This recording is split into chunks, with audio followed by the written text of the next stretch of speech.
Hymn 40, St. Symeon the New Theologian, the great hesychast who saw the divine light. Again, the light shines for me. Again, it is seen clearly. Again, it opens the heavens. Again, it divides the night.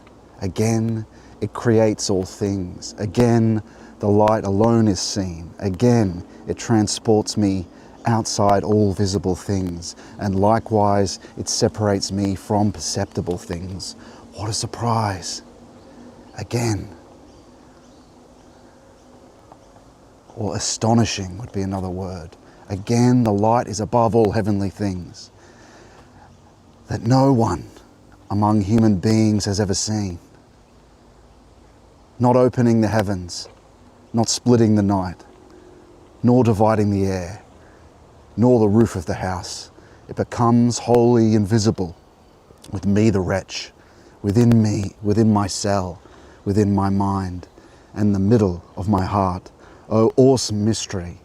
When all things remain as they are, the light comes to me and bears me up above all things.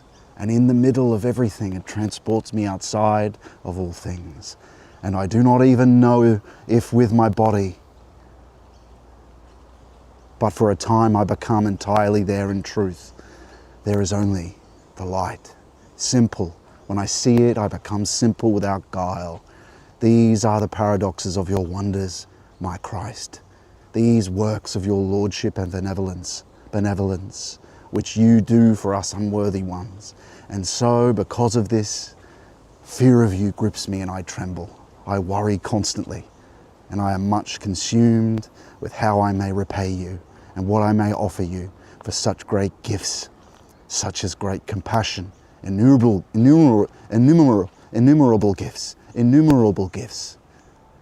that you have accomplished for me, but finding nothing in me, nothing is mine in life, but all things are your servants, all are works of your hands. Even more greatly I am put to shame, suffering more greatly.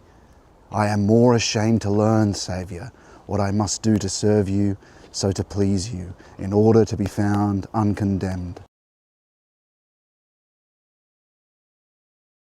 Uncondemned.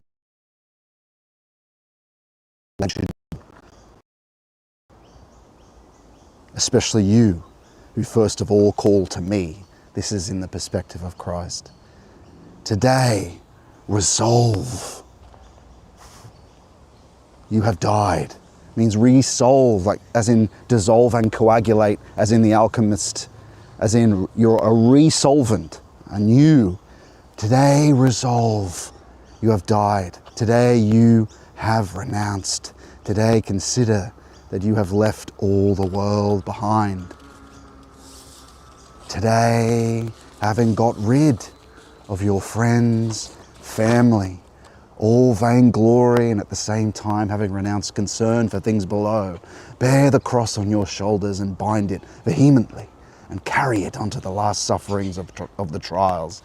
Receive joyously the sufferings and nails of painful afflictions like a crown of glory, and being struck by spears of insolvent violence each hour, and being stoned violently by every disrespect, you will be a martyr, shedding your tears instead of your blood,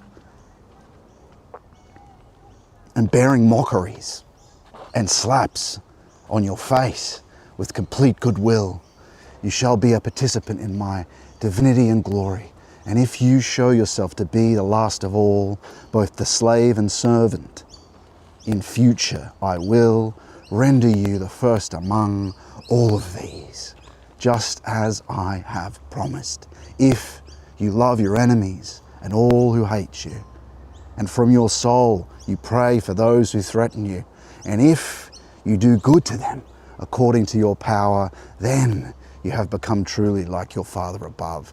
And having acquired a pure heart from these virtues, in your heart you shall see God whom no one has ever seen.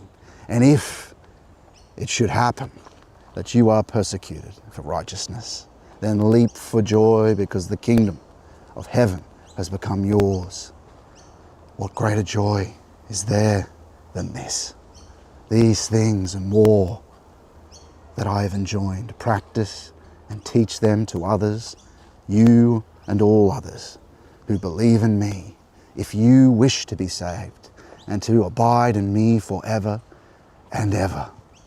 And if you reject my commands and you are vexed by them and you consider it a shame and a dishonor to suffer and to lay down your soul for my commands, then why do you ask to learn how you must be saved? And by what practices you may call me friend, or you may befriend me. Why do you call me your God? And why do you stupidly think that you believe in me? For I willingly suffered these things for your sake. I was crucified. I suffered the death of criminals. The disgrace against me became the glory of the world. The life and splendor and resurrection of the dead, and the boast of all who believe in me. And my shameful death was a garment of incorruption and true deification for all the faithful. For this reason, those who imitate my sublime sufferings are participants in my divinity and shall be heirs of my kingdom. They shall become co-partakers of unspeakable secret goods. They shall be with me forever. But as for the others who will not weep, who will not bewail them, who will not let fall a tear from a sympathetic heart, who will not mourn their great insensitivity because they have sent away life and betrayed themselves to death, cutting themselves off from God terribly. Rescue me from their portion, master of all. Now it's not Christ speaking. Rescue me from their portion, master of all things, and deem me the worthless and least of your servants to become a participant in your immaculate suffering, so that, as you said, O God, I also will be a participant in your glory and the enjoyment of your goods, Logos. For now, as in an enigma and an image and a mirror, but then I shall know you as much as I have been known. Amen. Glory to our Lord. Yeah, the birds ring out right when we finish that. He speaks in many ways. A beautiful hymn by Saint Symeon, a new theologian, meaning the mystic. That's what new theologian means. He saw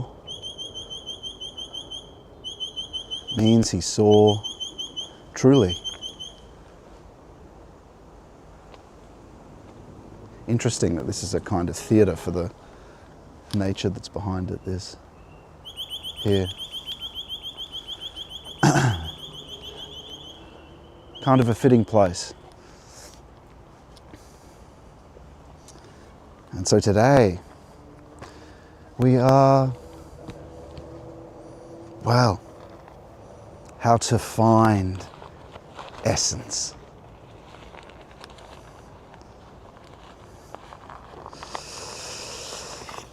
How to find ehia. I am that I am. It's not really following me very well, this one. Sort of going off on its own will, the camera, my apologies. I better leave it though.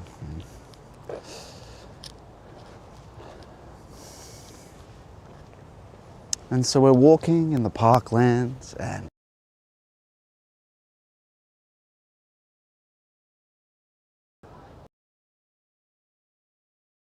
space to escape the existential false gods that, since we even became conscious, rule us how to escape, how to become essential, not existential.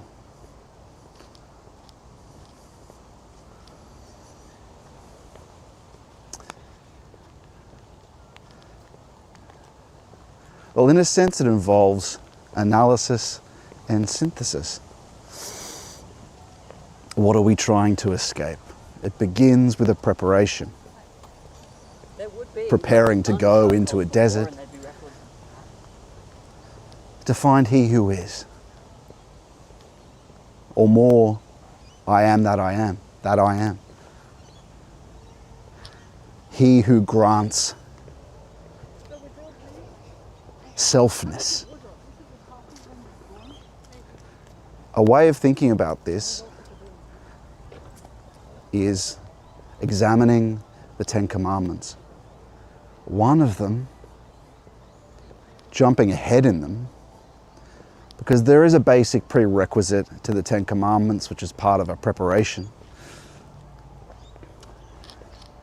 Or seeing God is part of this preparation. And it's to acknowledge,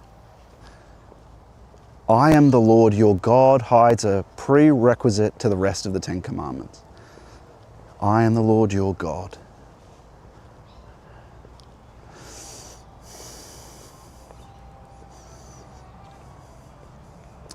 So that is a prerequisite for the revelation of being, one of them. They all are, as the Master says, follow my commandments and I will realize.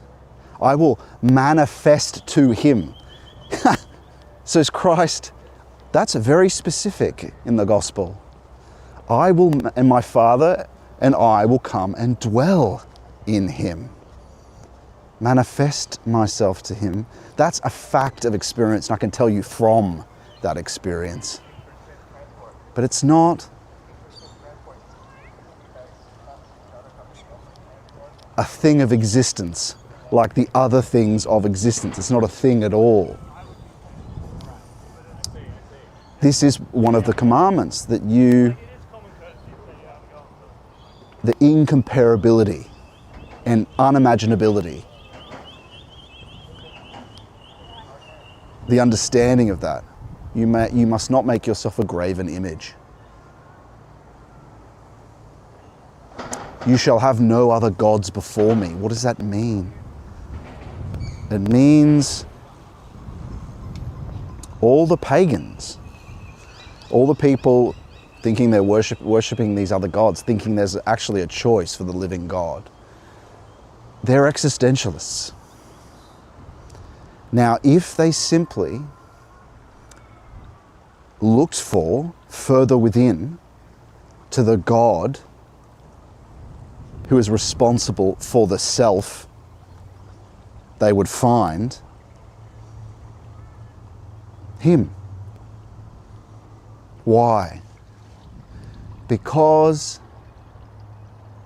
God is not a phenomena alongside other phenomena. He's more internal than anything of the world or any impulse or force of the unconscious that appears as something. He is that very being who provides selfness to the self. That's why his name is I am that I am. Or, as Augustine says, more I than I myself am. So what is that I? Well, let's understand this self. What is the self? The essentialist and the existentialist.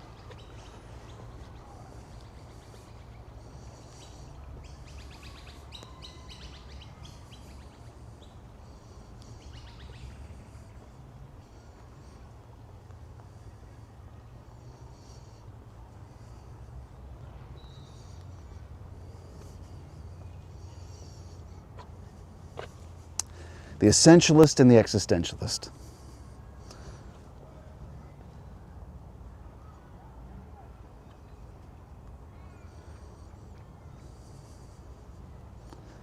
Apologies, they're just a bit laggy on the checking. I'm just checking the chats and everything is working. It seems to be working. I'll just read them out, everyone. So, where are we? We are in Cogra, my friend. The Dr. Pepper machine asks, where are we? Oh, it's cutting out. What is this? Innumerable. It's cutting out. Blessings in the name of Christ. It's cutting out. Okay, how much is it? What's going on here? No, it's not pre-recorded, Dr. Pepper. John Stubble says, garment of praise and crown of glory, what a beautiful Saturday. And I'll just check this. Seems to be working. Doesn't seem to be cutting out. Tell me, anyone else who of the regulars, if it's cutting out or anything. It seemed to be working though when before. Okay. I'll just update the map so you can see where we are. But well, you're welcome, my friend. You get a sense of what this is from the top left of the stream. We are doing 2 more readings. And we've already done the first one. So we'll be walking and talking for an hour, then reading from the place of Augustine, St. Augustine in the Orthodox Church. Then we'll be reading from Rudolf Steiner on, of course, this is metaphysics and theology and mysticism. Naturally, that's what this is all about. And so we've been talking about, as we said, I'll just jump back into that. We were talking about what is the self for the essentialist, or the existentialist. And we're going to go through the first few commandments to slavery. How is this slavery and bondage escaped? But we're going to jump forward into the commandments to talk about the self, the essentialist. Now, for the existentialist, the self is the culmination of all experience, all memory and the happenings on the surface here, right? Nietzsche called him a mighty commander. It's essentially the totality of your being, and there is a sense of where you can communicate with that.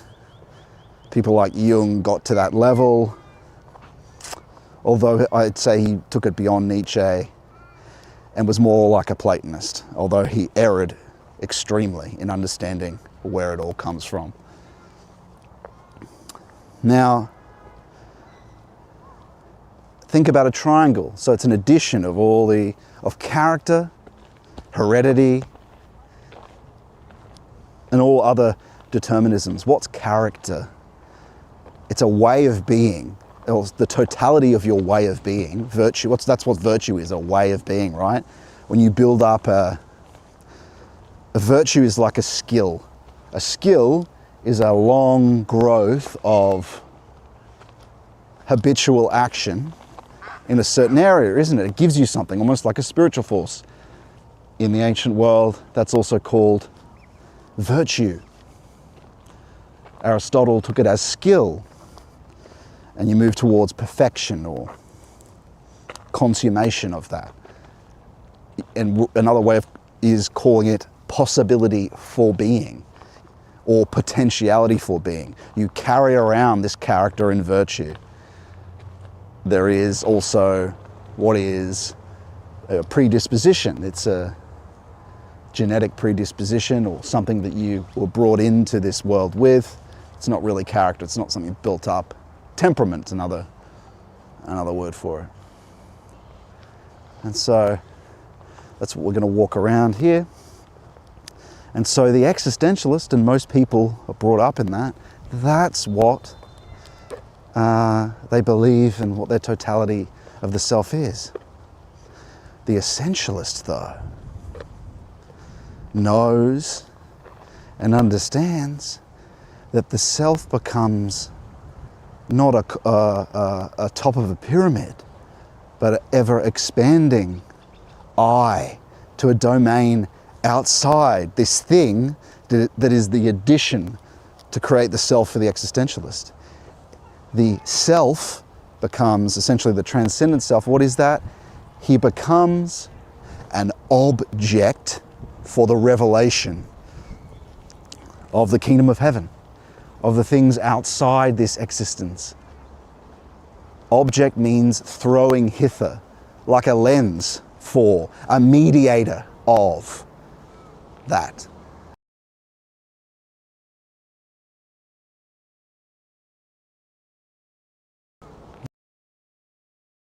Or through that, what happens to the functional structure, the virtue being of this likeness, like essentially he mediates the divine image in man, the transcendent self. But what do we become more of then? We become more of not this content of temporality here, but outside temporality, ingressions from outside temporality, not deterministic causes from the mere past and present that determine a future, which just make us the things of what came in the past. We're not free, we're sort of enslaved in that way. Do we see? Do we understand? And what does that mean? It means our content becomes different. Because remember, part of our being is, what's our content? Our content is just these, I go around and I create memories for my life. Wanderlust, I go on tourist, and you know what I mean? I go on vacations and then I look through my photo albums. Right, surface experience. And that makes up the totality of self.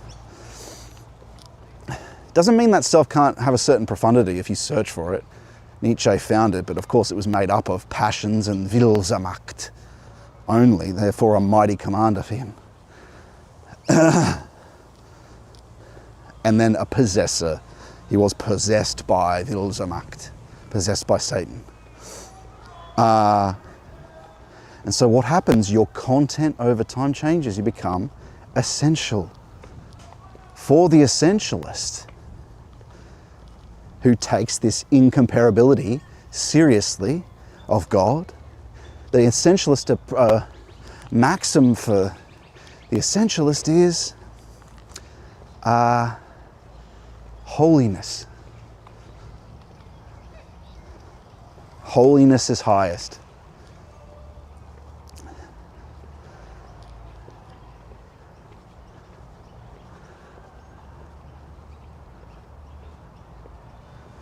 And everything aligned to that holy, what carries, what is for the sake of itself, outermost, you could call it, outside, actually, in fact, and speaks in the language of the self. Like I said, remember, God is not a phenomena alongside other phenomena. He speaks in the language of the self. He's not a concept or an image. He can't be expressed by any language or image or anything else like that insofar as it relates to things. It can only be language inspired by revelation that can express him, or language that speaks in as the self. Our experience of self is the only thing that is comparable to him. And that isn't a thing of the world, is it? At the very least, you can say about it that it is not. It is not. And in a sense, that's the best way of thinking about God as well. He is not. He doesn't presence here as another thing of the world. Doesn't presence here as another thing of the world. And so, like I said, you get a sense of what that is. More I than I myself am. So we know what our sense of that we exist. And whatever this is. Another maxim is that just as the center of us is the transcendent self, so too is it that the center of all transcendent selves is another self or master or Lord. Just as the self is the Lord of us, right? Like Nietzsche's mighty commander, when he talked about the self, so too is there another master of all selves is a maxim of the essentialist. And so this is a matter, this basic incomparability is a matter, and the reason why it's not a matter of choice between gods. All the other pagan gods, or Odin and all this stuff, even all the experience of the yogis, as St. Sophrony describes their experience, there are certain profundities to it, but it's incomparable to ultimate essence. If you seek ultimate essence, if you seek it properly, you find it. If you understand that he is the self of selves and seek that he's incomparable, then it overcomes all other things, all other forces, all other false gods that can certainly appear, certainly have power, but they are of existence. They don't speak in they're not of the language of the self. They don't, they're not more innermost. They don't feel and more innermost than everything is. More I than I myself am. They don't carry the same phenomenology that are described by the saints, which is clearly the phenomenology of that which is more I than I myself am. Just in terms of the way it's described, you can clearly see that it's comparable to the self, which is the only thing you could use to make analogy with him. But even then, it's still insufficient. And so, yeah, like I said, it's just a matter of discernment. So when you learn the difference, then you can begin searching. Because you'll find the difference. Because you're going to experience the other false gods, all the pagan experience of you will experience those things, which come as passions, temptations, what they worship, electricity, the light of the intellect. These are things you will experience that they think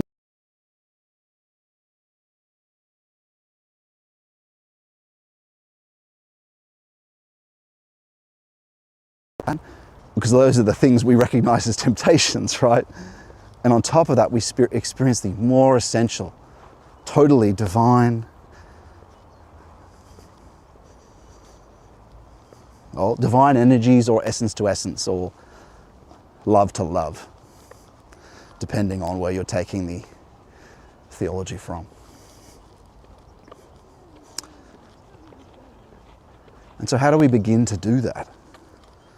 I'll just check everything's still working here.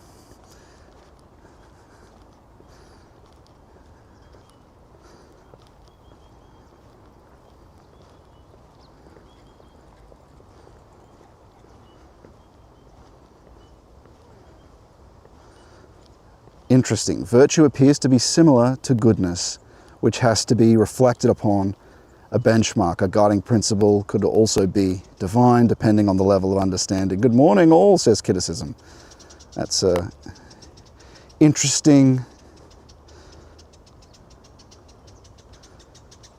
I'm sorry, Dr. Pepper, I must,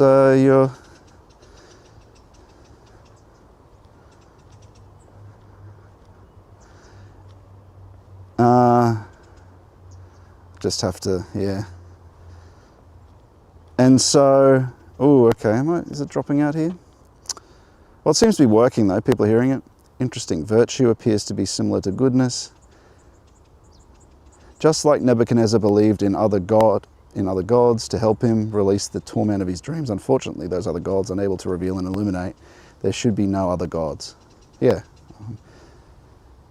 These demons do persist though.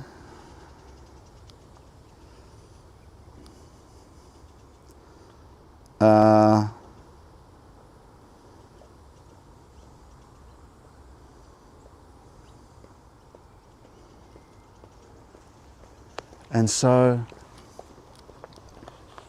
seems to be good enough for now. How are we doing on battery there?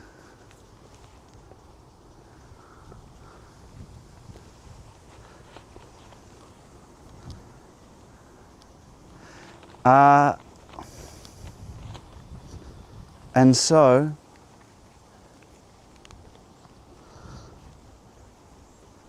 what do we do?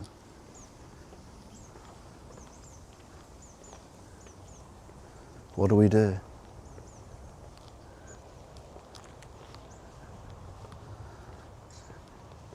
We have to go up the mountain and into the tabernacle at the same time. The way of St. Bonaventura, the day path, up the mountain of the chain of analogy, and into the tabernacle of the hesychasts for the experience of God's truth, whereas St. Bonaventura is God's light. And you do that through, well, that's done. They're kind of, in a sense, analysis and synthesis, which is to understand everything from a oneness, to see how it operates in that oneness, and then getting a holistic understanding when it's synthesized together. But what does that mean in reality?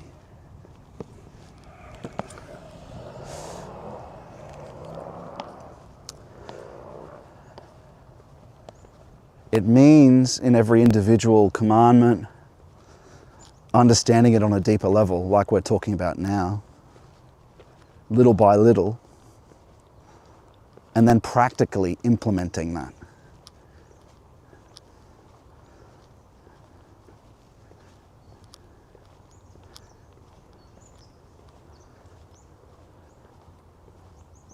Valentin talks about a comprehensive vision that emerges.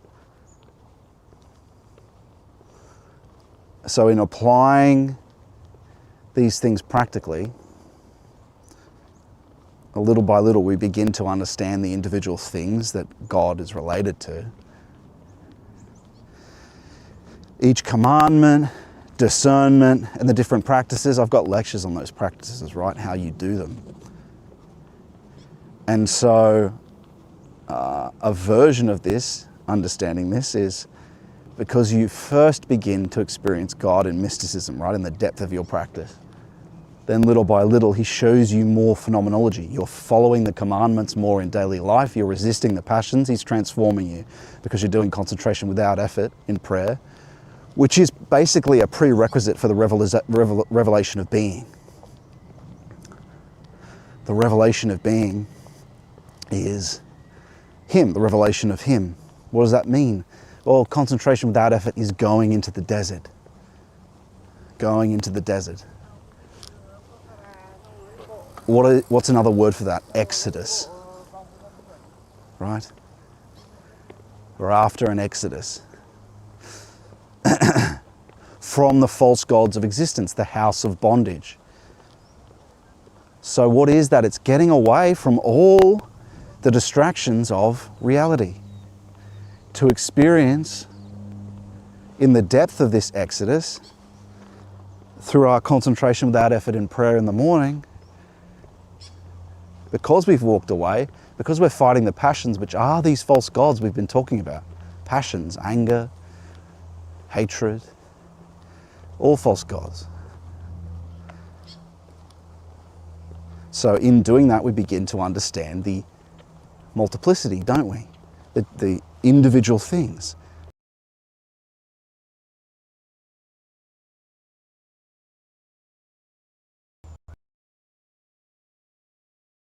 The self, with the immediacy of touch, because knowing and seeing aren't essence, but when we talk about mysticism, in the mystic sense, it has the immediacy of touch, immediate movement, and warping and movement of the self itself. Not, so you can see how that's not something of, it's not something of temporality, is it? When your very selfness moves or is moved. There's just a beautiful bird there with its wings open. You can see him. There he is.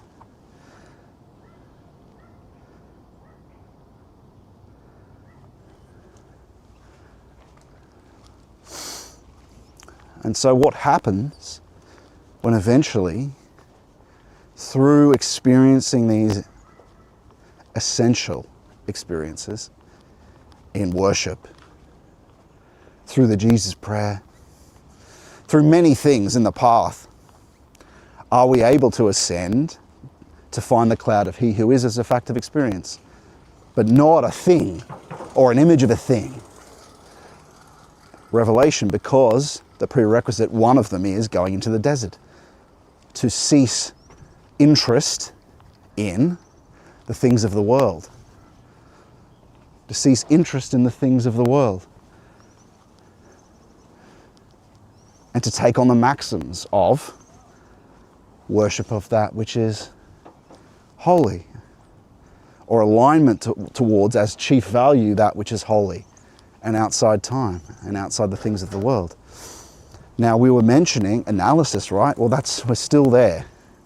Eventually, because that is, concentration without effort is essentially the night path. You're going into the tabernacle to experience God's truth, love to love, with the immediacy of touch.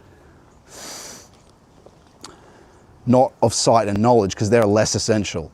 Though you do see things and you do know things, but you have to experience initially. You'll be granted a knowing and a seeing from the original potentiality, though, of mysticism.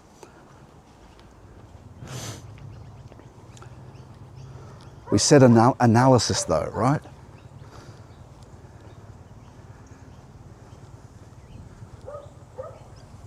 Acknowledgement of God is to know Him, is like one tongue that has the 10 other commandments in it. I am the Lord your God.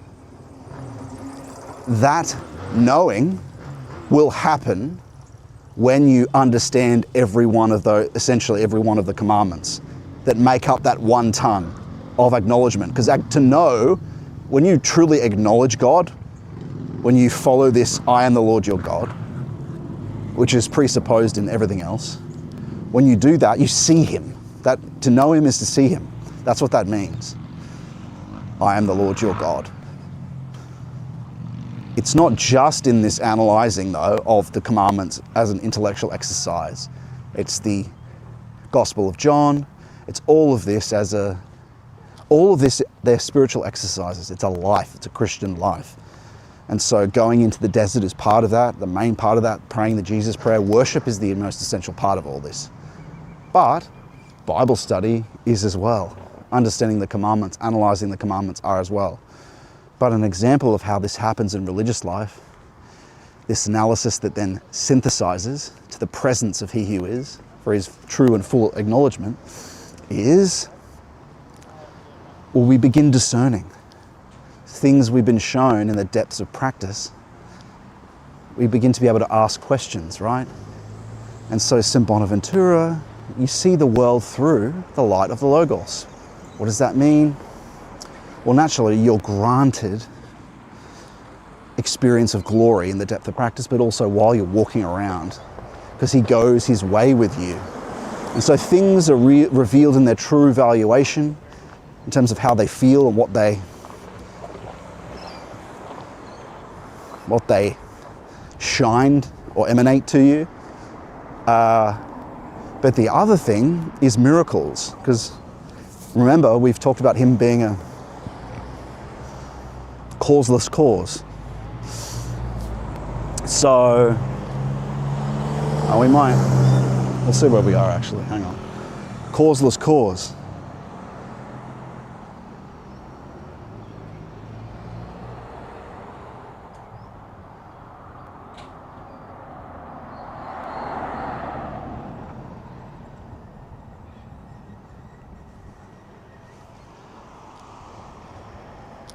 eventually you can discern, okay, this goes further.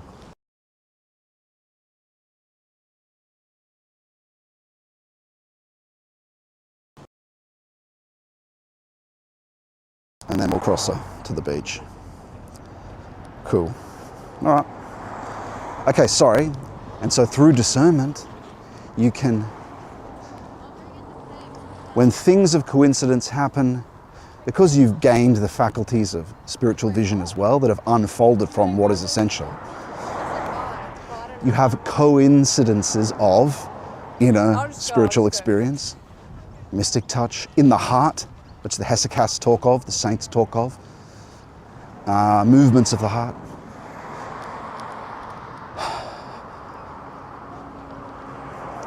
Spiritual vision. And then birds doing coincidental things, for instance, right? But when that happens, you can then confirm and ask, was that you, Lord, that set that up? So already it comes with a sense of certainty. As Valentin Tomberg talks about, but still you check. And then you're shown, in response to your question, granted the phenomenology, which is compared in the same as the saints talk of, which you first experience in the depth of the Jesus prayer in the morning when you're in Exodus, which, as we said, was a basic prerequisite for the revelation of He who is. And so not only do you see Him in the tabernacle, but you begin to be communicated with through facticity, and He shows He's the master of all of it. How do you find that out for sure? Well, it's through the epistemic principle, the truth criterion, but the key way of getting a sense of it is the growing discernment plus following the phenomenology of asking questions that I describe in the lectures, which have the growing and deepening response of things, like I said, that are compared to the phenomena the saints describe in their depth prayers. So you've got a chain, a link to the tradition, to the phenomenology you see, and that have been safely determined over a long period of time, granted, but still careful when following these things, applying the epistemic principle. But do you see how that's an analysis?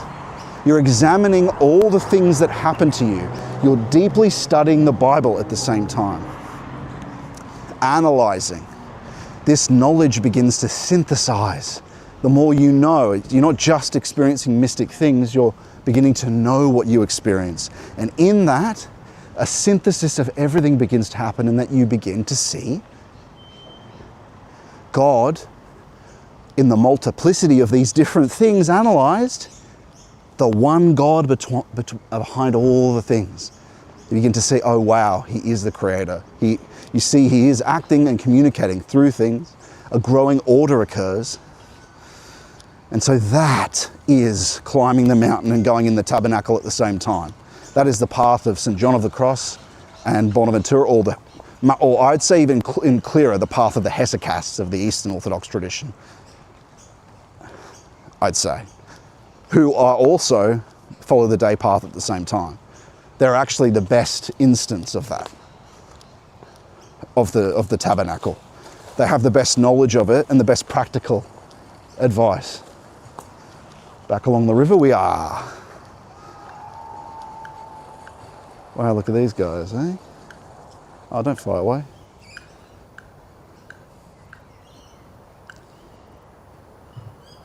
Making a clicking noise.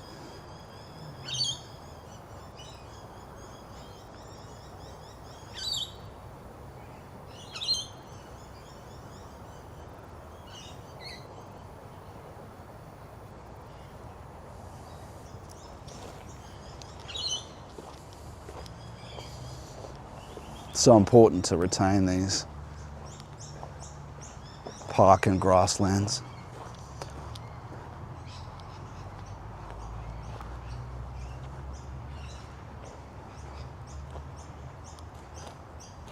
And so what was for Moses the language of the self was for the others thunder and lightning and smoke. And they say, you speak to him for us. We'll die if we speak to him when you go up the mountain. But as we know, we're all called to be saints. We all have to do it. We can't meander on the surface and say, I'll be saved after I die. No. It's to happen now.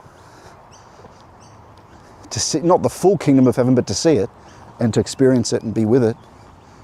But yeah, we're called and we have to do it now. Have a sense of urgency, because you don't want the Lord to say to you, I never knew you, after you die, thinking that I'm saved. We're called to go to the desert now, to overcome the false gods now, which are the passions, which are all the desires of the world. Now let's understand that a bit deeply, the difference between thou shalt and we want. Thou shalt, we want. This is very important.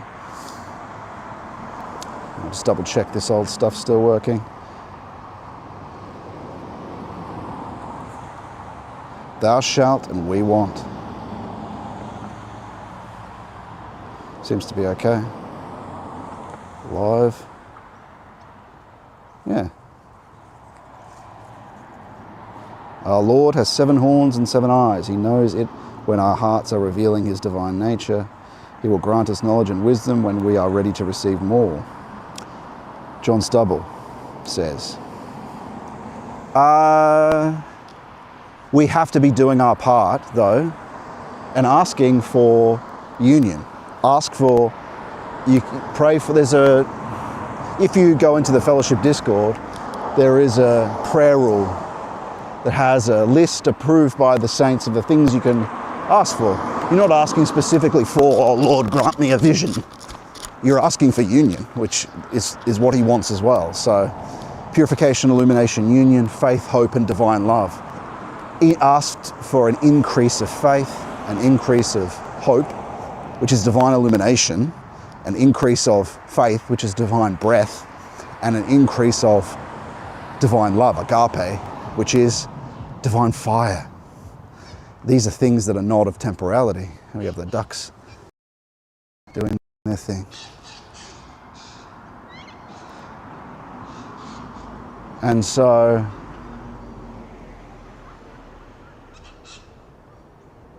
let's continue our walk. In about half an hour we'll stop and do our first reading.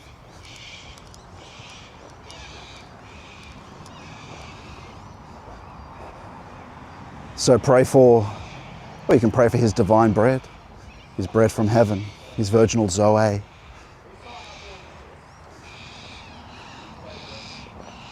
And as he said to me, as has been said to me, as I've experienced, contemplation is brought about through praying for union and love. They're all downstream for granting of a divine loving relationship with him. So you're seeking the right thing when you're seeking divine love and union. The rest just comes about. He'll grant it. And ask for guidance and teaching as well. So you do have to be active. It's not just passive. It's not, he'll do it when it's the right time, if you're doing the things that are important. And, you know, if over a long period of time there is no development, you add certain things. What can you do? He grants it anyway. You just got to be patient. But you follow what he says. Can you not watch with me for an hour? That is concentration without effort in prayer. Hopefully, John, you're doing that in the morning. At least start off with 5 minutes, work your way up to half an hour, then an hour.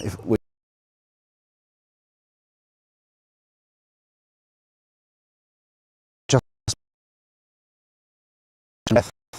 as we describe in the lectures. And if we don't do that, there's certain prerequisites and things that he requires of us. It's more a following of those 3 monastic oaths of the tradition, which mean poverty of the senses, right? What is that? Concentration is a poverty of looking at everything else, isn't it? Because you're concentrated on a particular thing. It's a poverty to everything else. Your eyes are closed. You're not listening to anything. You've got earplugs in your ears.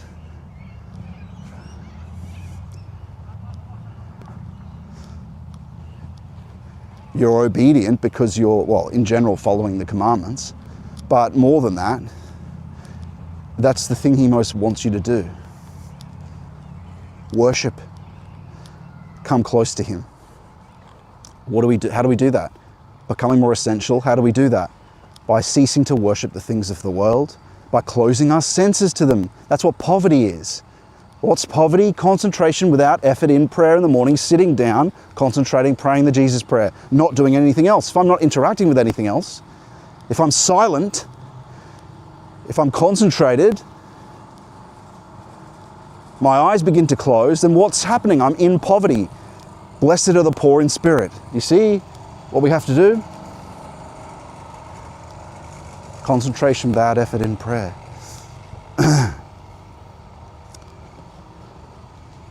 Now, what's the difference between thou shalt and we want? Well, these are two different modes. One is the spirit of the depths. The other is the sort of fake spirit of the depths. One is the eternal Holy Spirit, the eternal outside time. The other is, well, this other one can delve into layers of the unconscious, layers of will, but not to essence.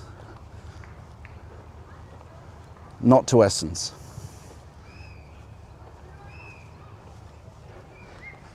He can be from there. Now, the spirit of we want is that of vox populi, vox Dei. It's the God of will, the God of desire. It's a collective God created from out of the desire. What someone like all these Nick Landians or Nick Land would call hyperstition, it's something created from will, belief, desire, projection from the unconscious, like a UFO. That's what a UFO is. They're manifestations from belief itself, rather than actually being hierarchical beings that created us. They're of will. Oh, that's all right. They're of will. Where do you see it? In Aaron creating the golden calf. We want. Not being patient, thou shalt. One is the will to service, worshipping and doing divine will. The other is placating wants. And what are the prerequisites to creating this demon or egregore? Well, it has an implicit obedience. You will want to be obedient to it because it's manifested out of your collective will to fulfill your desires. And it's a bull because you can see how that's connected to Venus, right? This god of heredity. Not Venus isn't a god of heredity, but the god of reproduction, let's say. And so, what do you have to do? Sacrifice something of value, everyone in the collective. Something, that's what gold stands for, right? You sacrifice something of value, dance and gyrate in a rhythm collectively. Everyone of the collective has to be present. Do you see how this is turning into a sort of satanic spell? You can see the kind of things you have to do. And you see people do this by accident. They create these egregores. So think about a sports team. Some people believe in them so much, it's manifesting effects. These egregores are like batteries. They actually do have power. They've got power. What's another example? False gods now. Political. Think about Trump, how he survived that attempt on him. I think you might be able to make an argument that that was because of will, because of the collective. People like Mustache Man. Mustache Man became a slave of the egregore around him. a kind of pagan mustache man god. Cult of personality, right? It's victorious for a time. But anyway, the point is, the whole collective has to be there. It sacrifices what's of value to it, creates the idol. These are symbols for things that can happen without actually gold. Gold stands for something of value to you. Time. Like you see pagans offering alcohol, they're not getting it. You're not building the egregore properly. I shouldn't tell them how, but you're not building your false god properly. You need something that really is of value to you. That's why gold was a stand-in for it. Not, oh, it's traditional, so I'll put down some little cake. That's not of any value to you. It used to be, right? Because when people put food on, that's all the food they had. It was of value to them. That's how it works. And so, you know, you dance in rhythmic worship and you chant, we want, we want, we want. And you see this in sports teams. You see this in, particularly in political parties, mustache man movement. Their will brought about real effects in reality. We see this in Canadian experiments where people created a fake religion and it started to have effects in the world. Again, this has been labeled as hyperstition. UFOs are comparable to this. They call it a projection from the unconscious. These are real effects. But how do we know what's the difference? One is not hierarchical, it's generated bottom up, and it's a degenerating spiral into the middle. Why is that? Because when you wish for something, you generate something, it realizes itself in reality, and then what does it do? It sets the next ground. Next generation, or even you've been reformed too by this egregore demon. It sets the next ground from which the next willful desire is. You see how that generates? Like, all these people will one thing. Creates the new realized ground, also has effects in reality. Degenerates to the next desire being fulfilled.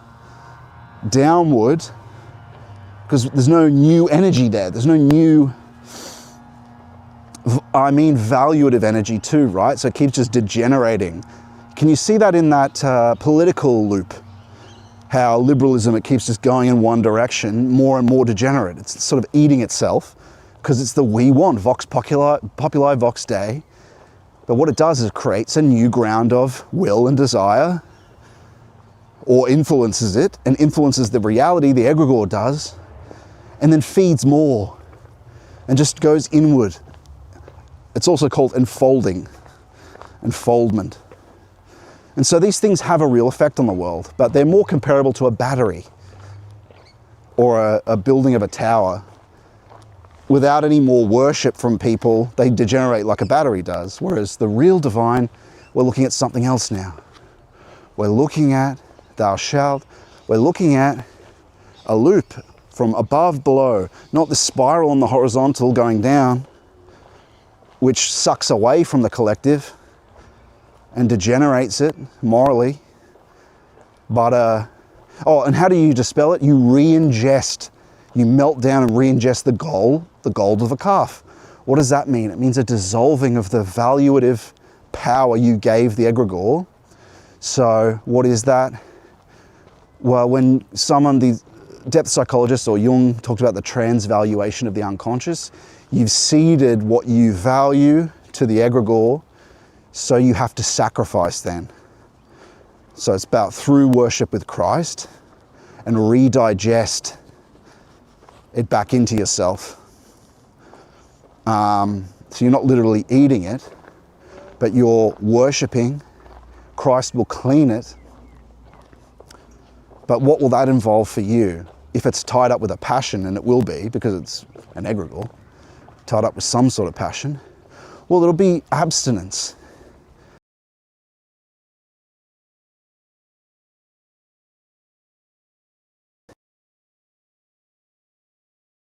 What was. It'll be tied up with how much energy was put into it, how much time, but also not necessarily, because Christ can, he loves you, so he will put that to the side if necessary. if it's for your good. Because these are all moral actions. And so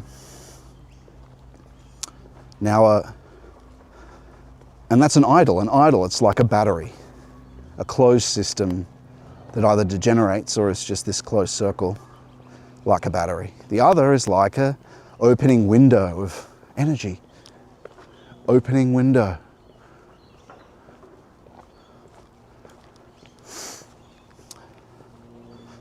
The more is put into it, the more it radiates, the more it opens. It's love.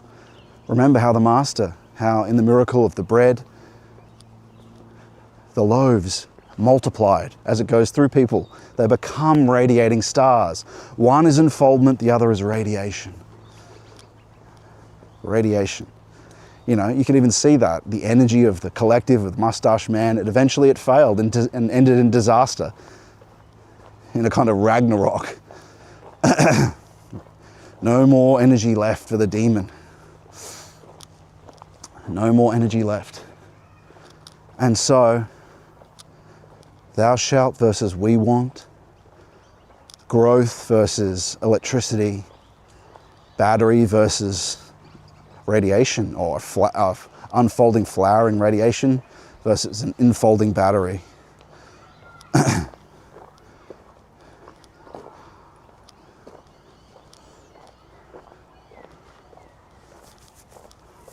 And so,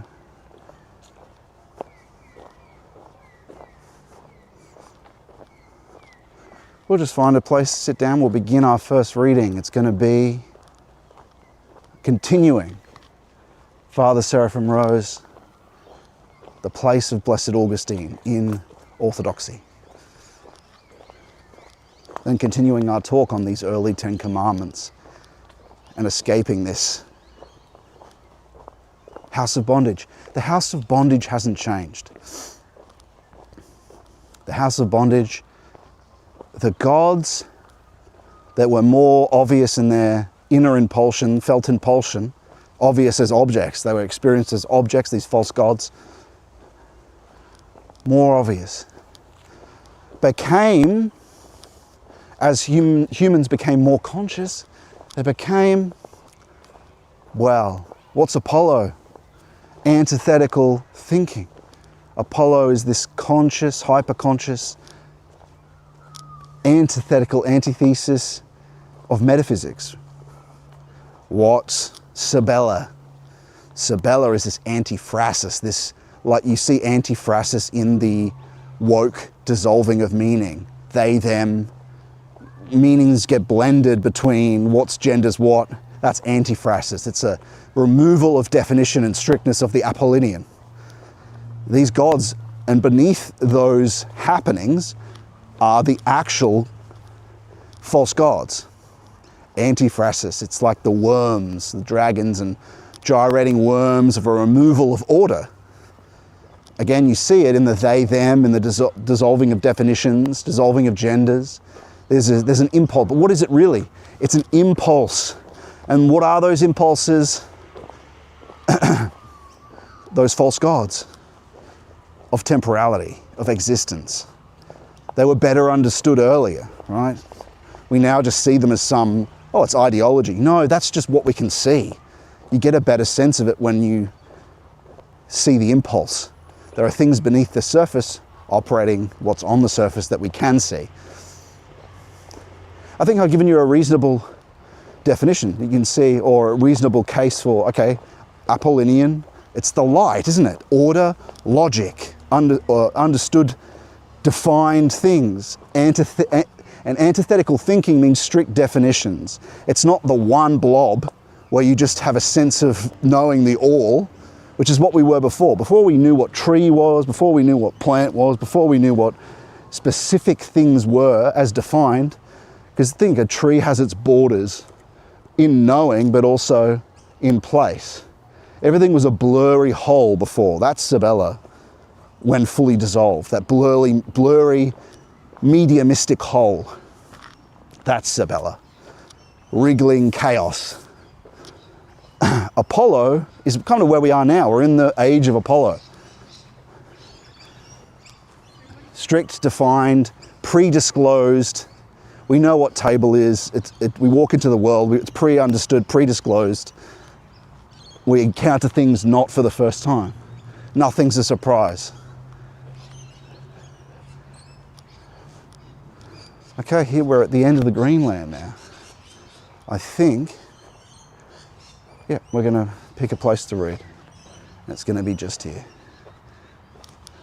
Here we are, with a nice background. Perfect.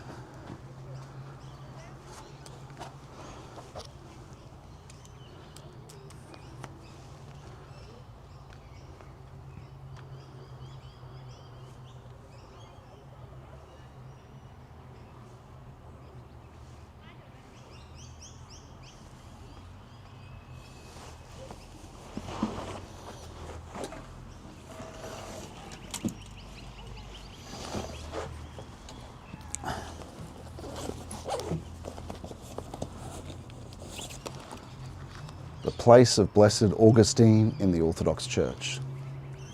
Reading from chapter 2, and at the end of the day, once we go on our next walk and talk, we'll be reading Anthroposophical Guidelines or Ruling Thoughts by Steiner. Interesting contrast there between those two figures. Where are we here?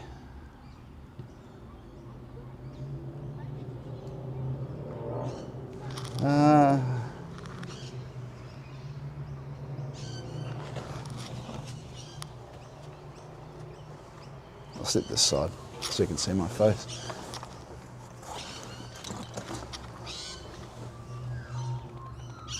There you go.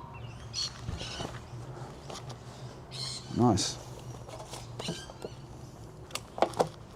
Have a drink. That's in 2 seconds, friends. Just have a little caffeine as well.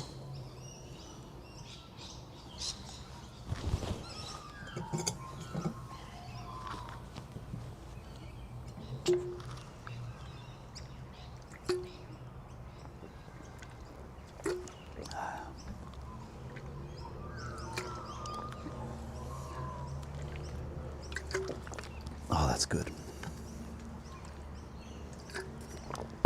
So after this reading, we're about to jump over to the coast for a nice walk along the beach to a huge bridge, and we'll have a lovely view there for you all.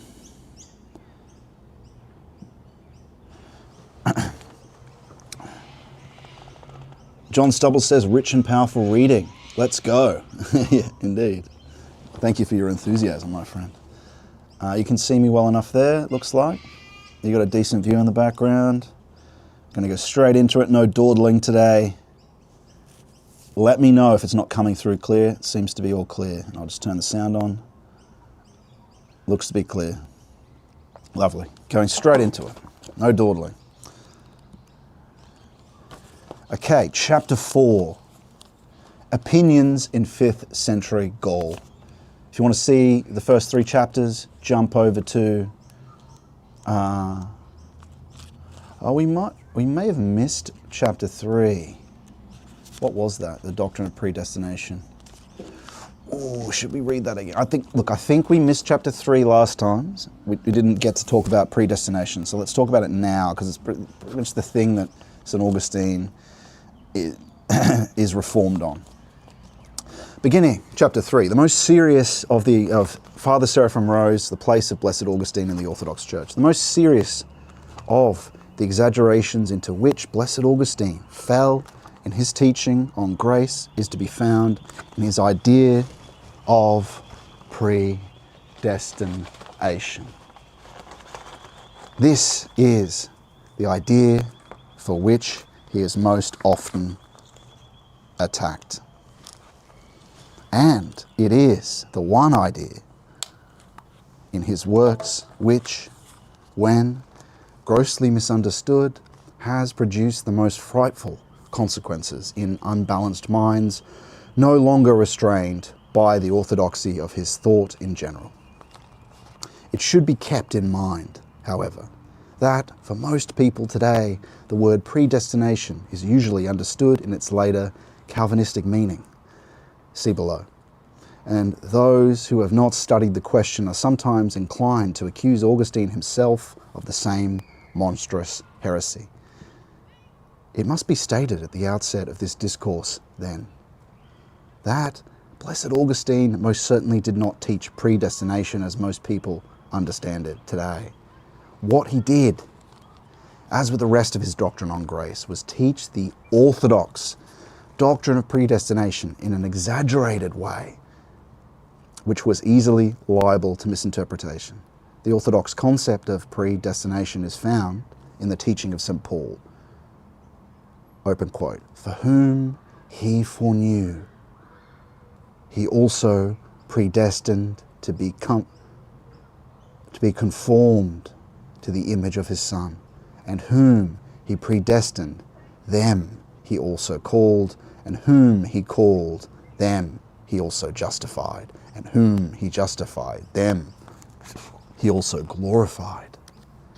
Romans 8. Here St. Paul speaks of those foreknown and foreordained, predestined by God for eternal glory. It being understood in the whole context of Christian teaching that this predestination involves also the free choice of the one being saved. Here again, we see the mystery of synergy, the operation of God and man. St. John Chrysostom writes in his commentary on this passage, in homily 15 on Romans, the apostle here, open quote, "The apostle here speaks of foreknowledge in order that not everything should be ascribed to the calling. For if the calling alone were sufficient, then why have not all been saved? Therefore he says that the salvation of the called is accomplished not by the calling alone, but also by foreknowledge, and the calling itself is not compulsory or forcible. Thus, all were called, but not all obeyed." And Bishop Theophan the Recluse, St. Theophan now, explains yet further. Concerning free creatures, God's predestination does not obstruct their freedom and does not make them involuntary executors of his decrees. Free actions God foresees as free. He sees the whole course of the free person and the general sum of all his actions. And seeing this, he decrees as if it had already been accomplished. It is not that the actions of the free person are the consequence of predestination, but that predestination itself is the consequence of free deeds. Would you like me to read that again? Perhaps. Concerning free creatures,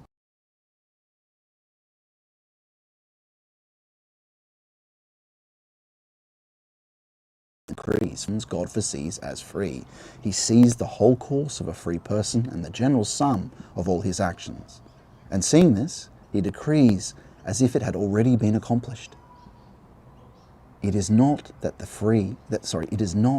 the actions of free persons, it is not that the actions of free persons are the consequence of predestination, but that predestination itself is the consequence of free deeds. Chapter 1, Commentary on Romans, in Russian, Moscow, 1890. However, Augustine's over-logicalness required him to try to look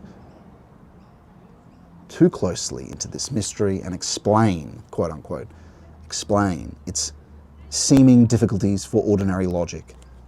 If one is in the number of the predestined, does he need to struggle for his salvation? If he is not in their number, can he give up struggling altogether? We need not follow him in his reasonings, except to note that he himself felt the difficulty of his position and found it often necessary to justify himself and qualify his teaching so that it would not be misunderstood. In his treatise on the gift of perseverance, indeed, he notes, and yet this doctrine must not be preached to congregations in such a way as to seem to an unskilled multitude or a people of slower understanding to be in some measure confuted by that very preaching of it. Surely a remarkable admission, close quote, surely a remarkable admission of the complexity of basic Christian doctrine. The complexity of this doctrine, which, incidentally, is often felt by Western converts to the Orthodox faith, until they have acquired some experience in actual living according to orthodoxy, resides only in those who have tried to resolve it intellectually. The orthodox teaching of the cooperation of God and man, of the necessity of ascetic struggle, and of the certain will of God that all may be saved. Timothy 1 Timothy 2:4 is sufficient to dissolve the unnecessary complications which human logic introduces into the question. And we should add here that mortal logic is inferior to the glory of the word, which is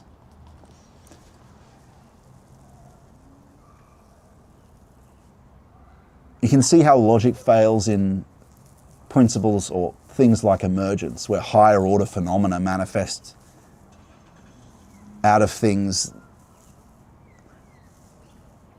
and when you add those parts together, they don't seem to be the sum of those parts. You assemble all these parts. What's that? What's an emergent phenomena? Again, it's kind of a black box emergence. We don't know. Well, it's probably tied in with the miraculous, but how it doesn't follow logic, how life comes to be. That's an emergent phenomena. How does matter, which is dead, the mineral, the periodic table of elements, and even molecules, how does this reaction of life begin?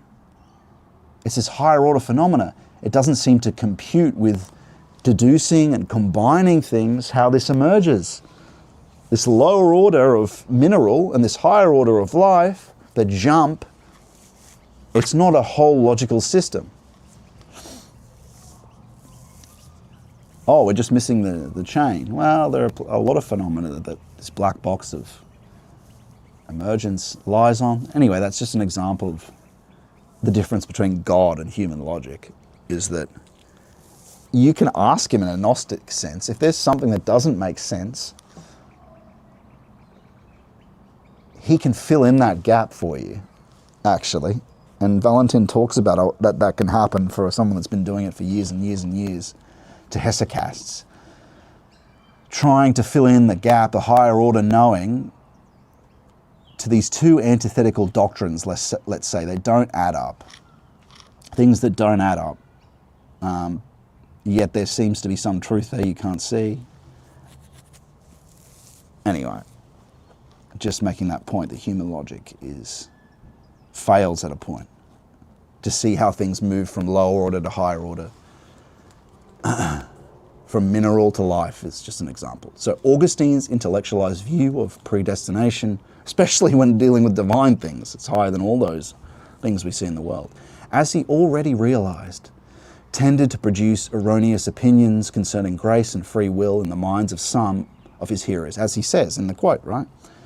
These opinions had apparently become common within a few years of Augustine's death, and one of the great fathers of Gaul found it necessary to combat them. St. Vincent of Lerins, a theologian of the great island of monastery off the southern coast of Gaul, was noted for its fidelity to Eastern doctrines. In general, to St. Cassian's teaching on grace in particular, he wrote the Commonitory in 434 in order to combat the profane novelties of various heresies which had been attacking the church.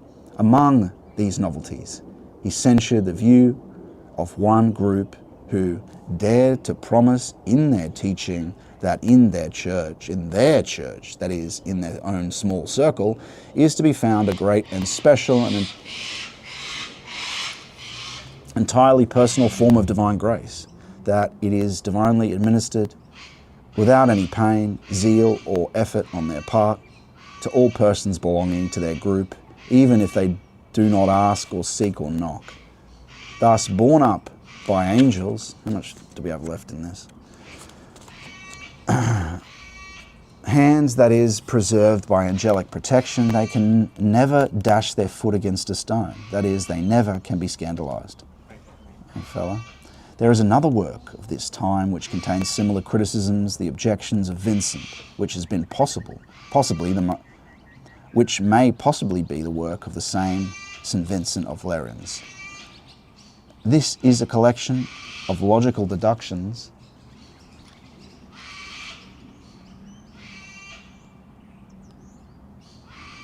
from statements of Blessed Augustine. Let me just check the old. Sorry, everyone. Be the work.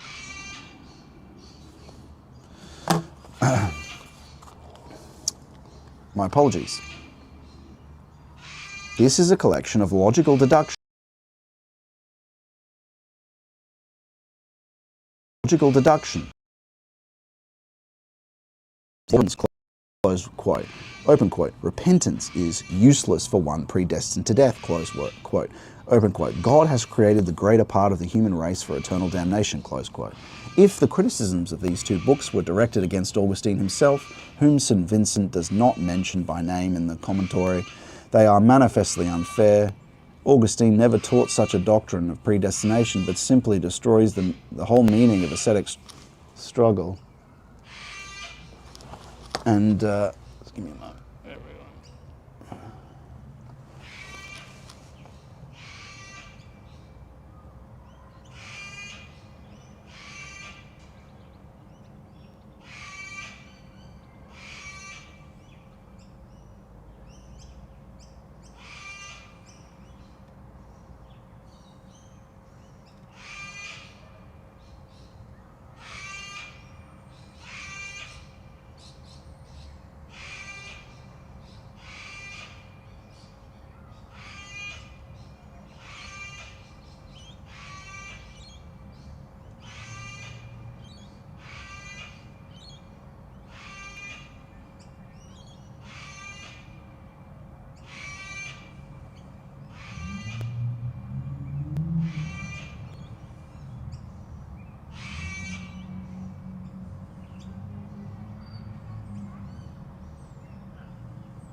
If the criticisms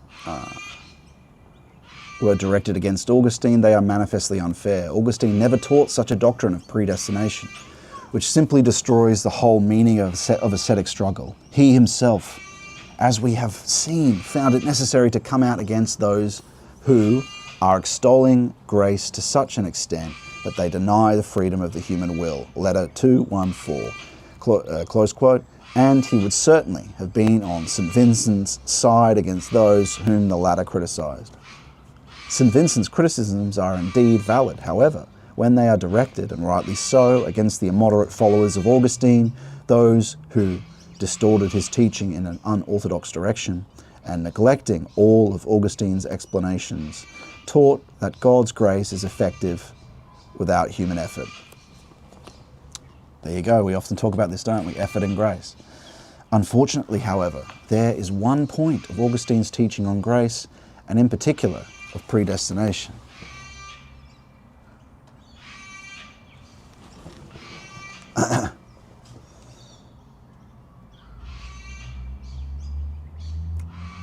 Where he fell into a serious error which has given fuel to the logical deductions which heretics have made from his doctrine. In Augustine's view of grace and freedom, the apostle's statement that God wills all men to be saved, 1 Timothy 2:4, cannot be literally true. If God predestines only some to be saved, then he must will only some to be saved. Here again, human logic fails to understand the mystery of Christian truth. Let's say that again. If God predestines only some to be saved, then he must will only some to be saved.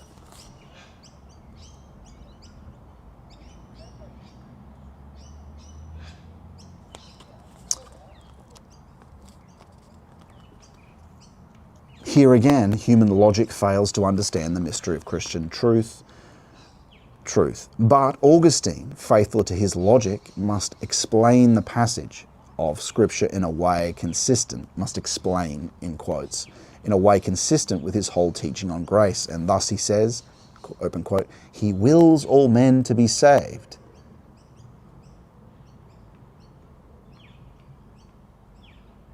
Is so said that all the predestined may be understood by it, because every kind of man is among them, close quote. Thus, he does actually deny that God wills all men to be saved.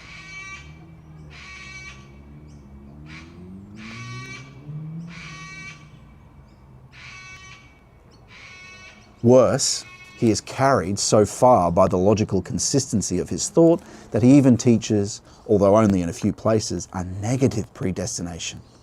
A predestination to eternal damnation, something totally foreign to the Scriptures. He speaks clearly of a class of men which is predestined to destruction on man's perfection and righteousness, and again says, to those whom he has predestined to eternal death,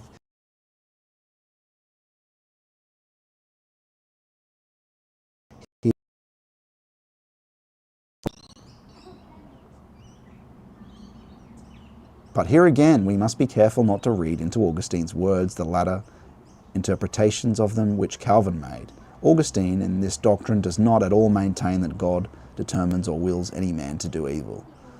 The whole context of his thought makes it clear that he believed no such thing, and he often denies that specific accusation, sometimes with evident exasperation. Thus, when it was objected to him that, open quote, it is by his own fault that anyone deserts the faith, when he yields and consents to the temptation which is the cause of his desertion of the faith, close quote, as against the teaching that God determines a man to desert the faith, Augustine found it necessary to make no reply except, open quote, who denies it?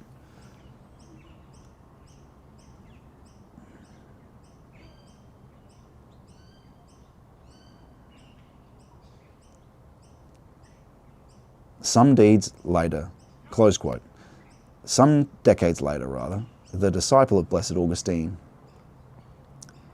Fulgentius of Ruspe, I don't know how to say whatever, some Italian word or something, in interpreting this teaching states, give me a Greek, I can probably pronounce that better, in no other way, since I read a lot of texts that deal with Greek and ancient Greek. In no other sense do I suppose, though I can't read ancient Greek, I just know some ancient Greek words. In no other sense do I suppose that passage of St. Augustine should be taken in which he affirms that there are certain persons predestined to destruction, that in regard to their punishment, not their sin, not to the evil which they unrighteously commit, but to the punishment which they shall righteously suffer, close quote, ad hominem.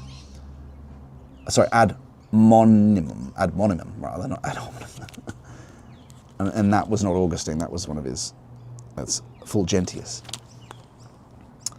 Augustine's doctrine of predestination to eternal death, therefore, does not state that God wills or determines any man to desert the faith, or to do evil, nor to be condemned to hell by God's arbitrary will, quite apart from a man's free choice of good or evil. Rather, it states that God wills the condemnation of those who, of their free will, do evil. Thus, that's a different story, isn't it? This, however, is not the orthodox teaching. And Augustine's doctrine of predestination, even with all its qualifications, is still all too liable to mislead people. Augustine's teaching was expressed well before St. Cassian wrote his Conferences, and it is obvious whom the latter had in mind when in the 13th Conference he gave the clear orthodox answer to this fatal error. For if he willeth not that one of his little ones should perish, open quote, how can we imagine without grievous blasphemy that he does not generally will all men, but only some, instead of all, to be saved? Those then who perish, perish against his will. Augustine would not be able to accept such a doctrine because he has falsely absolutized grace and can conceive of nothing that can happen against the will of God. But in the orthodox doctrine of synergy, a truer place is given to the mystery of human freedom, which can indeed choose not to accept what God has willed for it and constantly calls it to. The doctrine of predestination, not in Augustine's restricted sense, but in the fatalistic sense it was given by later heretics, had a lamentable future in the West. There were at least 3 major outbreaks of it. In the mid-5th century, the presbyter Lucidus taught an absolute predestination both to salvation and damnation. God's power irresistibly impelling some to do good and others to evil, although he repented of this. Lucidus repented of this doctrine after being combated by St. Faustus, Bishop of Rhegium, a worthy disciple of Lerins and St. Cassian.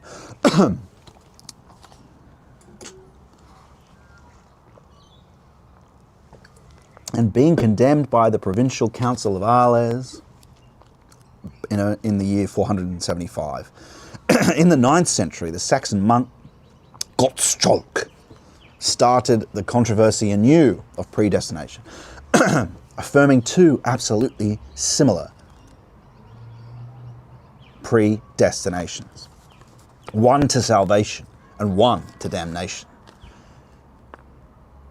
denying human freedom as well as God's will to save all men, and thus arousing a violent controversy in the Frankish Empire and in modern times. Luther, Zwingli, and especially Calvin taught, I'm saying that in very condemnation, Luther, Zwingli, Calvin taught the most extreme form, I'm doing that a little, taught the most extreme form of predestination, that God has created some men as vessels of wrath for sin and eternal damnation, and that salvation and damnation are granted by God solely at his pleasure, without regard for men's actions.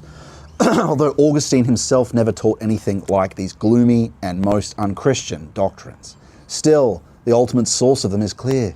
Even the Catholic Encyclopedia, 1911 edition, which was careful to defend the orthodoxy of Augustine, admits it.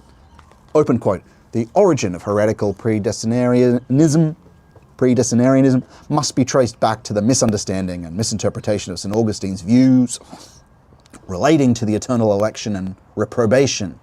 But it was only after his death that this heresy sprang up in the Church of the West, whilst that of the East was preserved in a remarkable manner from these extravagances. Nothing can be clearer," and that's the close quote, "nothing can be clearer than that the East was preserved from these heresies precisely because by the doctrine of St. Cassian and the Eastern Fathers, who correctly taught on grace and freedom and left no room for misinterpretations of the doctrine. The exaggerations of Blessed Augustine in his teaching on grace were therefore quite serious and had lamentable consequences. Let us not, however, exaggerate ourselves and find him guilty of the extreme views which obvious heretics as well as his enemies have ascribed to him. Nor must we place blame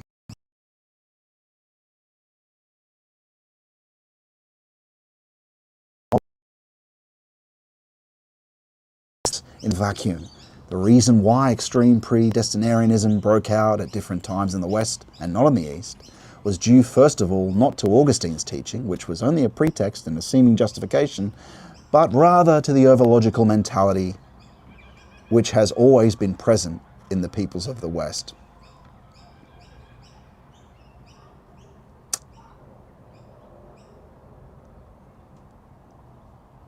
I don't know if that's true. In Augustine's case, it has produced exaggerations in a basically orthodox thinker, while in the case of Calvin, it produced an abominable heresy in someone who was far indeed from orthodoxy in thought and feeling. I just want to add here that well, there were the Rosicrucians. There were mystics. We also understand from Heidegger that metaphysics in Greece, that's not to say that the Eastern Fathers didn't overcome this. Of course, they did. But metaphysics itself, the Greek tendency towards comfortable illusions, but also metaphysics, Aristotelianism, I think are powerful in that. Because Aristotle is that lecture, just everyone's taught that in the academy, and in Greece was too. Maybe you could say that a legalism, not logic itself, but legalism in terms of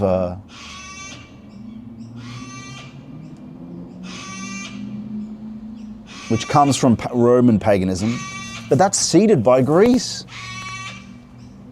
So, I don't know. I don't think you can say that it's not part of Greece. Even though, but maybe the Greek language helped them. I think there's something to do with the Latin language that's very rigidified. But yeah, I'm not...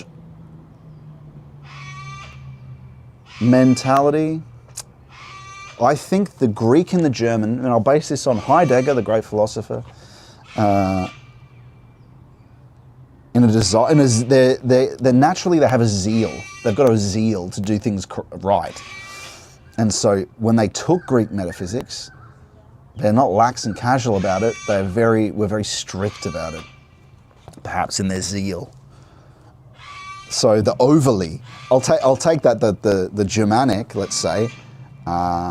I'd say that the English are more, the fully West, the further you go west, they're more materialist, they're more economic rather than logical. I'd say more the German is more idealist, more, but I would attribute this overly part, and they took it too far. Maybe we could say that. But I would say of the Roman, as Steiner I think well articulates, it's the legalistic tendency to over-rely on the proposition rather than logic itself and order itself. It's the correctness with the propositional, because the instinct for that came from probably the fear related to, if you surrender it, the brute is what ruled Rome in pagan times. It was what was true was war. What war decided was right through war, through will to power, through war, and the brutes of Rome were, what I mean is before it was civilized at all, in savage times, they were brought to heel by savage punishments and a strict state law that executed you if you disobeyed. That's Roman law, and that seeded into the language and also seeded into probably into some of the tendencies in Catholicism. But actual Catholicism itself, that's not its essential ground. But it is there attacking in the language. But we all get attacked now. In modernity, we all have this tendency. And so, yeah.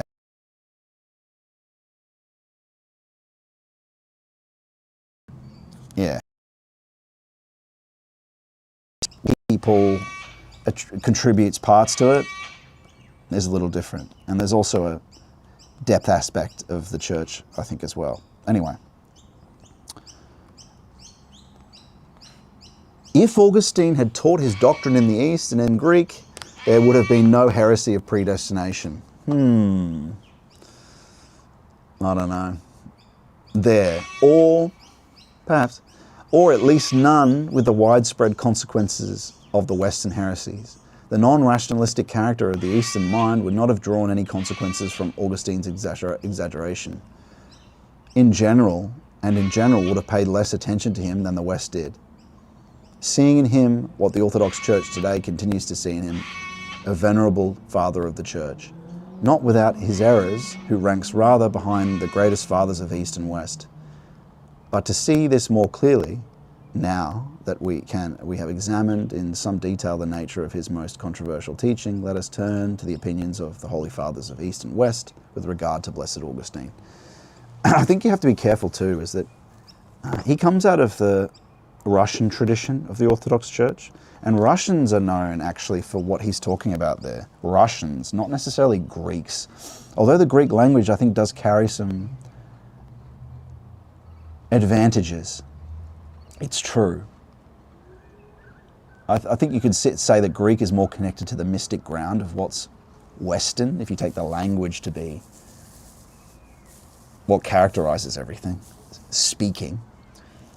Because Rome inherits a lot of these metaphysical concepts and such, and when they're originally disclosed from in pagan Greece, and so it's carried over. But there are influences that come from both, right? The Roman, like I said, comes from that strict element.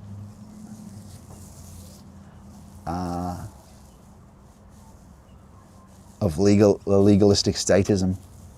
And that carries over into Western states, that's true. Yeah, so there are probably some native resistances in the Greek language, but I think this tendency that Blessed Father Seraphim Rose is talking about here, and he understands he is a Westerner, but his advantage mainly comes from the Russian Orthodoxy, and they certainly have a less rigid connection with their language and their being, a more living feeling in their soul life, which has been articulated by Steiner, Dugan, philosopher Steiner, and also in some regards by Heidegger. Maybe not about the feeling, but that there is possibilities in the Russian that he mostly inherited and took from Europe, and he never developed his own thing properly, which is laying dormant there, possibility, by those three philosophers. So I'll quickly check the comments, and then we'll jump over to chapter 4. Love the background of birds chirping, says John. It's so soothing, in agreement with the wisdom of reading. Italian language of love.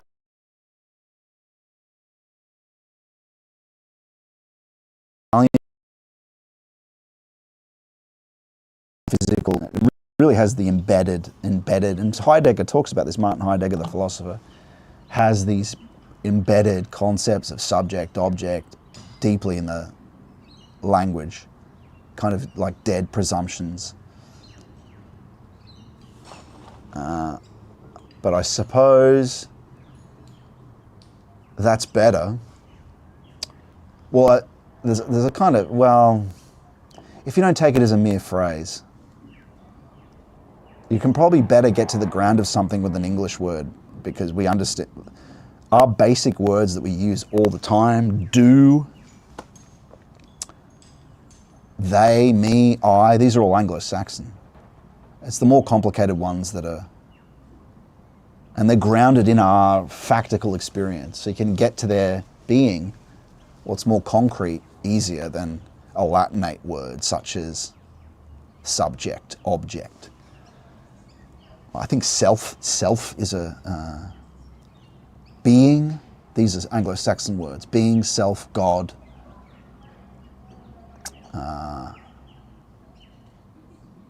Basic, earthy words. But you can get to because you are actually English. Anyone who speaks English is English, in a sense. Whereas these borrow words are really more abstractions. Like you get some, oh, it sounds mysterious. Expecto patronum, there's that thing. And Harry Potter's kind of like learning a Latin word, right? It's this thing that has a bit of mystique to it, which is Greek's kind of like that too. But to a Greek, it's just, okay, yeah, it's just a word. That's where etymology is useful, to get to a word's grounded, get it more grounded. So it's not just this label, because in ancient times, names weren't just labels for things. What they meant was, what they stood for was vocation. When Adam was told to name the animals, it's to give, why would you, who cares? It's just a name, right? It's just a label. My name's this. It's supposed to speak to a vocation, a way of being. Because what are we? Well, ultimately, we essentially are grounded in God, but we're not Scott. We're not just this permanent state. There is no such thing, really. That's fake being that we articulate. Bike, earn. What is the earn really? It's an earning. It happens. The earn only is in its drinking and holding. It's only an earn in its use, as someone like Heidegger would say. It's only in the pouring, in the... Is it a doing? Is it a happening? Scott is not Scott, he's Scotting. Well, you come up with a word that's better. I guess Scott means borderland.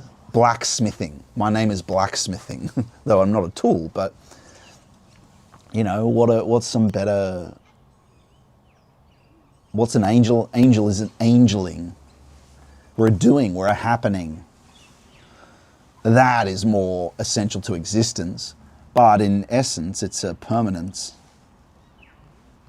But anyway, here, everything's a happening. This is decaying and dying. Anyway, if it's just, even if it's not, its essence though is in its doing as a tool. Its telos, its end, is in its doing. When it's just a thing sitting there, you don't actually have the earn. You have the earn in its working. Then you get closer to its essence in its working. Otherwise, it's a sort of possibility in itself. There's a possibility not in itself, perhaps. Anyway, okay, back to the reading. We've got a bit distracted there. But it's a worthy thing to think about, that everything is a happening. It's not a decided state. It's just how we see it, though. Bag, jacket. It's there, it is, but really, that's the pre-disclosure of how we see the world, that we're trying to break down to get to a more essential viewing of things, which is the whole point of this stream. To get to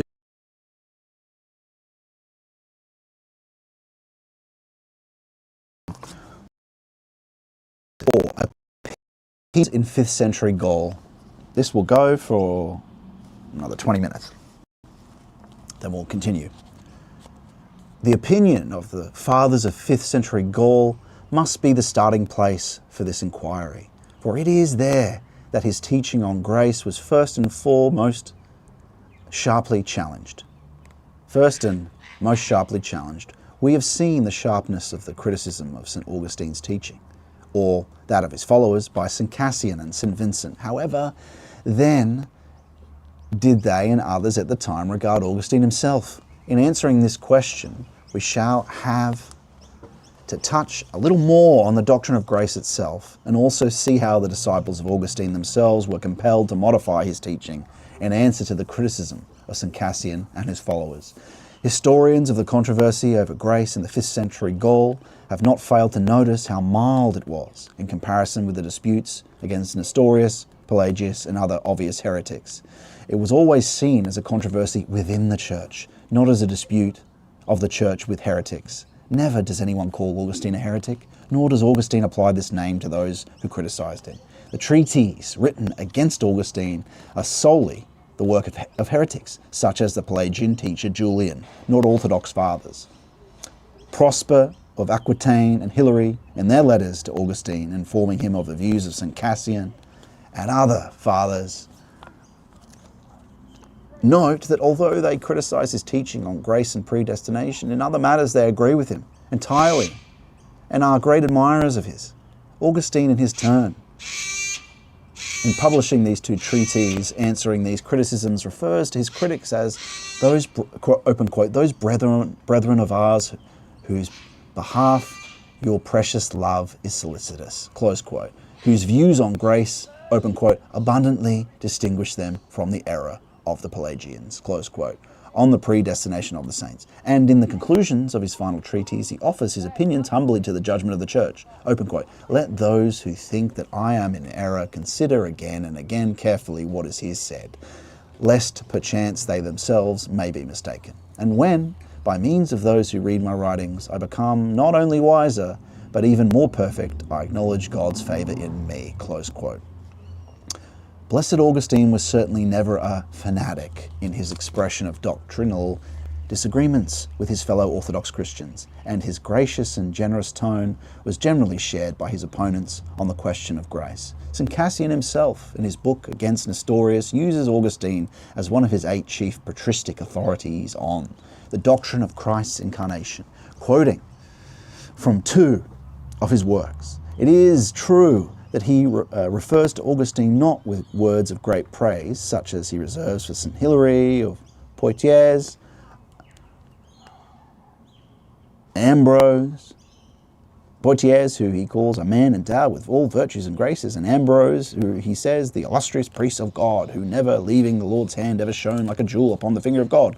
Or Jerome, who he says is the teacher of Catholics, whose writings shine like divine lamps throughout the whole world.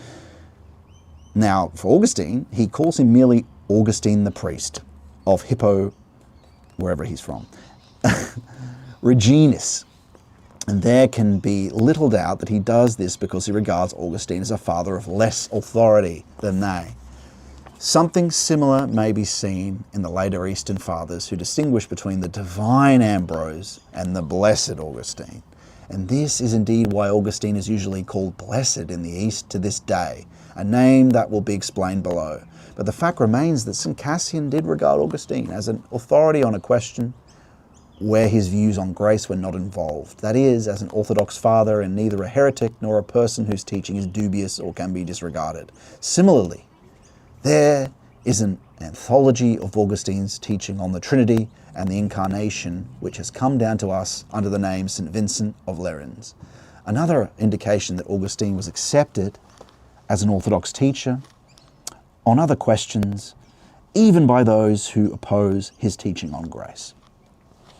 Shortly after the Blessed Augustine, early 430s, Prosper of Antiquain made a journey to Rome and appealed for an authoritative opinion from the Pope Clementine against those who were criticizing Augustine. The Pope gave no judgment on the dogmatic issues involved, but he did send a letter to the bishops of southern Gaul with what seems to be the prevailing, as well as the official, view of Augustine in the West at that time. Open quote, with Augustine, whom all men everywhere loved and honoured, we ever held communion. Let us stop be put to this spirit of disparagement, which unhappily is on the increase. Close quote. Augustine's teaching on grace did indeed continue to cause disturbance in the Church of Gaul throughout the 5th century. However, the wisest minds on both sides of the controversy spoke moderately. Thus, even Prosper of Antiquain, the leading disciple of Augustine in the first years, after the latter's death, admits in one of his works in defense of him that Augustine spoke too harshly when he said that God did not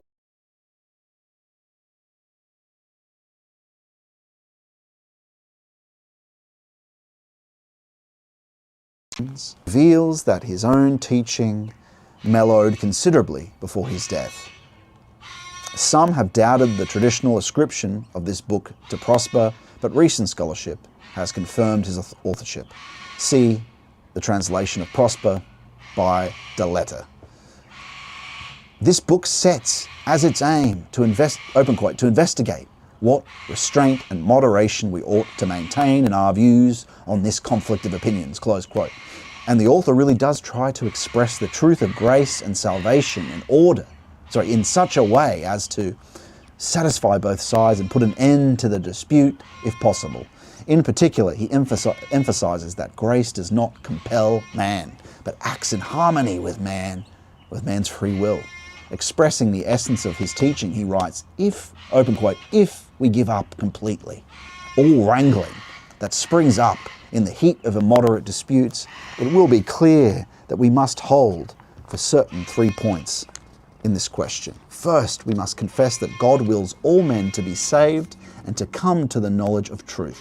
Second, there can be no doubt that all who actually come to the knowledge of the truth and to salvation do so not in virtue of their own merits, but in the efficacious help of divine grace. Thirdly, we must admit that human understanding is unable to fathom the depths of God's judgment. Close quote, Book 2.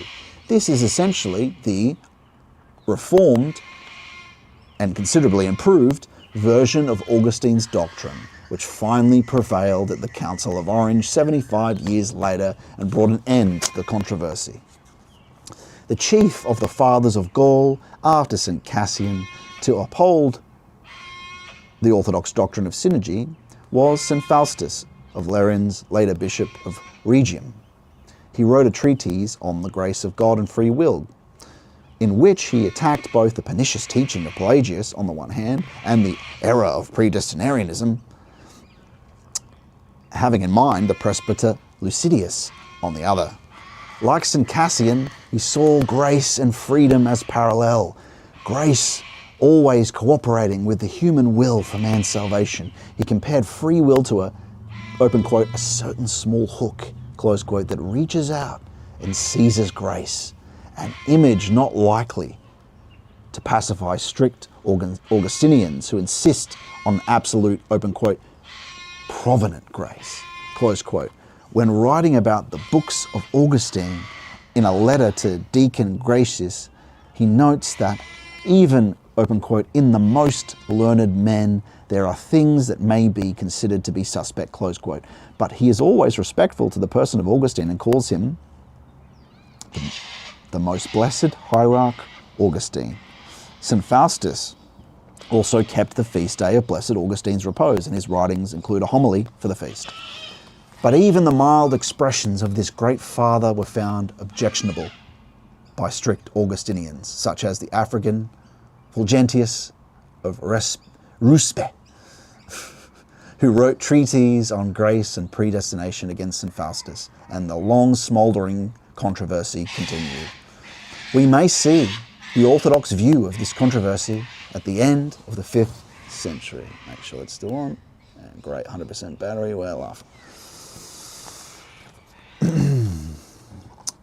We may see the orthodox view of this controversy at the end of the 5th century in the collection of the biographical notes of the presbyter Gennadius of Marseille, Lives of Illustrious Men, a continuation of Blessed Jerome's book of the same name. Gennadius, on his treatise, the Ecclesiastical Dogmas, shows himself to be a disciple of St. Cassian in the question of grace and free will, and his comments on the leading participants in the controversy give us a good idea of how the defenders of St. Cassian in the West regard the question some 50 or more years after the death of both Augustine and Cassian. About St. Cassian, Gennadius says, open quote, he wrote from experience and in forcible language, or to speak more clearly, with meaning back of his words and action, back of his speech. What? Let me try that again. He wrote from experience in forcible language, or to speak more clearly, with meaning back of his words and action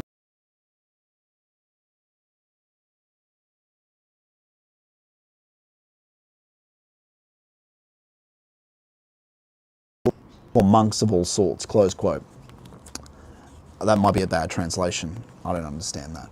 There follows a list of his works with all the conferences mentioned by name, which makes this one of the longest chapters in the book. Nothing is said specifically of his teaching on grace, but St. Cassian is clearly presented as an orthodox father. About Prosper, on the other hand, Gennadius writes, open quote, I regard as his an anonymous book against certain works of Cassian which the Church of God finds salutary, but which he brands as injurious.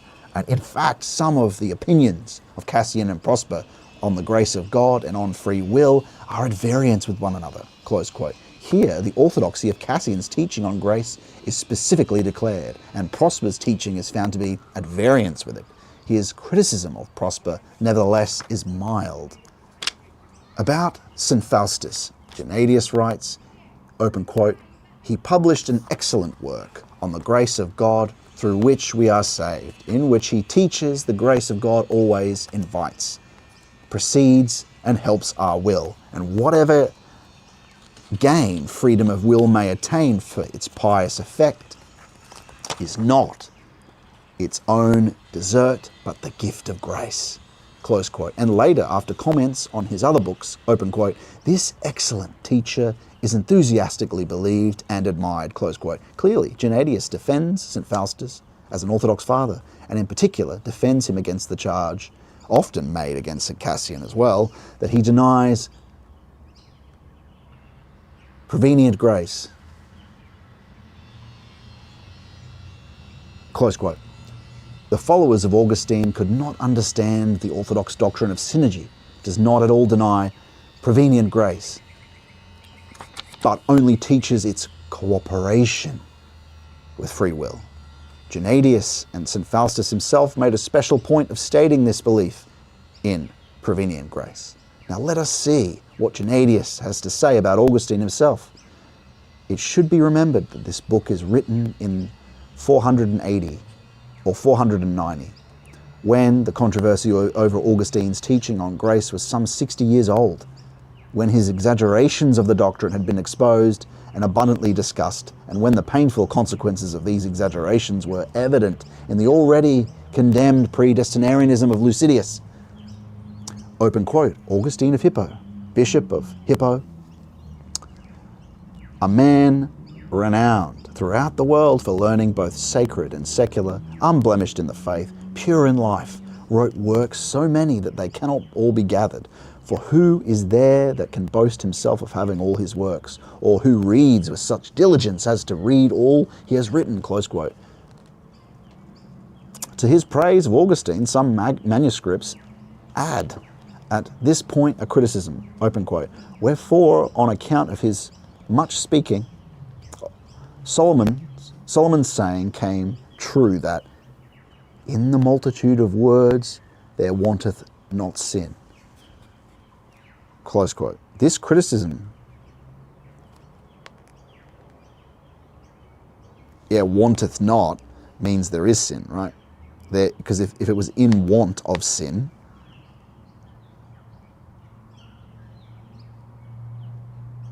it would be saying that it doesn't have sin.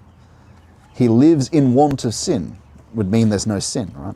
Or anyway, this criticism of Augustine, whether it belongs to St. Gennadius himself or to a later copyist, is no less mild than that of St. Cassian and Faustus, merely pointing out that the teaching of Augustine was not perfect. Well, maybe I'm wrong about that meaning of want. Anyway, just take what he's saying here. It's just pointing out that the teaching of Augustine is not perfect. Clearly, the spokesman of the fully orthodox teaching on grace in the 5th century Gaul did not regard Augustine as anything but a great teacher and father, even though they found it necessary to point out his errors. This has continued to be the orthodox attitude towards Augustine right up to our own day. But at the beginning of the 6th century, the controversy over grace had become concentrated in a criticism of the teaching of St. Faustus, whose little hook of free will continued to trouble the still overly logical followers of Augustine. The whole, which we mentioned earlier, that was quoted earlier, the whole controversy finally came to an end, largely through the efforts of one man whose position especially favoured a final reconciliation of two parties. St. Caesarius, Metropolitan of Arles, was an offspring of the monastery of Lorraines, where he was the strictest of ascetics and follower of monastic teaching of St. Faustus, whom he never ceased to call a saint, but at the same time he greatly admired and dearly loved Blessed Augustine. And in the end, he was able to obtain the request he made of God that he might die on the day of Augustine's repose. He died on the eve, August 27, 534. Under his presidency, the Council of Orange was called in 529, with 14 bishops present and approved 25 canons, which gave a somewhat modified version of the teaching of Blessed Augustine on grace. Augustine's exaggerated expressions on the almost irresistible nature of grace were carefully avoided, and nothing whatever was said of his teaching on predestination. Significantly, the doctrine of predestination to evil which we were talking about, which some had derived as a mistaken logical deduction from Augustine's predestination to death, was specifically condemned and its followers, open quote, if there are any who wish to believe so evil a thing, close quote, anathemized. And there's a citation there for that. You can read that by getting the book. The orthodox doctrine of St. Cassian and St. Faustus was not quoted at this council, but neither was it condemned. Their teaching of synergy was simply not understood. That's a big claim, because you're claiming to understand the inner life of all the people that were at the council. So it wasn't understood. I guess we need some justification for that. That's a big... The freedom of the human will, of course, was maintained, but within the framework of the over-logical Western view of grace and nature.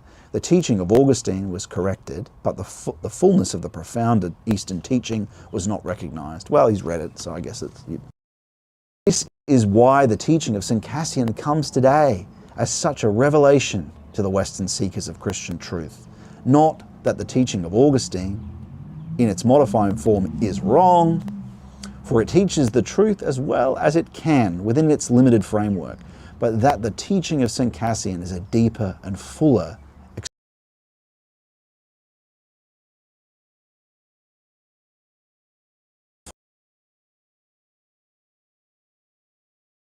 thing.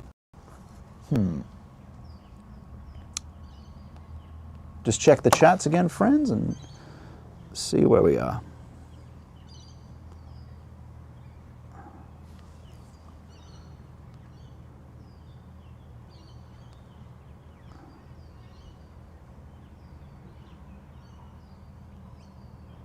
Yeah, we've been here for about an hour, so we're going to move on. We'll continue that book, my friends.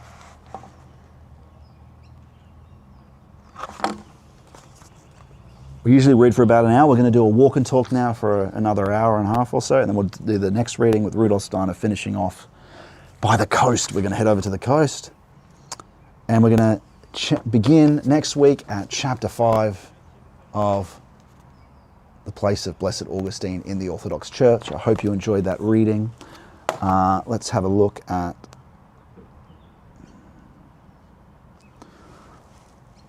someone said St. John.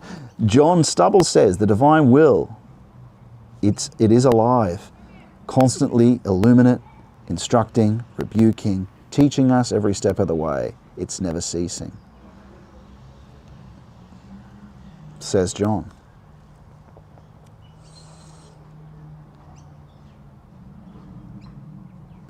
Okay, here we go.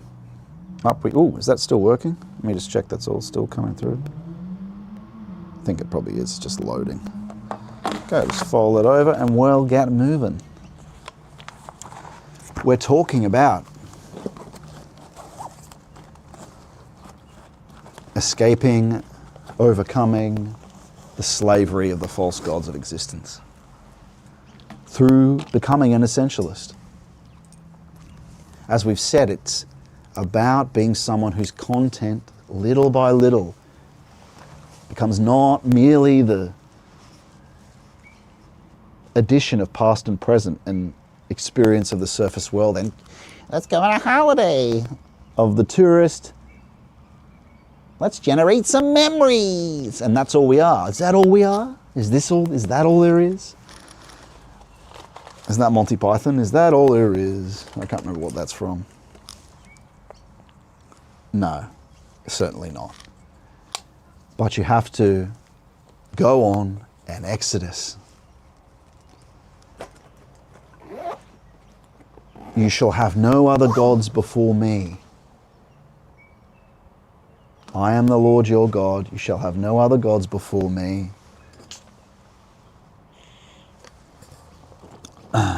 You shall not make yourself a graven image.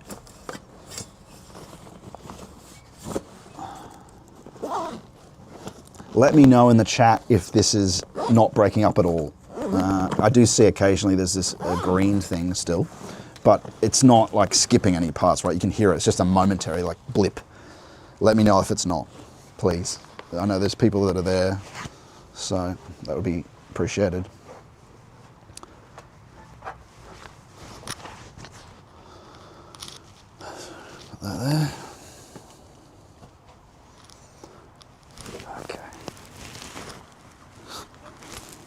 All right. Yeah.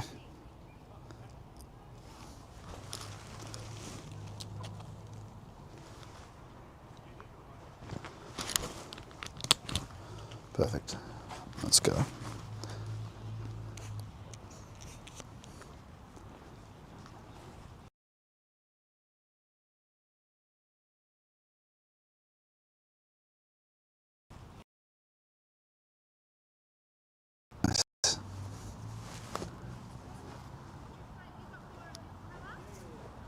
Off we go to the coast, my friends. I'm happy for it to run out and we go again. And so,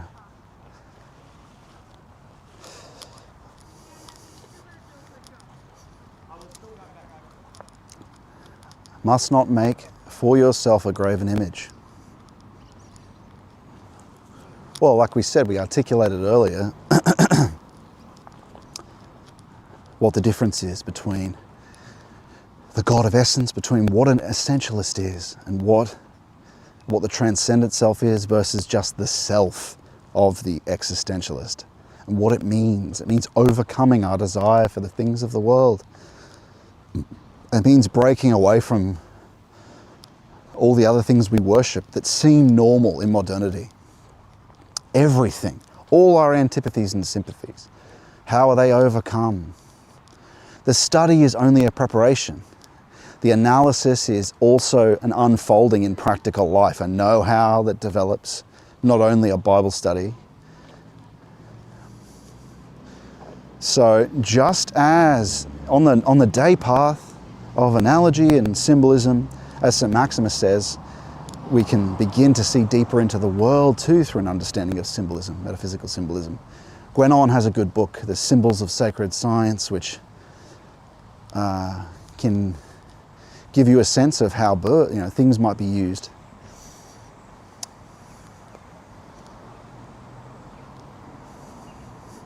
Or how things were used in the past to communicate things. And often artists do things without even knowing. They're guided to do something that expresses.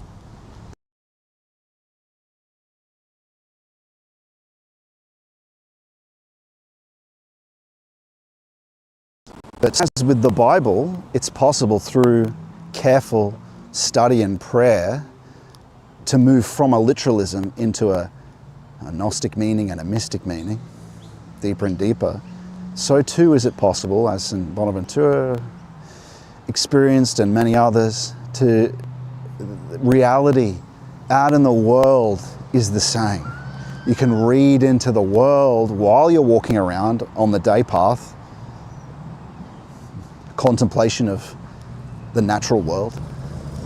You can read in the things of the world, eventually see it through the light of the Logos after a long time. But naturally, the best way is to pair that with the night path of deep worship and deep prayer, to go into the tabernacle, concentration. You have to have concentration as well, because that will only get you to God's light. You need God's truth, human essence. The hesychasts are the most purest example of this rich monastic tradition of people of the depths in mystic union with Christ, but not only individual saints, but a consistent group, mostly, not all, but mostly on the mountain of Athos, almost like a society of people. Its own state is Athos, as almost like an esoteric state. You could call it an esoteric.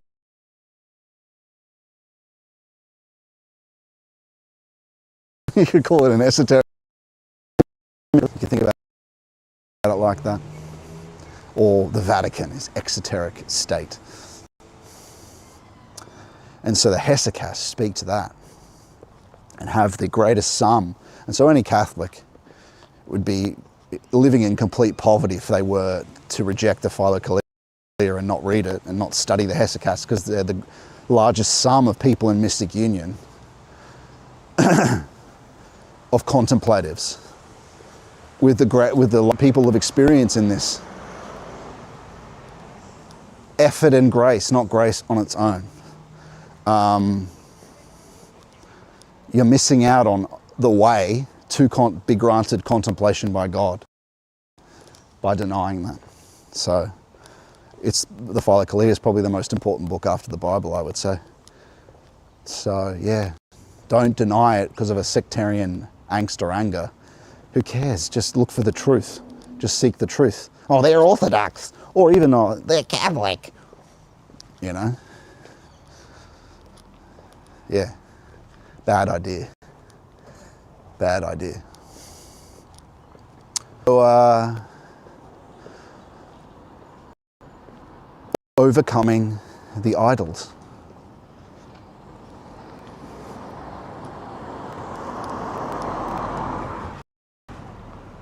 Almost at the coast here. This is southern Sydney. Is it south of the airport? Yeah, it's slightly south of the airport. Not that familiar with the area, but we're here. We're about to get to a nicer part of it.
So the path of St. Bonaventura we were talking about, and the path of the hesychasts,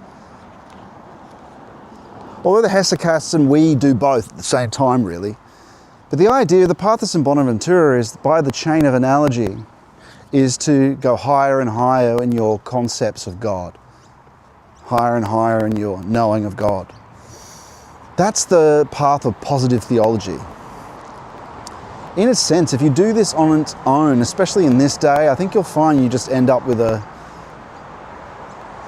retroactively diagnosing things as of God, but not actually in the experience of God as a fact of experience. You just don't, like, you'll be going to church, you will experience positives in the liturgy, in the communion bread, but you won't be knowing him as a fact of experience.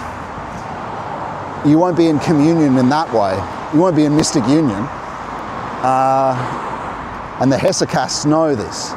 So you could say that's positive theology, but negative theology or apophatic theology will tell you that no concept or word can disclose God and express God, and in fact those concepts and words actually get in the way. The metaphysicizing, the academic theologizing get in the way of the truth of God. They can help you see almost like a mirror. They can see, oh, okay, if you combine it with the experience of, here we go, by the ocean. If you combine it with the experience in the tabernacle, having the way the world is for you dissolved, your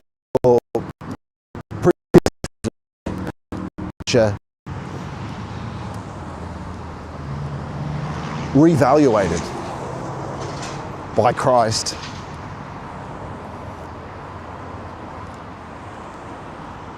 you won't just postulate him behind the appearances of the different individual multiplicity of the world, the different things themselves. You'll actually know, because you can ask. Like I said before, you'll be able to, oh, okay, here's a bird, right? If that comes in coincidence with something we're talking about, but with internal spiritual experience, spiritual vision, the heart, are the things the saints reveal, perhaps a word, and then we later check through conscience and through the faculty of divine intuition. Was that you, Lord? And then we put that in our epistemic principle to see if an order emerges out of all these different discernments over time, that we grow in humility, in health. And what's the criterion of health though? Because we can't just say health. Well, because what's health?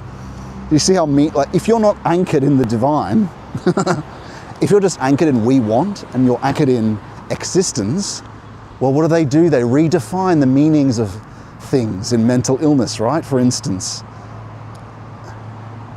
they call something, instead of a disorder, a dysphoria.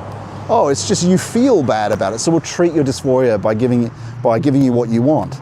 And we see this in modern woke ideology, redefining health. So, of course, this is tied up with what we just mentioned, the we want, this rotating egregore of the will of the collective. Charged up battery, exerting its tyranny on the others and in the world. How do you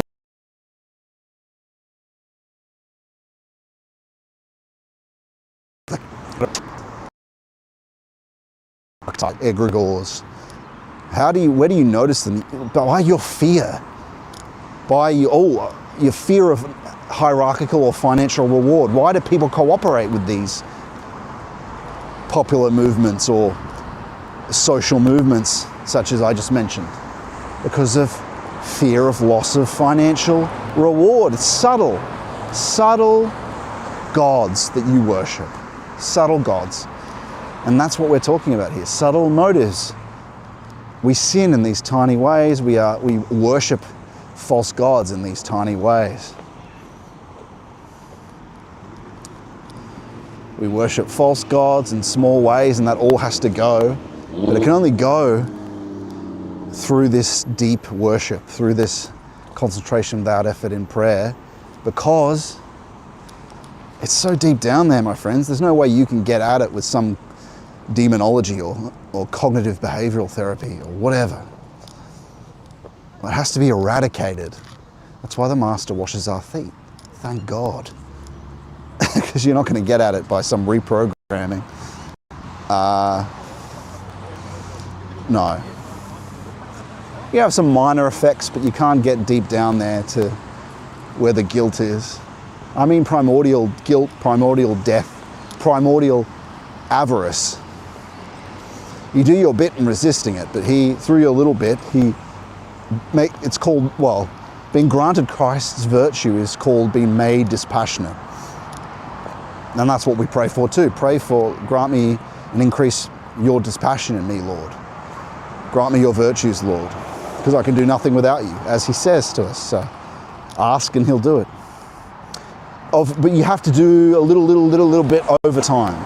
This is over a long period of time, right? You've got to do your bit. Do your bit as a moral action by going into the desert.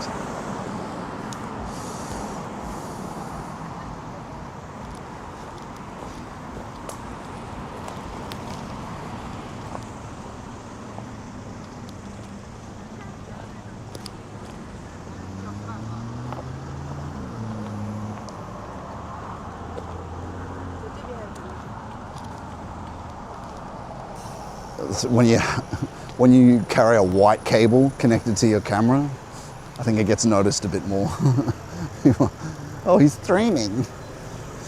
Anyway. And so, what were we saying?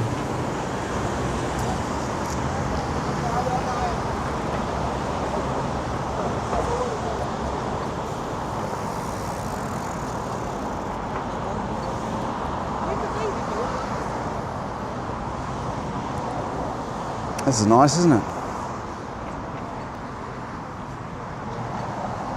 Amongst the people.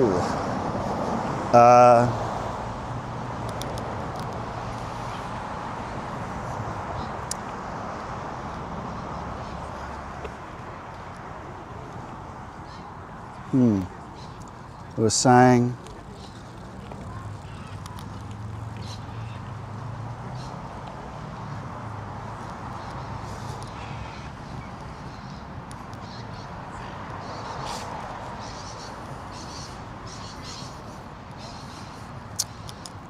positive and negative theology.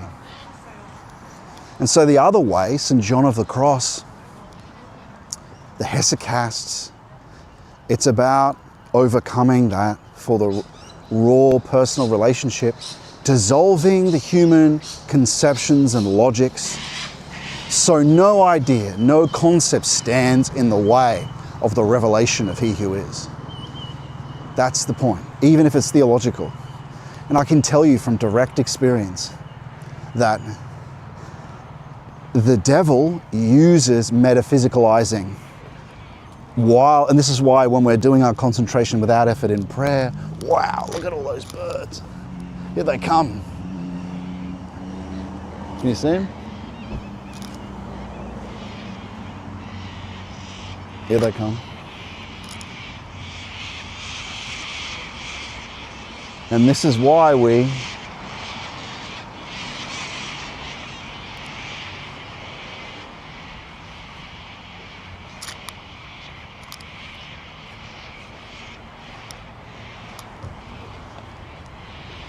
this is why the devil uses this in the depth of concentration without effort in prayer.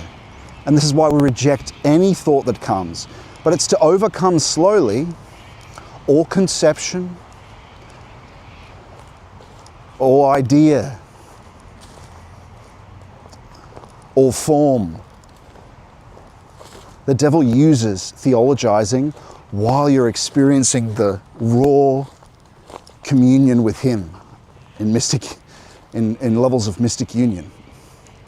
And so, of course, that's why we've been doing this training of rejecting even the positive thoughts. Because as St. Sophrony says, don't spy on yourself. That's what that is. Don't spy on your own metaphysical or theological experience. Perhaps you can ask God about it later. Ask Him first, do you want me to, Lord? Once you can discern, and once you've got the divine intuition, I don't mean women's intuition, I mean the sendings that come in the phenomenology which are aligned to what the Bible says and what the saints say of these experiences.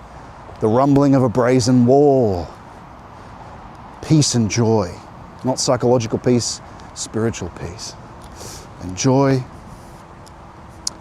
and other phenomenologies that we've described before. And we've got lectures on, which you can look at my Substack for the categories of lectures that we talk about. One being true, how to know spiritual experience is true, an epistemic principle, truth criterion for spiritual experience. The other is how to discern the Holy Spirit. Again, you won't be able to do this unless you've been doing the practice for 5 months, doing an hour a day. You've got to get up to that for your own safety. Why? Because you need to be shown the phenomena and the difference in the depth of your practice. First, like we said, that's part of it.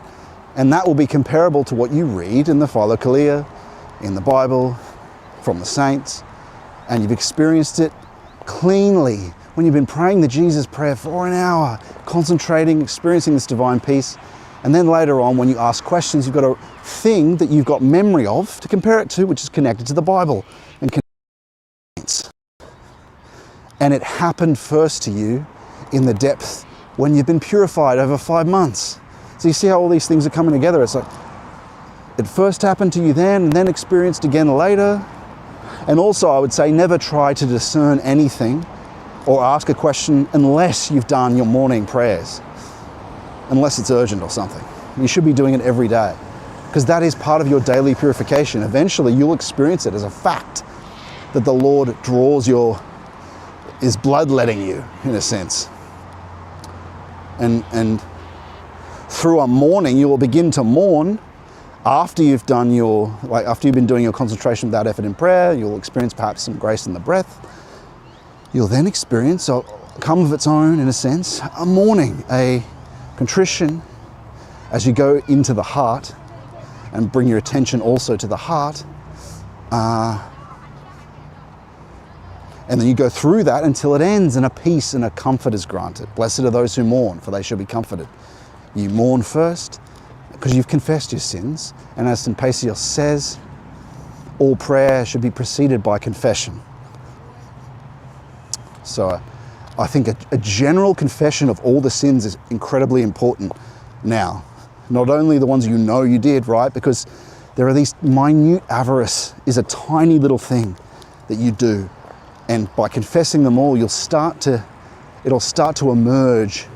You'll be helped to know these little ways that you do it. You'll find that you do most of them. You think you don't, and then you end up doing most of them in a tiny way.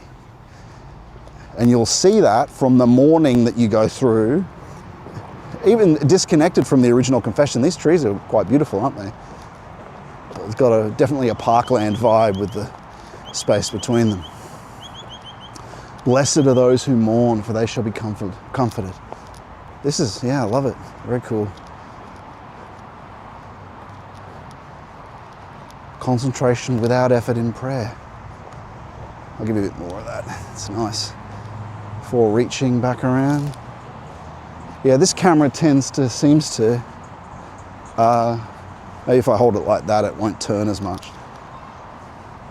Because before, you would usually have to do that. But it seems to pan off to the left, this new camera. If I hold it like that, it might be, at least I'm in frame then. But I used to have a good angle where you could see behind me. It was like you're walking slightly behind me and then you get the front view. But anyway, enough of technical talk.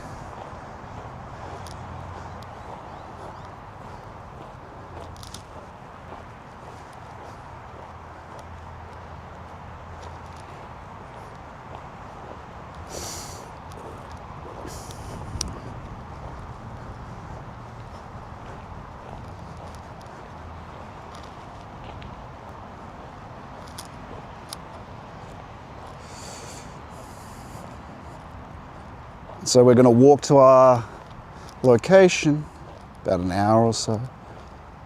Is that still coming through there? Should be. Seems to be. Gorgeous beach, thank you Scott, says John. That's fine, my friend. Our second reading is Rudolf Steiner. We're almost at the end of this book.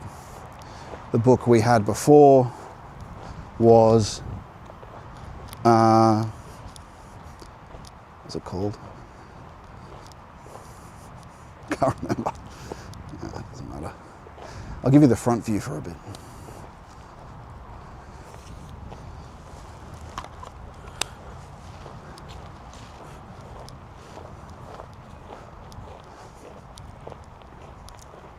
Always a good opportunity to pray the Jesus prayer for a while.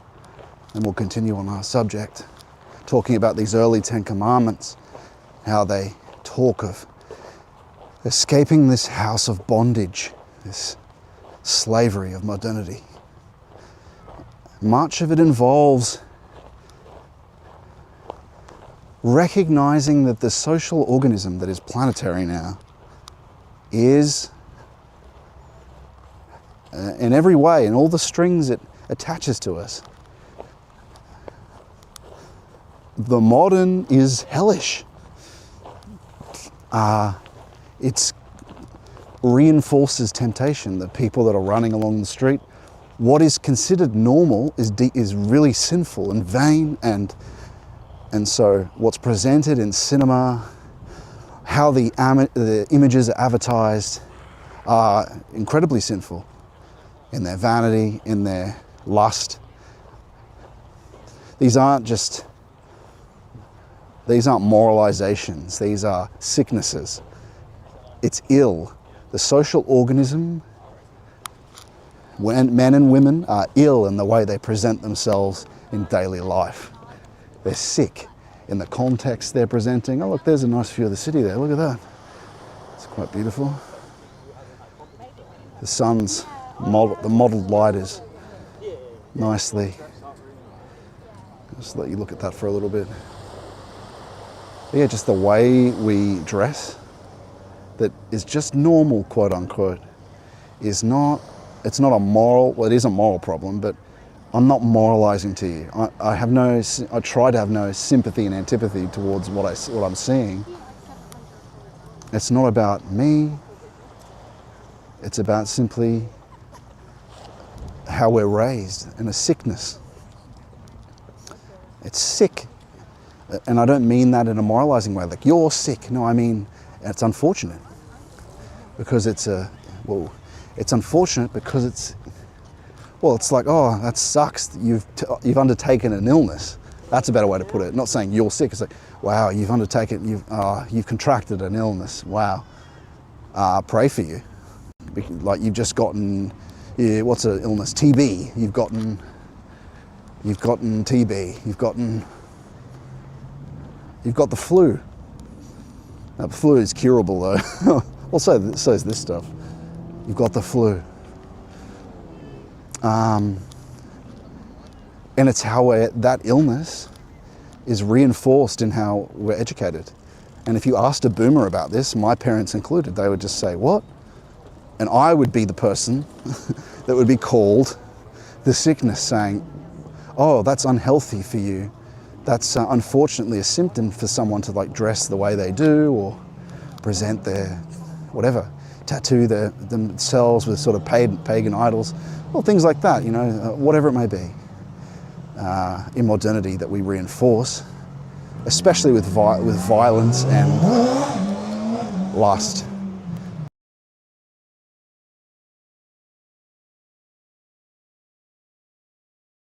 Whatever force, violence, killing of life, delusion, reinforcing people's unhealthy delusions.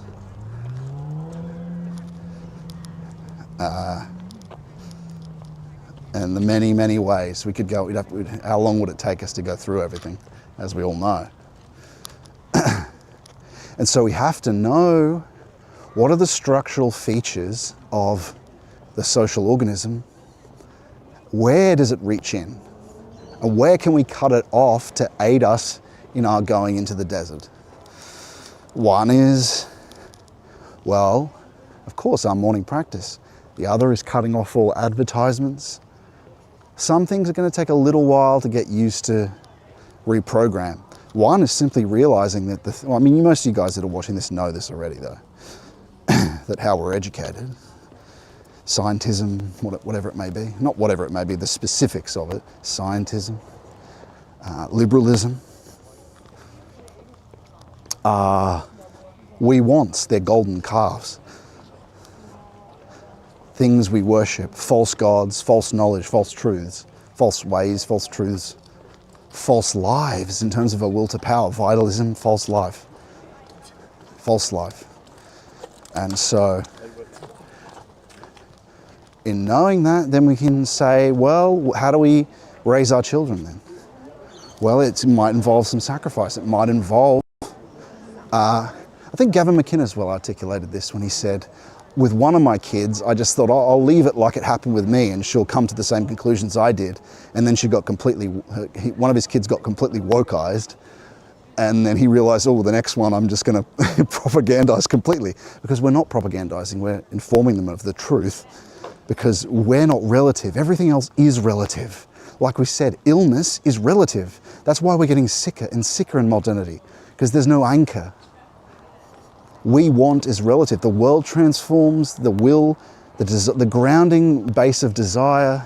Then the new protestations come of the we want, forming new demons, and they have an effect on reality too, and changing people's. And you see how it just continues to regress downward.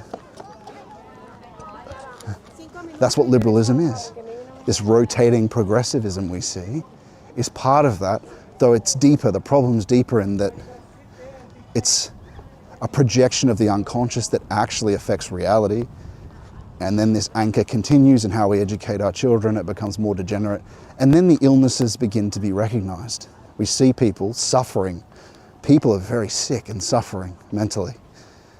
But the parasitical process, which we could also call this egregore creation, this liberalism, this education of the social organism going downward, parasitical process reinforces itself. If you, well, for a long time, if you spoke out against it, you were, there's enormous threat. Removed from hierarchies, removed from resources. It's a lot better now than it was, I'd say. But still, more idols have appeared. Transhumanism, Elon Musk is an idol in himself, another one. And so that negative feedback loop, that parasitic process is still there and reappearing in different forms. Well, you saw it turn to Zionism, didn't you? You saw it there because too many people have invested in this MAGA egregore when they need to turn to Christ. He's the only solution to this stuff.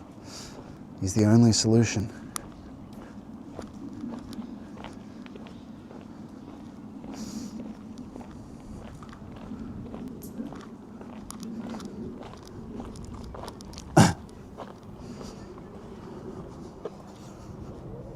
And so, like I said, figuring out where that organism interacts with us, how it would be different if it was healthy.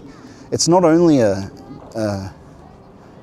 mishealth or an illness in the individual, it's an illness in the structure. So the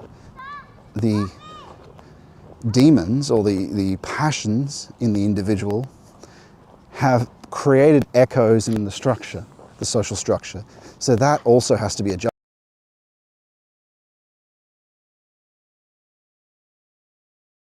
Also has to be adjusted, but without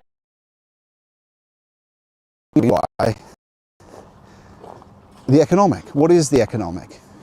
Production of commodity, circulation of commodity, consumption of commodity. People might add capital to that. Really, that's kind of the spiritual phenomena of the economic, really. It doesn't actually belong in the economic sphere, but yes, it's there. How do we know that? Well, we know that in how value is a difficult thing to determine. That various theories of value persist, but when you see a painting, it's worth nothing in someone's basement until it's discovered who it's by. There's no material in the painting that says its value. It's really a matter of, in the end, belief. And I think that also with commodities, depending on where they, well, they're all commodities, but where they are determines what they're worth, where they are in the circulation. The same iron, if it's moved, its price changes, its value changes, right? And so, but what is consumption? Consumption, or what truly drives the economic? Well, people just say this abstract consumption. What is that? What is demand and supply and demand? Well, it's interest. The economic is driven by interest. What's interest? Well, that's, again, I'm just giving other words to get you towards the phenomena, to get you towards the thing. Desire, wants, needs are the consumption that drives production. But what should really happen in a healthy social organism is capital should get as much as possible, and we see this a little in venture capital, in that more so, but with the wrong motive, does capital get assigned to talent and potentiality, which is in the spiritual sphere. Development, the future. Oh,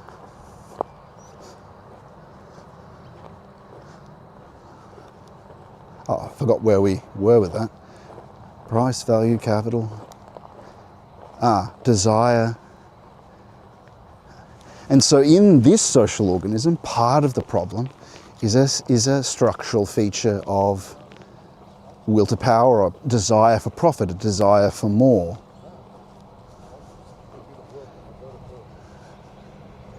We used to have other motives that were involved in a man's work, our work impulse. So those motives, dignity, there was a dignity because the process didn't exceed the individual. He produced his blacksmithery and he produced a product. He had a certain, as a good, that he took a dignity in the production and delivery of it because it had his virtue in it, in a sense. And of course, we got taken out of the delivery of that process as the worker. And then a wage was assigned. And so, but the truth is you are selling a commodity. You're selling a service. But you're forced to volunteer that for whatever, because you're desperate, because the economic power is the person has the means, which is they have the capital, you need it, and so you're forced to just do a job for a wage. But it should never be a wage. It should be a sale of a service or a commodity. Anyway, these are very difficult. How price should be determined, difficult questions. But the point is, what really needs to happen is where this process got away and gets away with itself is firstly, or one way it does, is the exploitation of those needs, of those desires and wants. So instead of a company's principle is based on profit. And the more it becomes public, a public company, the less responsibility there is. That's why, you know, when you get really frustrated when everything is a sort of scam to try extract as much capital from you as possible. And there's no responsibility. Who do you complain to with these corporations? They design it so it's too much of a waste of your time to go through some consumer process to get your $10 or $5 back. It's all designed to exploit your need.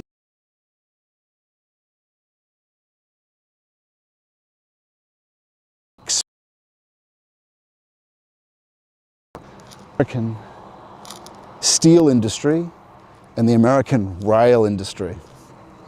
When these began, these were excellent services. These were the best. Rail. But what happened? These companies became public. The profit motive continued to, because of how a company is legally set forth, the steel industry forgot what it was, and so did the rail industry in America. And they invested, they diversified their portfolio, and they became an investment company, not a rail company. What happened? The service was no longer provided anymore, and the rail suffered. So you have a shit rail service and a shit steel industry. I mean, you'd have to go into the detail to show exactly why, but you can definitely see in how they changed their investment. They invested and diversified into industries that weren't rail, that weren't the service that they existed for. Well, because they never existed for the service. They existed to exploit the need, right? And so you've got to find what's a better principle that we could have? The principle of association. We're not going to stop production. We're not going to stop circulation. We're not going to stop consumption. The economics are going to be free still. But we're going to change how capital is assigned. It's going to be based on potentiality. But also, in the formation of economics, we rely on the principle of association to fulfill a need. And the spiritual part, the spiritual cultural sphere, is removed from its tyranny. It's tyrannized by the economic and the state, right? We're not going to create some state that's going to govern everything. It'll be associations, economic associations this is so hard to lay out, but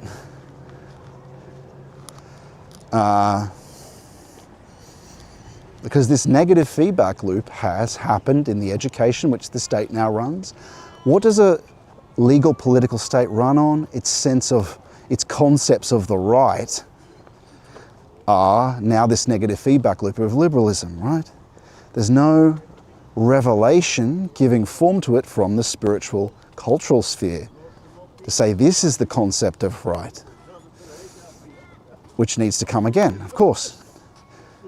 And so we've got bad motive impulses on one hand, our desires and wants for consumption that are completely corrupted.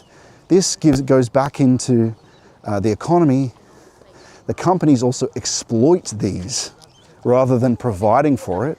And it's not a community need. A principle of association would be a group of individuals collaborating economically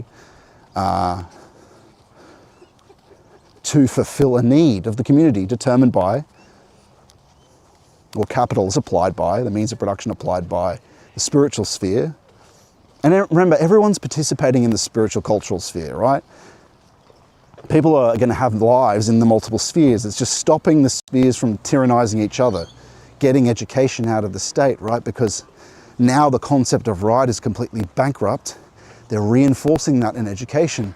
They're stimulating improper desire in the individual through the state education. So what happens, we understand this better, then we say, well, okay, we're going to have to arrange to homeschool our kids, right? Little things like that, understanding the social organism and what would be proper can help with that. You show something in contrast, you can get a sense of where the illness is actually negatively affecting you and what you might have to do to aid someone else if you're raising a child, if you can. And so you can see some key problems in that. The key issue being a matter of individual purification. Because just as it is in the individual, right? It all comes down to the passions. The issue in the social organism, it all comes down to inflamed desires, which are demons, right? Anger, all these different things.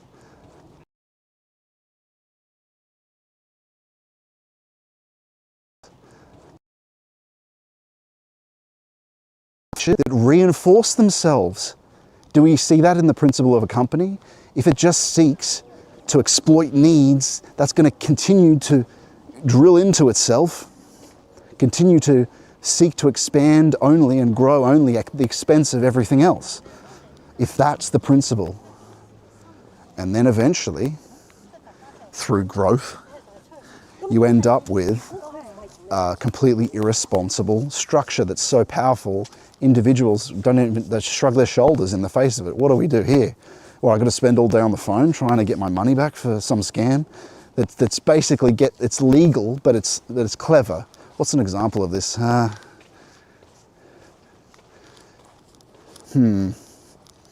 Okay, what about gyms? Usually when you sign up to a gym, if your direct debit doesn't process, they charge you some late fee. And then they try to recharge it, and then they try to charge the late fee, and then they give you a late fee on the late fee. But then if your bank actually gives them the money. But what they've arranged in the fine print is that what happens is the bank overdrafts your account and does give them the money. But what these gyms do is refund the money that they were given and still claim that you weren't paying the fee because it was overdraft. But it's like, what does that have to do with that company? I don't even know how they get that information. But do you see, this is a massive company looking to exploit a need. And that's how you're making your money? Interesting. But that's everywhere. Mobile phone, they get a monopoly over something, or they collude together.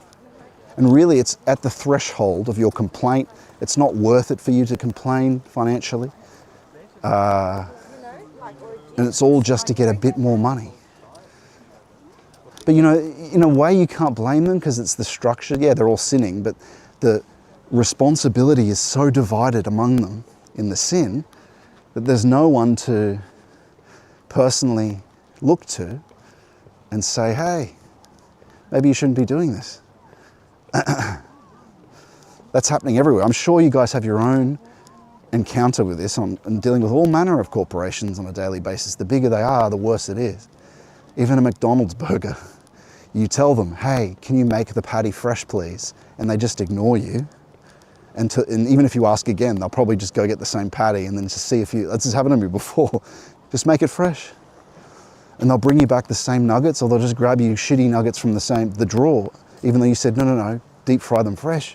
You might have to ask 3 times, because they get used to the fact that after once, you'll just walk away or something, right? Little things like that. No responsibility.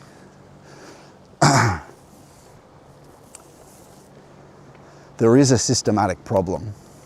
Again, though, the solution is not to bring the economy to the state. No.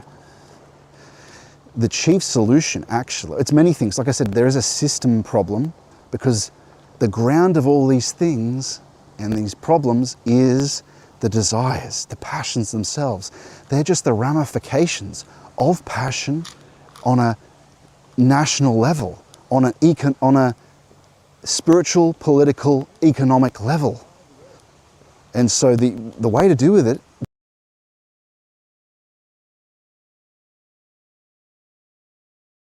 we're going to have to face that. It's still going to come after us when we initiate. But yeah, you can't make the changes, but it can be helpful to see. But isn't that funny that the whole process is driven because the company principle is created already based on a passion, will to power, more, at the expense of other people, is a human passion. It's desire, interest, that human interest, I don't mean interest as in on an interest payment, I mean interest as in I'm interested in that, which means I'm impelled towards it. It's in my interest, which means desire. And so our desires, our wants, our will has been corrupted through passion and accelerated through the internet, communication technologies. It's not them in themselves, but there are some structural features that if they were reformed, it would fix help a lot.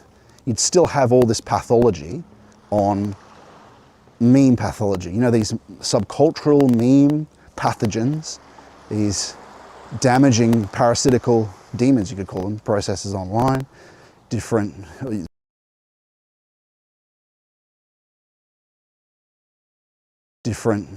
people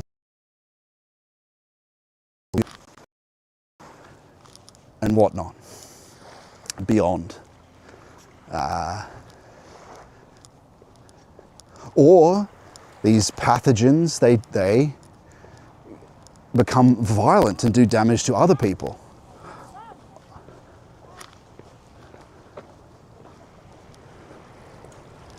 Do damage to other people.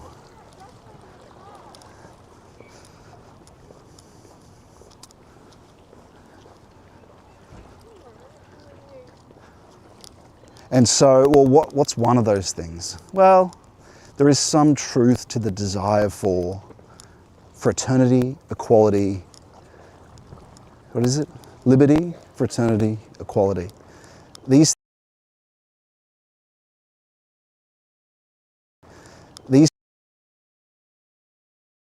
equality.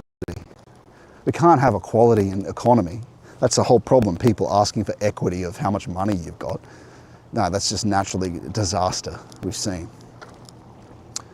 But if it's in its proper sphere, well, it's quite right to request in the political legal. Some of these instincts are actually correct, right? Political legal, yeah, okay. Equal application of the law seems like that's something that's good, it's healthy, and has been healthy when it's been properly applied.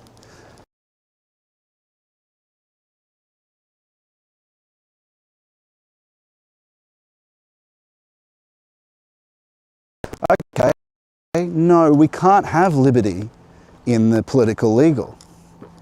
You have to be restricted by property rights. You can't just take from some other person. You have to be restricted by various things. You can't just go around killing. You're not going to have freedom on the political legal. No.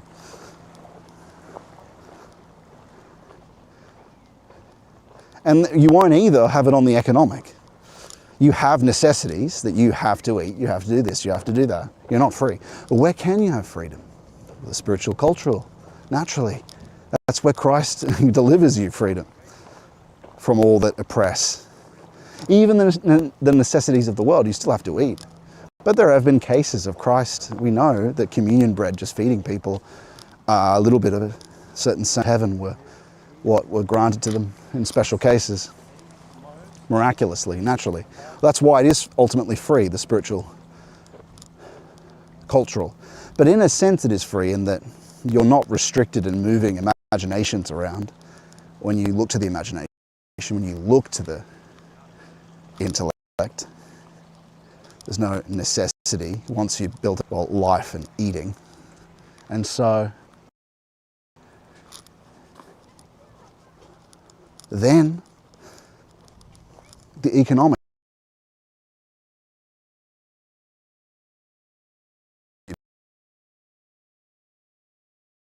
treats another brother is an ideal you can aspire to.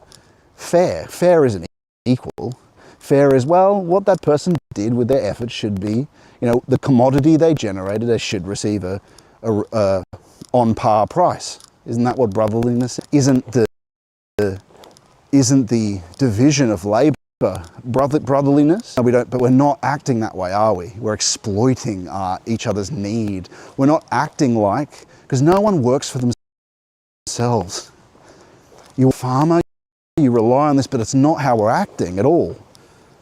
It's not how we're acting at all. But it is possible as an ideal. We're not saying, it's not equality, and we shouldn't have equality on the economic. But it is brotherly. So that I help me, that's the division of labor. But it's difficult, right? Because you have removed the person from the delivery of the commodity. And so he's abstracted out of the delivery of the commodity. You can't go back though. So we look at the production process. We're not going to reverse the division of labor. It's not happening. And you wouldn't want to. You don't want agrarian, such inefficiencies of delivery of things. We can't go back to that. But we could, again, and by the way, this is all useless without initiation. You can only do these things. Yes, it's helpful to separate the three things: spiritual, cultural, legal, political, so they don't tyrannize each other, because they're currently tyrannized by the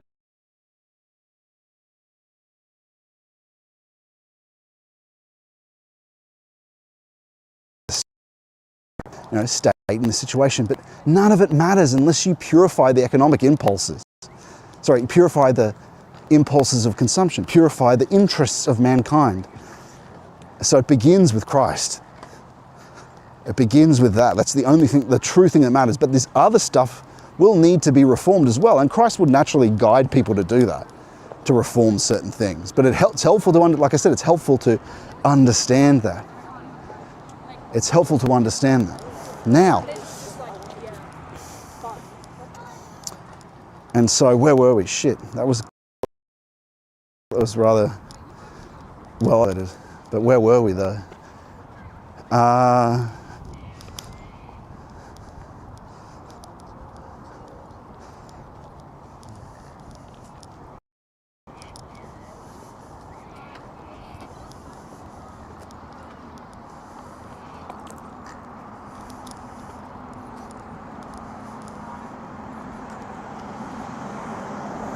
But that work impulse is key. That's key. Why do we work? That's where we were. Work impulse is key. Work impulse is key. We used to work more. We used to more be, I've said this before, labourer. We'd labour. We'd worship. And we would ennoble our words. We would reflect our experience with the best word possible. We'd infuse our soul into our speaking. We're equal parts labourer, monk, or labourer, poet, or artist, and monk. We're a soul, spirit, and body. We're only truly spirit, though, in union with Christ. Then you can say that it's a threefold organism. But you can also see this threefold organism, and this is why we talk about a Bit of a vlog, eh? threefold division of spiritual, cultural, legal, political, and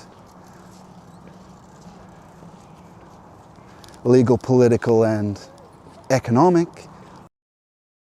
Well, because man is nerve, sense system, brain, rhythmic system, and metabolism and will. Feeling in the soul, you could say, is sort of tied up with the rhythmic, nerve, sense, brain, sort of tied up with the spiritual, you'd say, and will, metabolism, and the limb system. There's a threefold division in man, and naturally you see the same thing in the social organism: economic, legal, political, spiritual, cultural. But implicitly, that's not what we believe in society. We've been taught by science, it's just ideology. These things are just ideas. They're epiphenomena of the economy.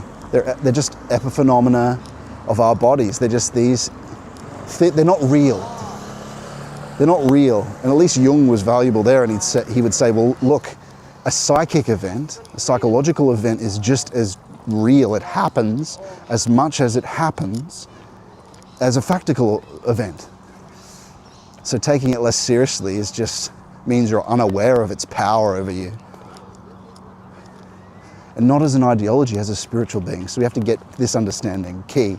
And that threefold division helps. So you get that you're not dealing with some ideology. That's just what the dilettante ends up suffering because he believes that. Unfortunately, that's what he's taught though, right? It came out of the working class were taught that. Really, the aristocrats just didn't do their job. Well, there were many other problems. The aristocrats didn't do their jobs. And that's what was left. The scientism the aristocrats knew, or that upper class knew, and then taught the bourgeoisie, entered the state education system, but the upper class kind of still had a leftover religious view. But the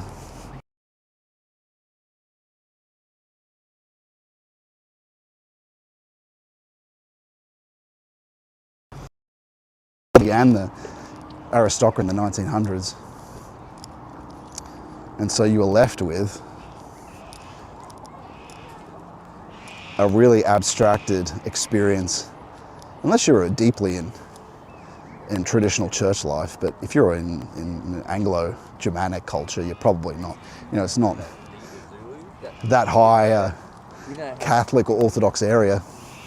But even in the 1900s, Catholicism had become, processes had infected it in a great degree. That the criticisms of that are true, but it's not the whole picture. The legalism attack, the legalism criticism is true of an aspect though. It's not the whole picture though. There's still the places where it had its depth contact. But anyway, what were we talking about? We were talking about work impulse.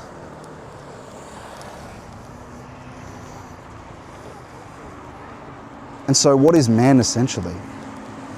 One of the biggest problems in the social organism is that our impulse for action is all wrong, isn't it? You're exploited, you're forced. Whereas before, you were paid for your service and commodity, but you had an additional impulse of a dignity. You'd do your handicraft, and it was wrapped up in a meaningful telos, a meaningful end and purposive context, just like the monastics of Athos demonstrate. Just like they demonstrate when they participate in their handicraft of icon carving and incense creation.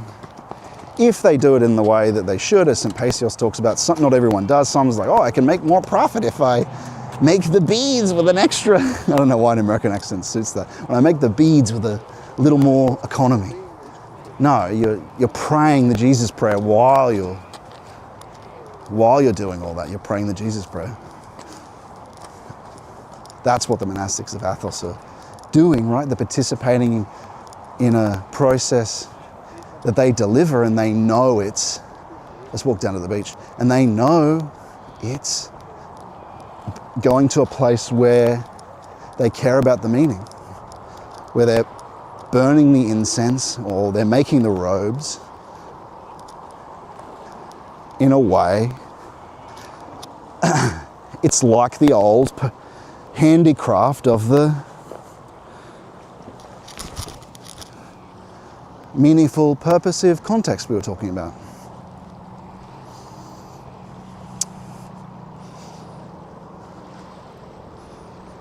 But you can't go back. So we need, and I'm sure you all are sitting there thinking, oh yes, I would like that too. I don't want to just come home, or I don't want to just do my work and not have that to be tied into a more meaningful process. And people have this complaint now because they kind of feel like this unseen technical process and will is invading their life and forcing them to do a work a certain way, and they know that it's bound up with a context that's not good.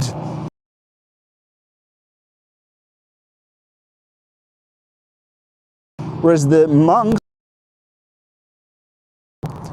so the problem is both social and spiritual. One is reformed work impulse. So you can't, like I said, you can't solve this process without initiation. But on the other hand, you could do some reforms where, let's say we use the principle of association, they're applied spiritual association, spiritual bodies apply capital based on potential. And usually the capital is, the people that are applying it are people in that area of expertise. It's kind of like VC without the profit motive, right? So you have to restructure so many other things at the same time. But the point is, so that the impulse of the effort, where the capital is assigned, is done not for will to power, not because the economic power lies in the hands of the person that has the means of production and capital. The more the person that assigns it is assigning it based on potentiality, based on the good, based on concepts of the right. But again, it's not a socialist thing. It's based on potentiality. Well, yeah, you are supplying a want and a good, but it's not to exploit that so you can get more at the same time. But it's not assigned by the state either. It's not socializing the economy. Price setting and value that's all still going to be in the economic sphere. Anyway, it's very complicated, but the point is to change the work impulse for people, because it's deeply parasitic for everyone. They're deeply unhappy with how this is. Now, one thing that can add to that is people who are, well, firstly,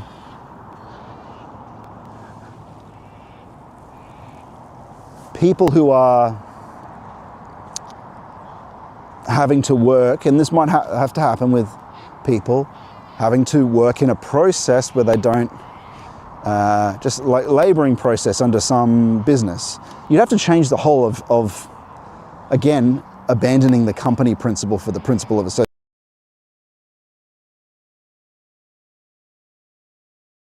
It's very, The point is to change the work impulse. The point is to change the association of people creating the production to change it so it's not seeking to exploit the consumption, to exploit the need, but simply to provide for the need and be paid. Yes, be paid for what they're providing. Yes, not exploiting, not exploiting the need, providing for a community need, to wrest control from these passions we've been talking about, driving desires and putting it back in human control, because inhuman animalistic processes are governing desire at the moment. Our passions, aren't they, on an individual basis, on a collective basis? We're trying to wrest control back to Christ. You can't do that. You're not going to be able to do that top down with some dictator, because that's just using the state to oppress it. I mean, maybe that might help for the start. I don't have all the answers there. But I'm just trying to dive in on this process of changing the impulse of the company, the association of people. So it's not just more to get me more. Again, the economy is not going to be oppressed by this. But the control of capital will go to the spiritual sphere, which most people will participate in where it's assigned anyway. But it won't be the state socializing the means of production. Production, circulation, and consumption are still going to be free. It's just capital properly belongs in the spiritual sphere anyway.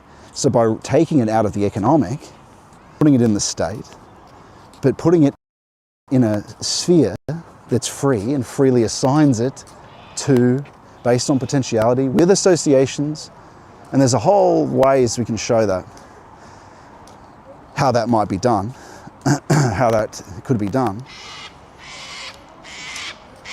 And so that fixes a structural problem in that company principle. But still, even if you did that, even if you took control away from the state, reinforcing its bad, even if you reformed the impulses into the concepts of right that the states have, back to Christ, right? You're still going to have these negative feedback loops in the text.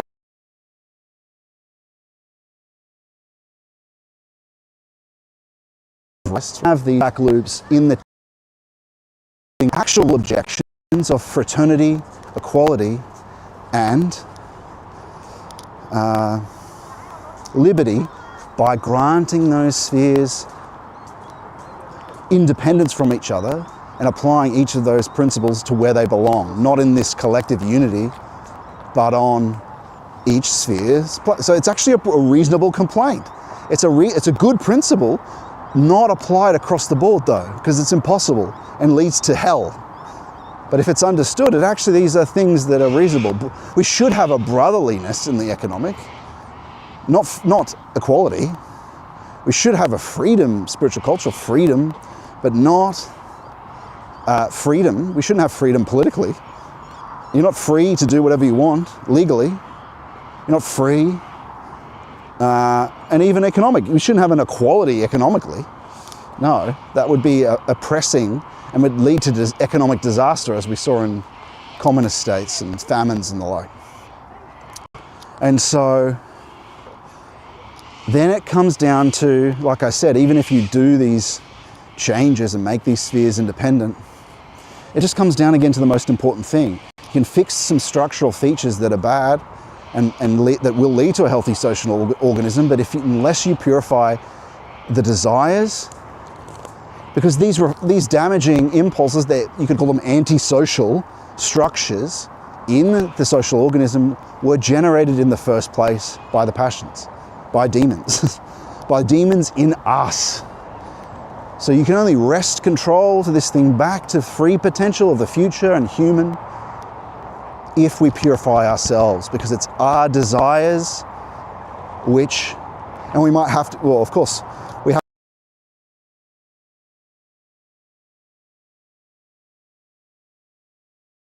and if we which might have been to begin with in the sense of, well, that's just simply Orthodox Christian, right? You got to work, but you don't just hang around evil people. You have to be amongst good people, don't you? And so through all that, we can see that, yeah, these things, this unrighteousness that the soul has been crying out, haven't you noticed it in your own being? There's something wrong with this. We are being exploited. This isn't just how it is. But what has to happen? Well, as an individual, what do we need? We need a new impulse for action.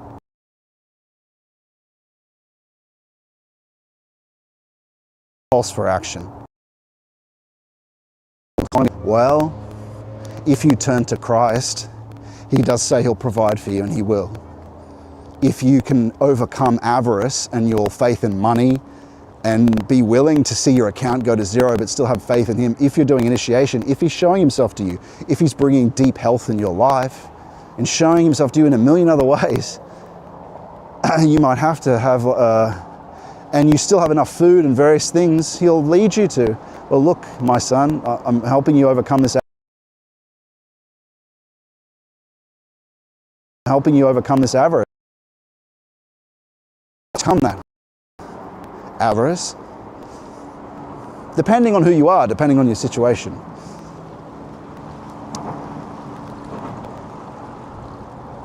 So if you want a different impulse for action, that's how you can do it on an individual basis, because Christ provides. That's how you can have that. Otherwise,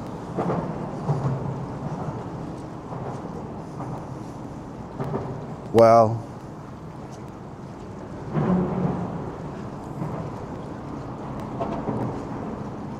I think you'll find most entrepreneurs' impulses end up kind of corrupted because they still get tied in with a work impulse, the impulse for need of profit.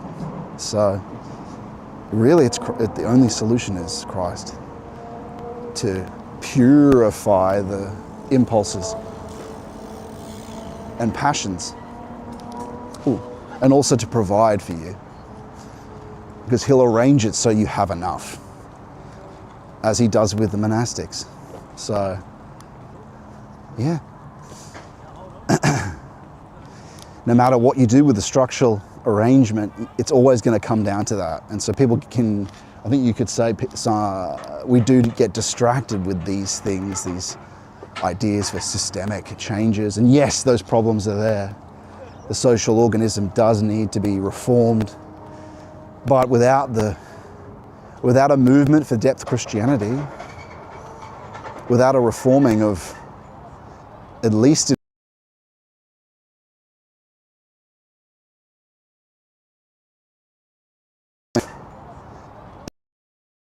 impulse from Christ himself and be provided for. Because your impulses are your false gods, right? Which impulses do you obey? Your fear? Your impulse to have money because of your fear? These are your gods. These are your gods. And so I think we'll walk down here. We're going to walk down a bit further to this park, and then we're going to choose up. I think that's probably the better location. Oh, maybe not. I don't know. What's better, being a bit higher up or being lower down?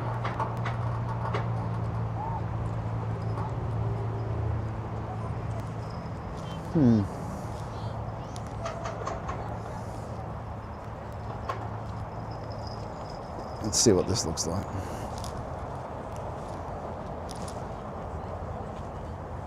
That's kind of nice.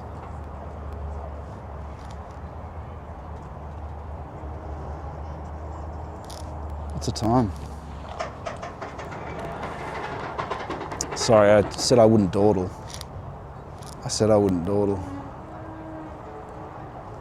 Let's check the old chats, and then we'll...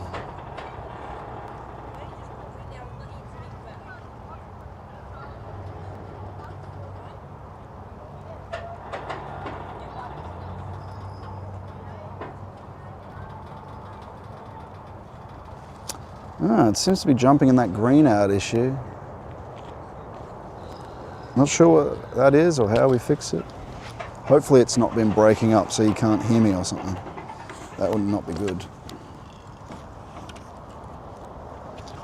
All right, we'll get to our second reading from Steiner. What time is it? Oh, it's 3:32. Oh, maybe we should walk a bit longer. It's not late enough yet, I don't think. We could walk across that bridge. Do you want to go across that bridge? Yeah, I think it's still too early to do our reading. We'll have to... Oh! Give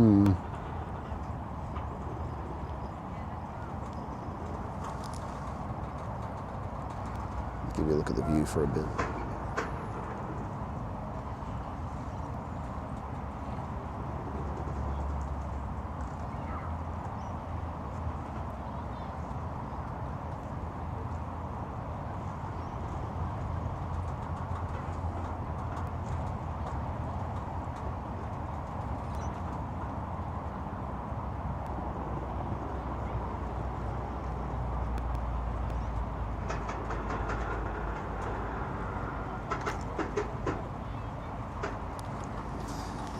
Okay, we'll do our reading here. We're reading Steiner's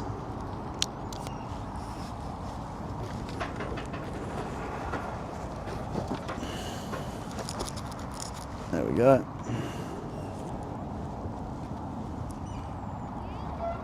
How's that?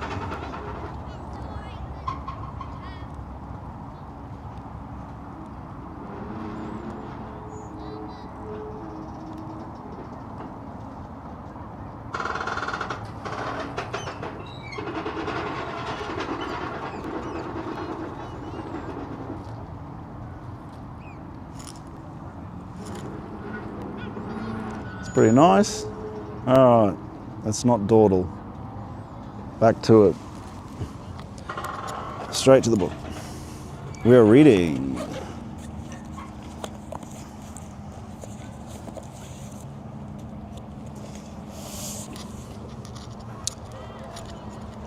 Oh, if anyone wants to criticism, if you're there, or if anyone is there from that's in the fellowship, if you'd like to participate in the conversation, I'll log into the Discord on my phone or my laptop, and you can. I'll just get the second mic out, or I could put it on my mic. And you can. It's about there.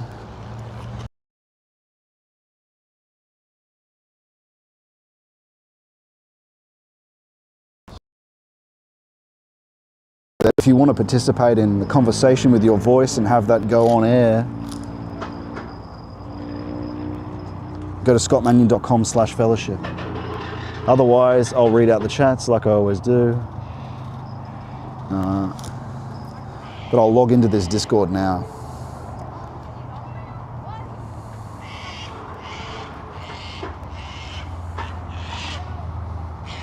I better check this sound is coming through as well. Let me have a look. Turn that up.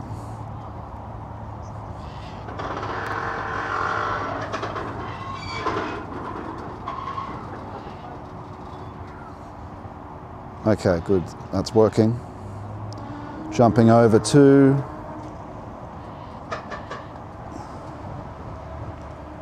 conclave meetings, join voice, access to microphone, okay.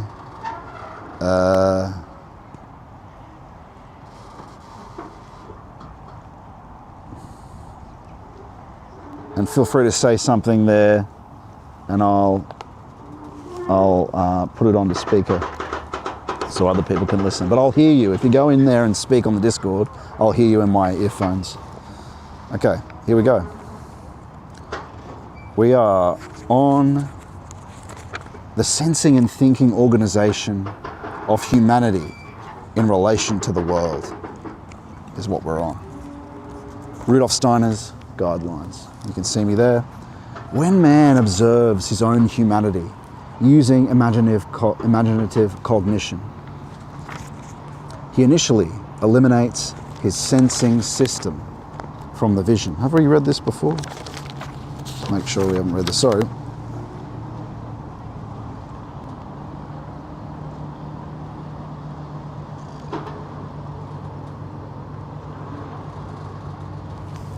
I don't know, we might have read this before. Sorry, I'm dawdling with this, but I don't want to read you something you've already heard before.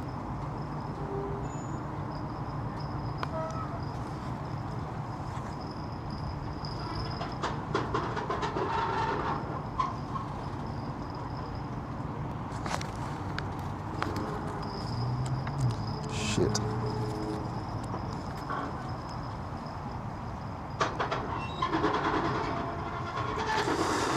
Ah, dear.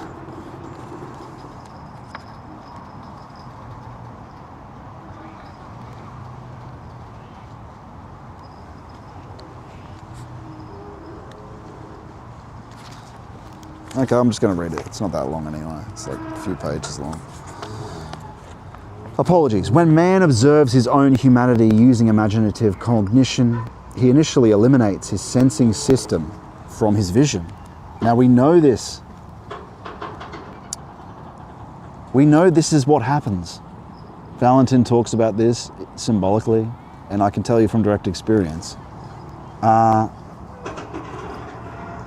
When you're doing concentration without effort, eventually it leads to the sense of sight becoming a sense of touch, and that your eyes are closed, but what's also being eliminated is this surface sensing, and you will see things imaginatively eventually.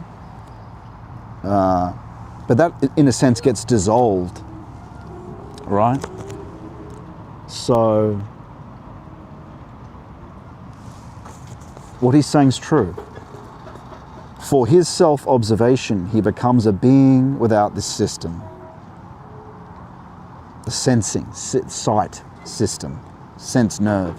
He doesn't cease to have images before his mind, which were previously conveyed by the sense organs, but he does cease to feel connected to the physical world through these organs. And that's true of initiation.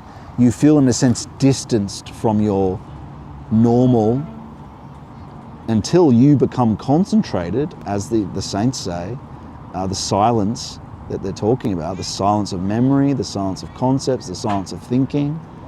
You are becoming, ceasing more and more to feel connected to the senses of where you feel the chair in you, and all that is less. You feel distanced from that until when let more and more empty, not completely, but it more distanced from it.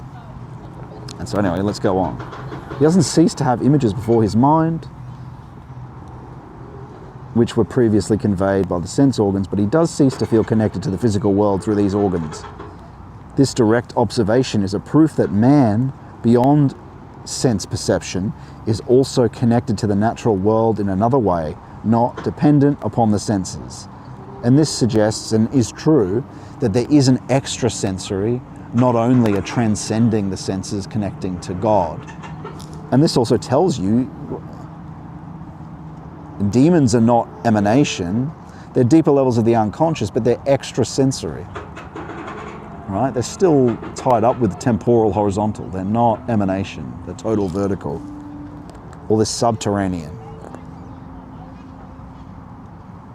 In this kind of vision, the physical world falls away from the viewer. It is the earthly which falls away. Man feels the earth as no longer a part of him. One could assume that self-consciousness is thus obliterated, something which seems to follow from the previous considerations, that self-consciousness is a result of man's connection to the earth. But that is not the case. And we've been talking about this all day. Christ provides and is essential.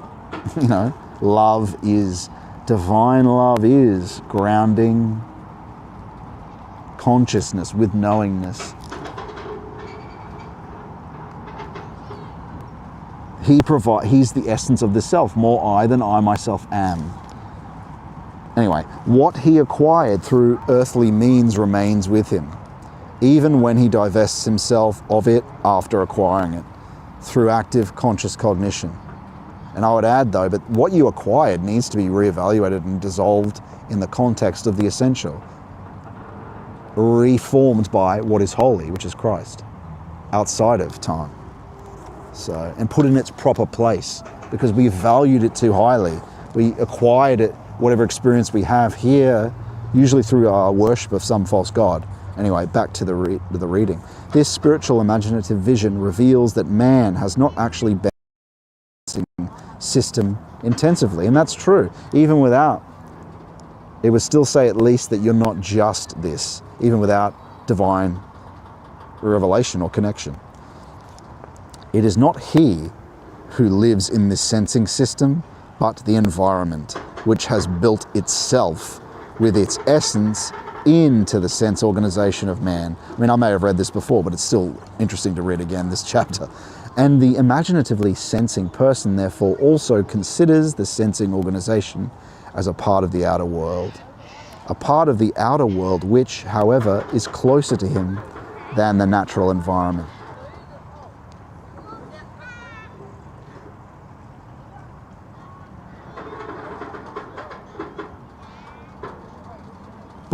So it's closer to you than the natural environment, the sense system, but it is still part of the natural environment.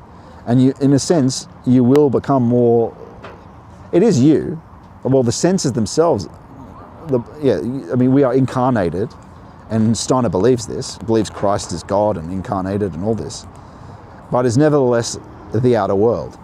It differs from the ordinary outer world only in that man can only immerse himself in the latter through knowledge obtained by sense observation.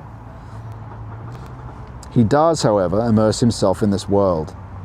The sense organization is outer world, but man reaches into this outer world with his spirit, soul, essence, which he brings with him from the spirit world when he enters into earthly existence.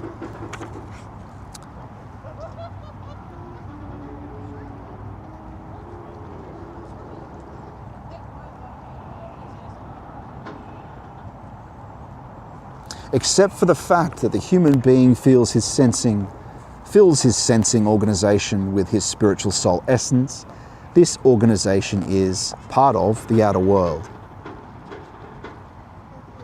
Just as the plant world which surrounds him is. The eye, after all, belongs to the world, not to the person, just as the rose, which he perceives, belongs to the world and not to him. In the age of cosmic evolution, which man has just passed through, thinkers appeared who said that colours, tones, and sensations of warmth are not in the world, but in people. The colour red, they say, is not outside in the environment, but is only the effect of man of something unknown, the effect on man of something unknown.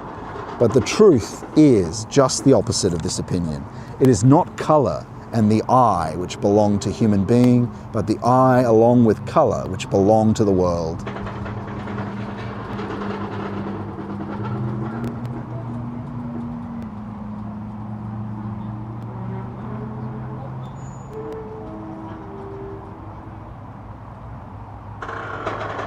Maybe we could say that it's correlational, that it's both, but perhaps not. During his earthly life, man does not, because Steiner's not a Gnostic. Like, he's not saying that you're just in this prison of your body. He believes the spirit is intertwined with matter, and I think he believes it is correlational, that it belongs to both in a sense, but the sense perceptions themselves are more, he's right, they're more worldly than the other, the rhythmic system,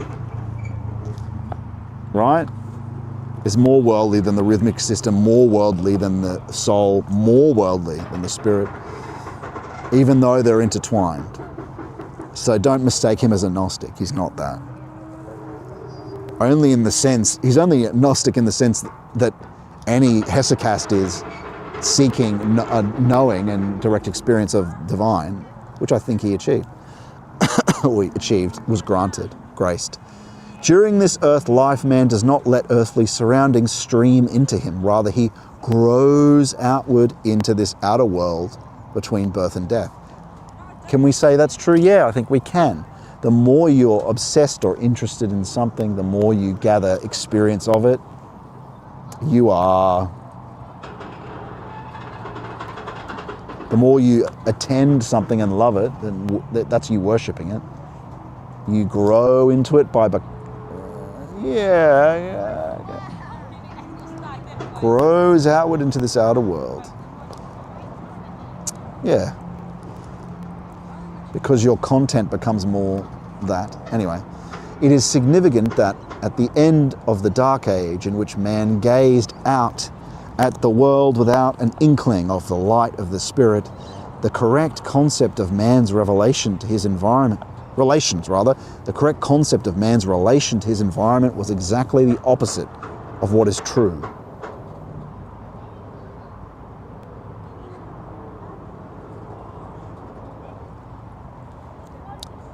The end of the Dark Age, he says, when by means of imaginative cognition, man has shared the environment in which he lives with his senses, another organization enters his experience, of which thinking is a function, or a way of doing, a way of action. Thinking is a function of this other organization, as picture perception is a function of the senses. So there's this other thing that sends the thinking from itself, just as the perception is a function of the senses. So just as it happens there with the picture being a function of the senses, the picture perception, so too is thinking an expression of this other thing. And now man knows that he is connected to the cosmic stellar environment through his thinking organization. So the knowing and thinking that you are actually is wrapped up with deeper organs, in that it's not merely something in your head, that it actually, your knowing, your faculties actually are like a sense. And that's true. I think you can gain, we know there are deeper spiritual senses, you experience them from Christ, through this process, but in terms of just knowing on its own, the very base level of deeper faculties, you could call it a base level intuition. When you struggle with something in knowledge, you can be granted a disclosure of something. You're not looking at something new with your sense, but it's as if you're seeing something new that wasn't there before, because you've been studying this thing over and over and struggling with it, and something new. You know, when Plato says something that you don't acquire knowledge, you remember it. It's sort of remembered to you, like it's as if it's a sense, as if you're looking at something new. Anyway, just as he was previously connected to the earthly environment through the senses. So I will start the sentence again. As now man knows that he is connected, and now man knows that he's connected to the cosmic stellar environment through his thinking organization, just as he was previously connected to the earthly environment through his senses. So through this, let's say, these lower level intuitions of your thinking and knowing space, you realize, oh wow, I may be connected to something beyond me in my unconscious. And through thinking and concentration, I'm not even like in a Goethe sense, in a German idealism sense, in a philosophical sense, that actually I am connected beyond me through that thinking. It's possible to gain things outside surface sense. And I'm connected to a wider cosmos through that. As we know, far deeper than that, through contemplation of Christ, as hesychism is granted and reaches. And Steiner knows those faculties too, but he's talking about the very beginning ones.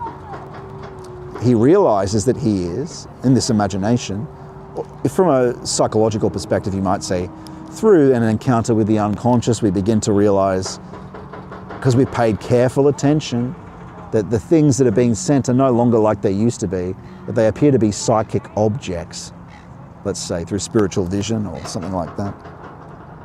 That it's not a mere apparition of the imagination that's just relevant to you, that it seems to have some sort of persistence and influences from beyond you.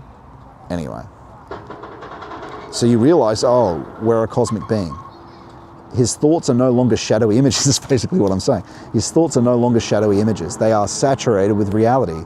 And as Jung talked about, they become, you will experience imaginative objects where they don't just go away when you know, like a flippant fantasy. Like you'll see persistent things of spiritual vision. Again, what's more important is spiritual touch in mysticism and the Jesus prayer. These things will just give you a sense early on. You might be woken up in a dream state and there'll be a persistent image. And it's an object just means sort of projected here or thrown here. But it's like an object of the world, is that it persists.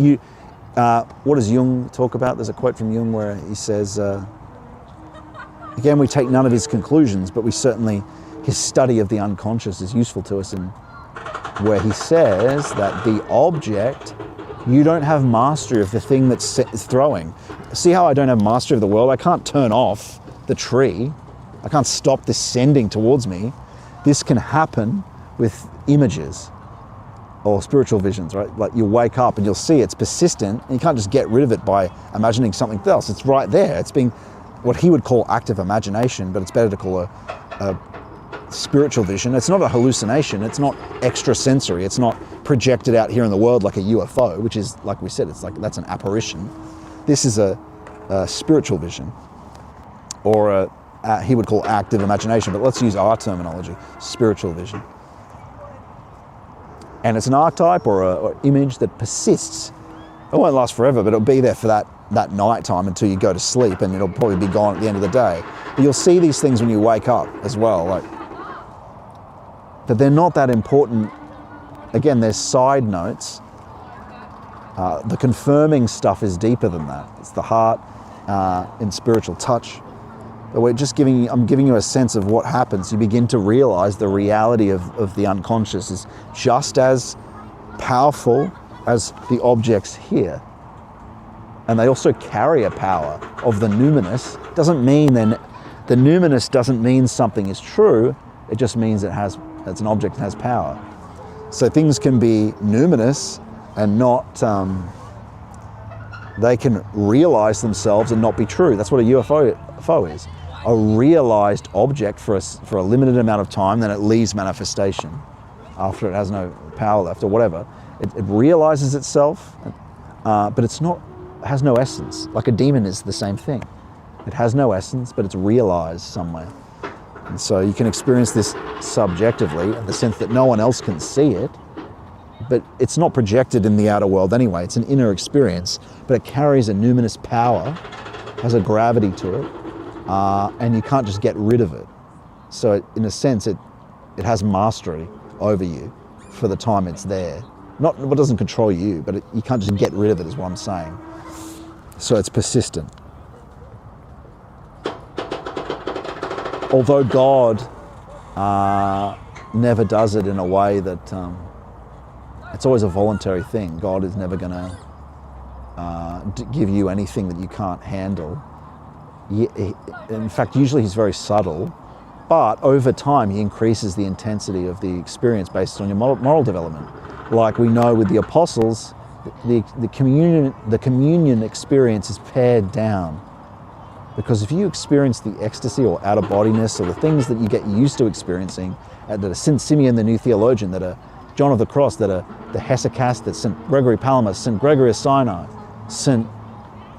Sophrony of Essex, that these people, especially the Hesychast experience, if you were to experience what they in the utter depths of experience, you would be like pretty scared, right? You'd be scared. And maybe your equilibrium would be too shocked. That's why it's pared down. And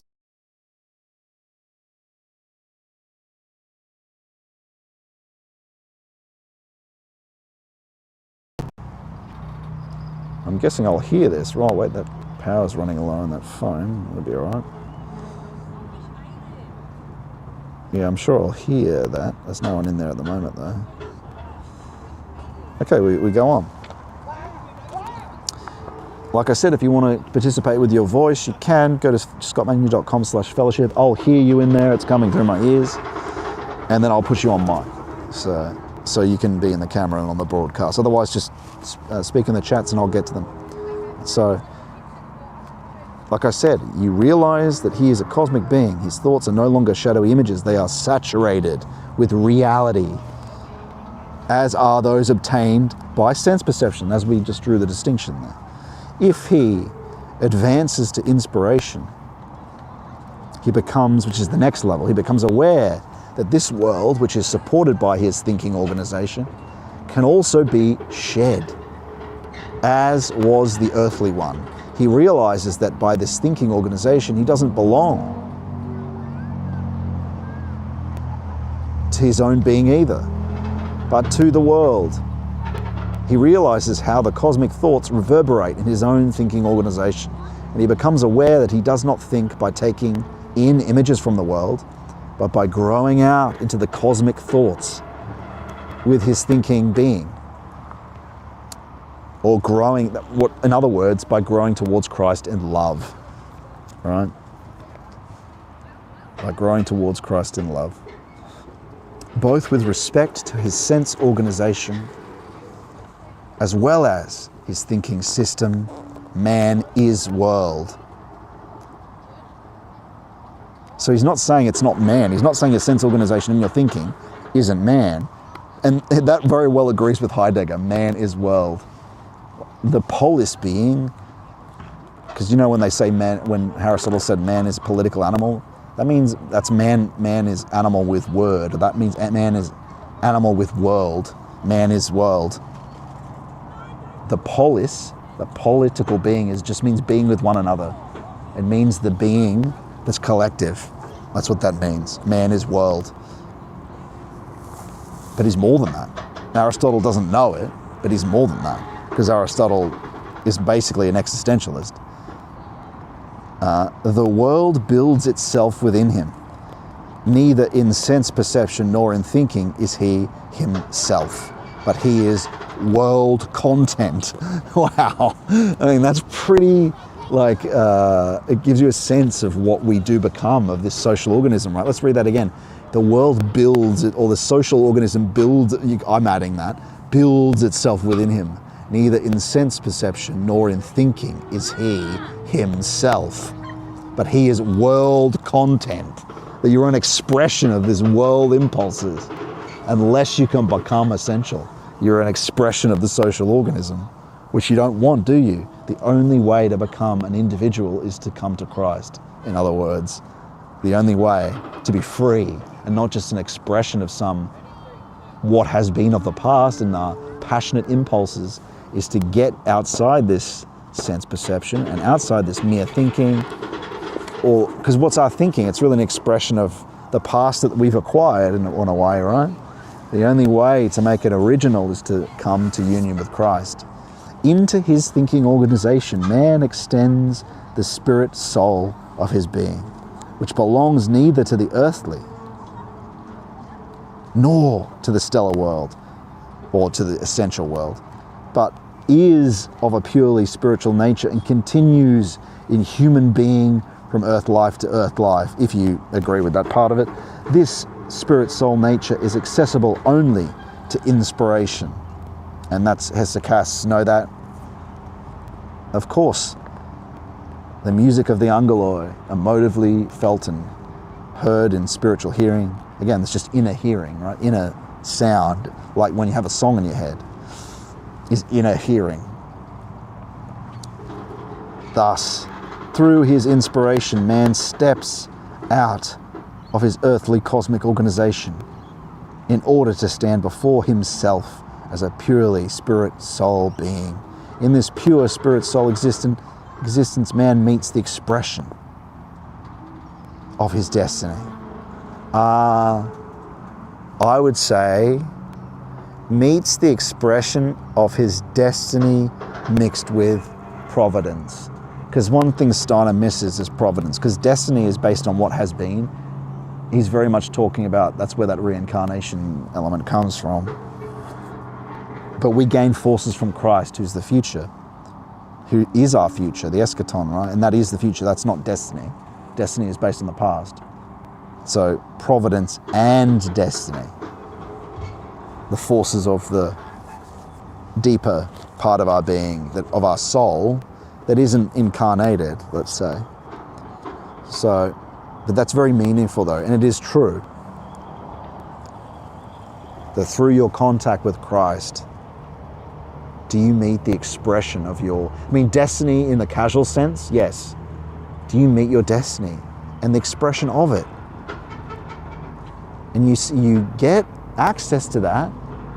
He told you the beginning of it. It's concentration without effort in prayer. You begin to see pure thinking, then inspiration. Imagination is dissolved because it's of the it's of the extrasensory, and then inspiration. And in inspiration, you begin to meet what is free of this world. And what's that? What is the kingdom of heaven? Emanation, Christ, the Holy Spirit. And so you don't just find him walking around in the world, and you have to pray and concentrate. Concentration without effort in prayer. How to do that is listed in the lectures. What is that also? The 3 monastic oaths and going into the desert.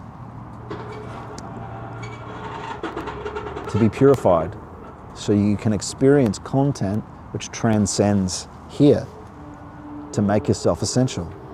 And so, in this pure spirit soul existence, man meets the expression of his providential purpose, you could say, or he says destiny here, which is Christ, and your being in Christ. With the sense organization, man lives in his physical body.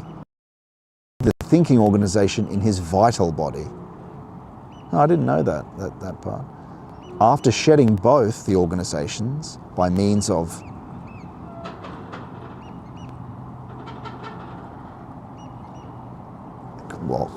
concentration without effort and from Christ, this is bad translation here. So by means of concentration without effort in prayer, he is in his psychological body. Every time the human being sheds something from his acquired being, on the one hand, although his soul content becomes poorer, on the other hand, at the same time, it becomes richer. Remember, blessed are the poor in spirit? Although after shedding the physical body, the beauty, and remember, you don't shed it completely. Maybe in the depth of the total, like after a year or more of doing your Jesus prayer and concentration without effort, do you come to a concentration where you're only experiencing gravity, or like the divine gravity, holiness and exaltation and spiritual touch, and your memory becomes silence, and you are just concentrated on Christ and spiritual touch, but you're not noticing anything else because you're concentrated, right? So that's what it means, shedding the physical body. But really, to begin with, you're feeling a distance from it until that eternity surrounds you. It feels as if the eternity is sort of behind the eyes originally, but then over years, the Lord grants you a deeper union where the whole sensory system, it surrounds your whole surface senses. And that's really the temporal meeting the eternal, and that becomes a more persistent knowing that you experience during the day. And that's from direct experience, I can tell you. Although I'm nothing but a useless servant, and that's the way we want it. Although after shedding the physical body, the beauty of the plant kingdom perceptible to his senses has paled. In its stead, the world of the elementary beings who live in the plant kingdom appear before his soul.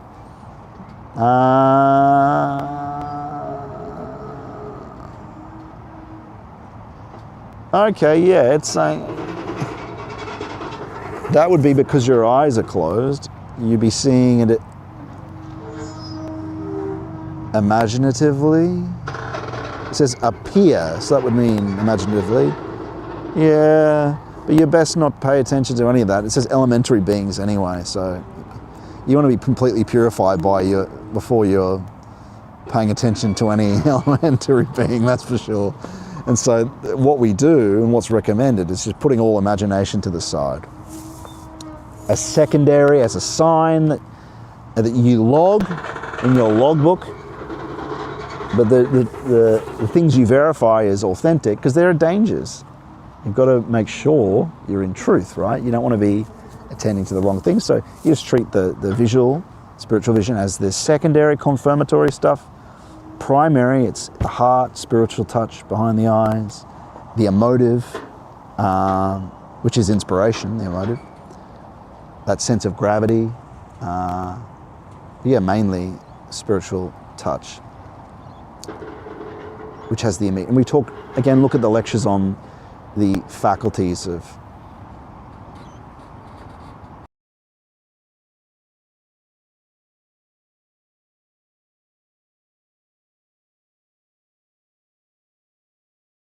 this is the case. An ascetic mood does not dominate the person with spiritual knowledge in respect to what the senses perceive. That's true. It's not that long. Yeah, you do have to spend a decent amount of time being comfortable and happy with the boredom and accepting in concentration that nothing's happening and not trying to bring anything about. You just do your prayers and your concentration for the hour, and again and again and again. You have to see things slowly, little by little change. Even sometimes you might try to subconsciously sort of bring something about in the practice. The angels will, or the Lord will help you during it, and you'll remember that, and you'll go, oh, I'm not going to bring anything about. And once you remind yourself of that, and you just accept where you are, and back to the concentration, not trying to achieve anything in the background, you'll find the Lord goes, he gets it, and then he starts to show something, or take it, You don't get anywhere anyway. Just like with the visual imaginative in the practices, you don't try to seek anything visual. It's not essential. That's spiritual touch is essential. So you put your attention on that stuff. If you feel it behind the eyes, you rest your attention there. Or if you feel like Christ says at the end of the Gospels, you might experience, eventually you experience this every time in 2 years or whatnot, his breath, the eternal breath. That is faith, essentially, is divine breath. And you feel it like a coolness behind the eyes and maybe a slight movement. You can feel this elsewhere, but behind the eyes, where you're feeling that spiritual touch anyway, you attend that. What does Christ say? He breathed on them, and it comes with peace. Anyway, let's go on. Yeah, because you begin to experience stuff like this, an ascetic mood doesn't dominate the person with this real spiritual knowledge in respect to what the senses perceive. You don't feel like you're bankrupt, as I was saying earlier, is that what happens to the essentialist is that the existentialist is never alone. He's surrounded by people all the time, jibber jabber, chatting away, and yet he's fundamentally wounded and unrighteous. Like, he just feels like things are unfair. He's empty in soul. He yearns for something that can't be satisfied. He feels exploited in the world. He's around people constantly, but no one gets him fundamentally, even his wife or her husband or your husband. Whatever it is, right?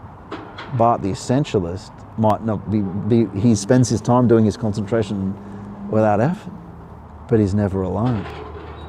He's alone, but he's never lonely, because God becomes more a fact of his experience.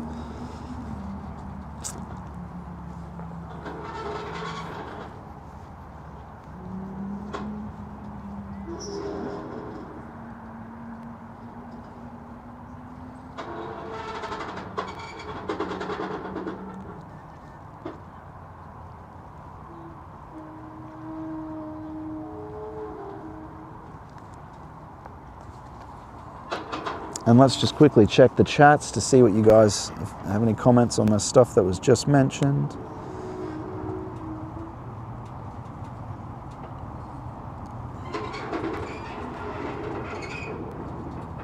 Gratitude, John Stubble says. Whenever he increases his intensity, absolutely, absolutely. You thank him every day as part of your prayer rule. That's when he is imparting wisdom to us, his divine powerful will. The Way of the Pilgrim says the divine often uses objects around us to raise our awareness of his divine invitation of an intervention. That's a great book, highly recommended to anyone. We go on. Thank you, John.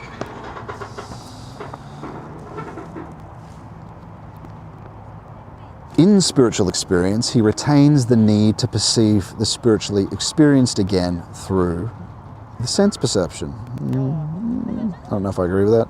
And as the complete man strives to experience reality as a whole, sense perception awakens the desire for the opposite pole, the world of the elementary beings. But how is that the opposite pole? It's the Holy Spirit is the opposite pole. That's just the elementary beings are just they're not even they're just below facticity. Similarly, the vision of the elementary beings awakens the desire for the content of sense perception. Yeah.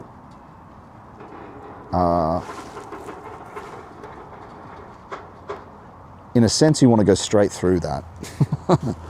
You're going to the Logos through love, and the other stuff is revealed in his light.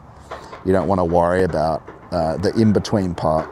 But he is, in a sense, right, is that through that, we've had that content of spiritual experience and with the Lord, and the angeloi, and the saints and hierarchies. It does awaken the desire to, see the world again in his light now. You've got this spiritual content, that's true. And it's a great blessing to go out on a weekend holiday and be guided to, should I take this train, Lord, or that train, Lord, right? Using your epistemic principle, you're doing something quite harmless being followed. You're more using your understanding of what it feels like to receive an impulse from Christ based on the lectures I described will help with that. But you still need to be purified every morning. You should never do this and never do anything you wouldn't normally consider yourself to do. And I say this in the discernment lectures. But it's a great blessing to be led to different places, to see things, very miraculous things, and to confirm those things. So it's not a matter of just the concentration without effort in prayer in the morning. Your acting in the world becomes a kind of prayer where you can see him behind the phenomena of the surface world. You can see him acting in the multiplicity. So you go to the depths in the night path, like the Hesychast, then you go out into the world, and he shows you himself acting during the day. Because you've done your morning purification. You get to spend time with him on the surface world where he moves birds and coincides them with spiritual experience you're having inwardly. Sometimes with words. This is like later. It comes about through love, your love, and him granting divine love of you praying for that, and doing concentration without effort in prayer. Anyway, we go on. Human life, the spirit has need for the senses, and the senses for the spirit. Spiritual experience would be empty if there were no memory of the experience of sense experience. Sense experience would be in darkness if the force of spiritual light did not enter into it, albeit subconsciously at first. That's an interesting point. That's definitely really interesting, that last point. I'd have to really contemplate that, ask the Lord about it, and really think about it. And that's where Steiner's is best, is where you can sort what is wrong from what is right, not necessarily by your own deduction, but if your experience spiritually is that you can ask the Lord about different things, about what's right and wrong and what he's saying. That's where it's incredible to be able to listen through all his lectures over 3 years, because there are insights that are really quite important that he's come to. There's many things there's many errors too. So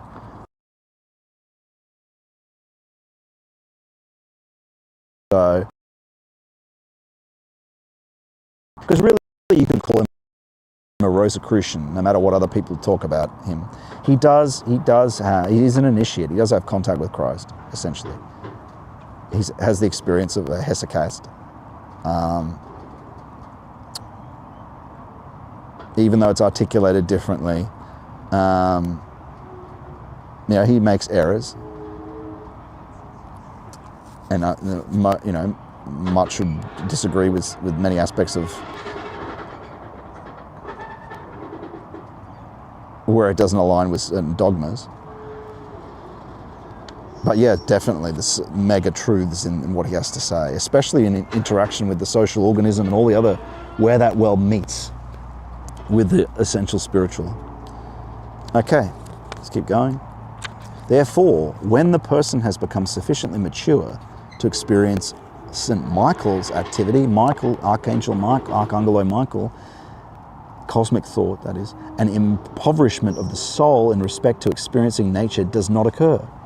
Rather the contrary, enrichment, and his feelings do not tend to disengage from sense experiences, but a joyful disposition exits to absorb the wonders of the worlds of the senses. And was that not what I was just saying? But I wouldn't have said Michael necessarily. I would have said it's through the light of the Logos reflected, because you're interacting with him. He's leading you to places. You're asking, is this you? And this, because you've got spiritual content.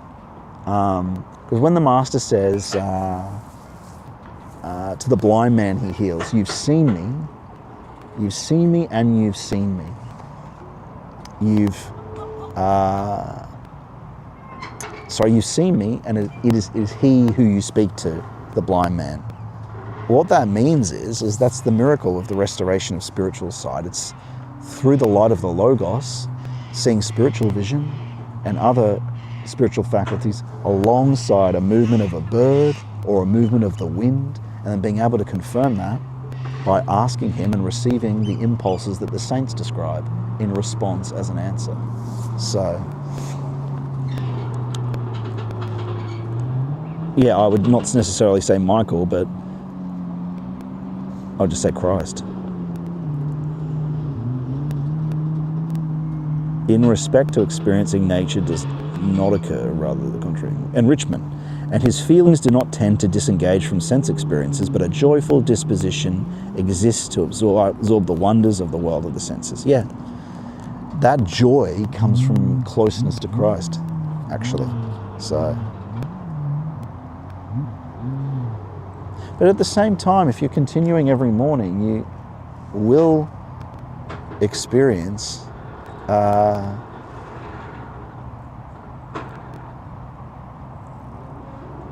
contraction and expansion.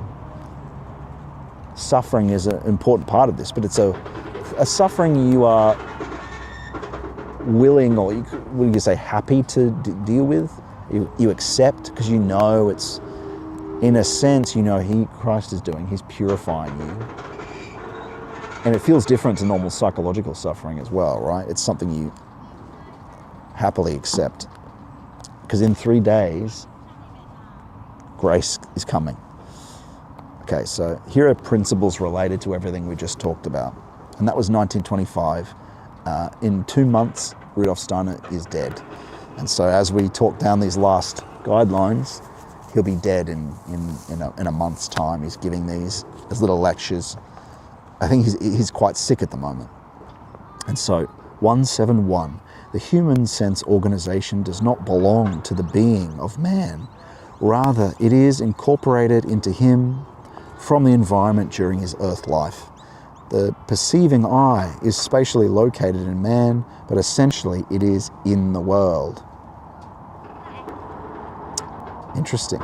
And man reaches with his soul, spirit, into what the world experiences in him through his senses. And he does not take in the physical environment during his earthly life. He doesn't take it. He grows into it with his spirit, soul being.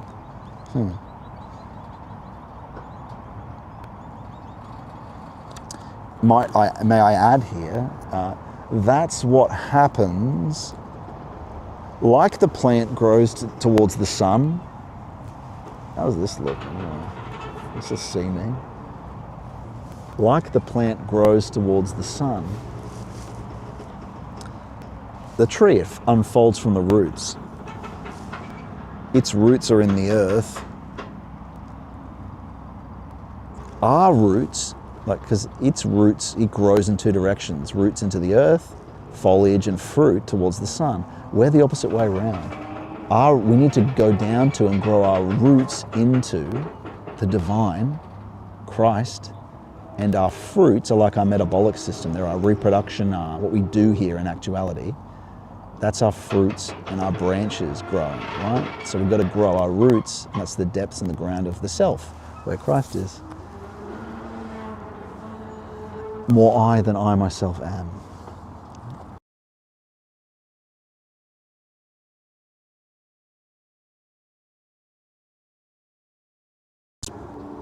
Stellar world, or just into what's essential.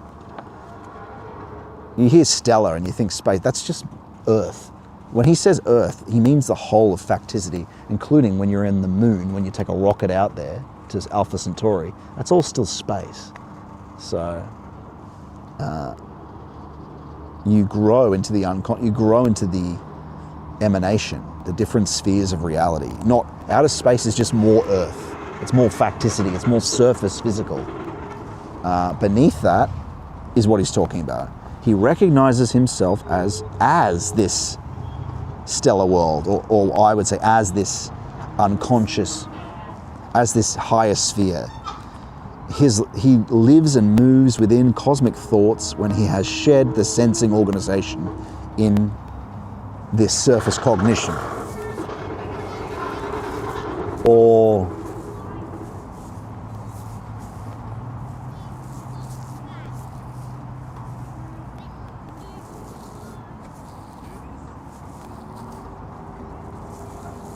inexperienced cognition. That's bad translation, I think. He has shed the sense organization in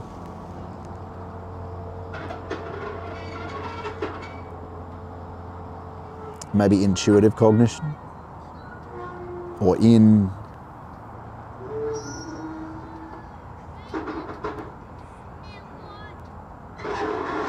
initiation cognition. Because it's not just a cognition of sense organization then. So it's something else. Because you're cognizing essence then. So in intuitive cognition then. Because what you're knowing, what you're interacting with, is essential. So it's not just thought on its own. 173.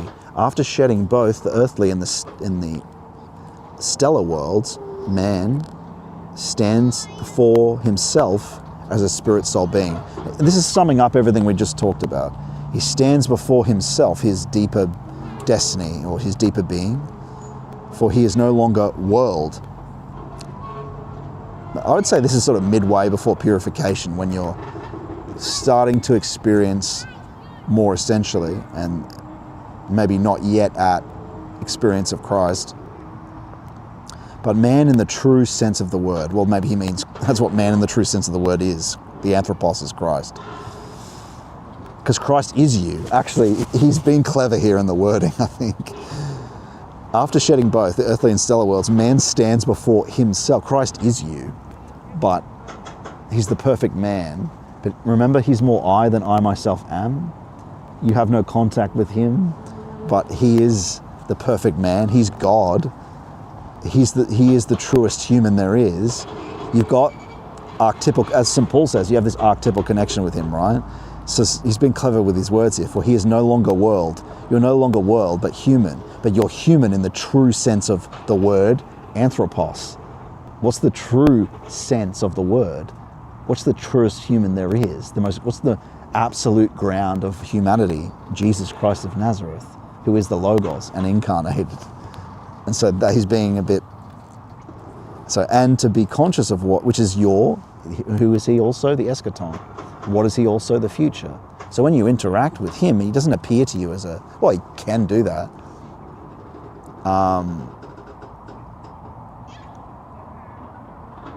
He's not standing there as an apparition. He interacts with you inside the self. by moving the self, by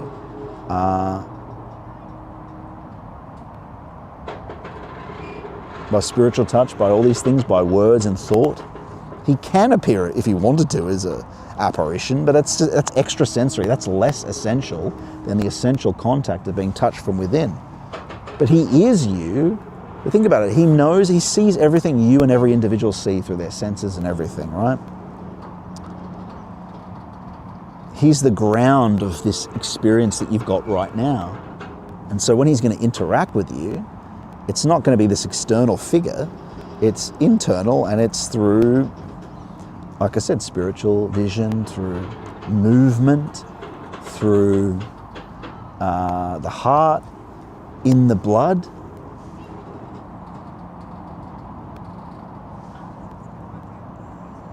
So you've got to pay a lot of attention. He speaks in multiple ways. This is the phenomenological approach. It's not taking anything for given what things are. The body, he might use yawning in the sense, like if needed, because he doesn't want to affect your freedom to begin with. He wants you to come to things freely, but also he wants you to be more perceptive and get rid of the modern concepts of what these things are. We're not taking them for given, that we know what these things are, what we see from our subjective experience in this process of initiation.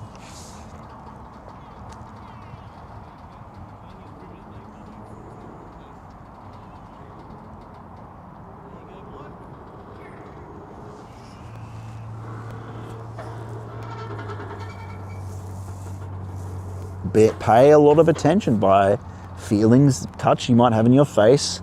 Maybe that's not an itch.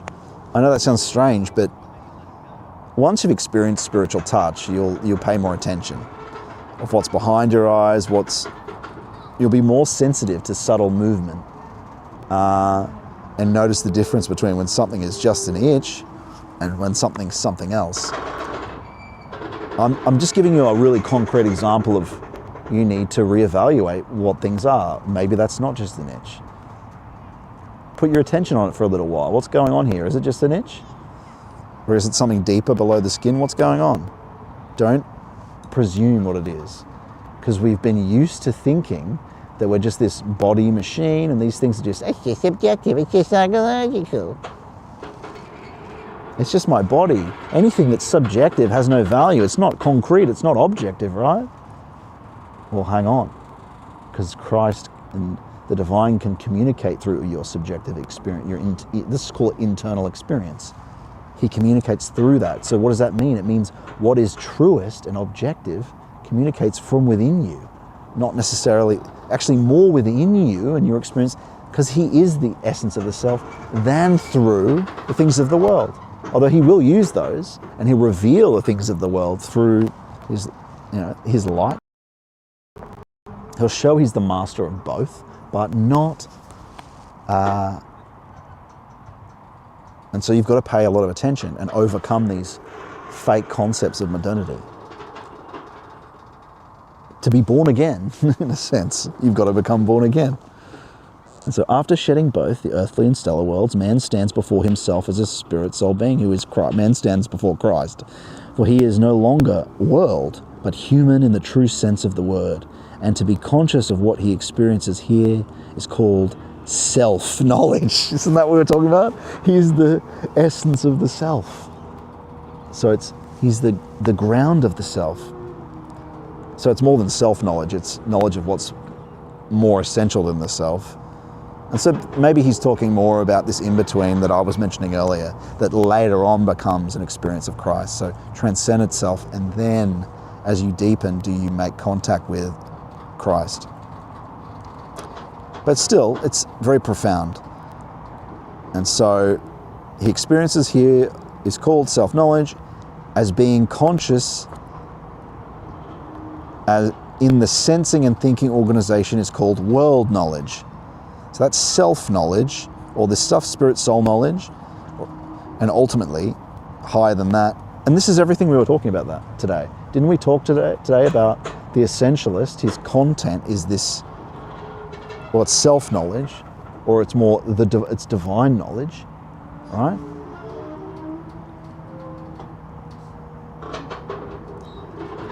And the rest of it is world knowledge. And we're trying to overcome this world knowledge in which but it will be properly evaluated and organized hierarchically where it belongs. Because as he was saying, you're not abandoned, you still have to live in the world. And so I hope you guys enjoyed that part. We're going to read the next one as well, I think. How long is the next one? Oh yeah, it's 1, 2, 3 pages long. I think we've still got time here. So yeah, we've got time. That was really good though. I think that summed up a lot of what we were talking about. So that was a nice coincidence of, a lovely coincidence of, wow, look at me, look at me, look at me. Look how nice that sun looks in terms of its golden light, is what I meant to say. John Stubble says, search our hearts, our sovereign Lord. We can never hide from you our every single thought. Have mercy on us. Absolutely. Lovely, wise talk, Scott. Thank you, brother. By the way, gorgeous sunset. Absolutely, John. Always appreciate your contributions. Everyone else there. If you wish, you can speak on the program too. This will eventually be when more people are tuning in over time. Like a call-in segment of the show, a call-in segment of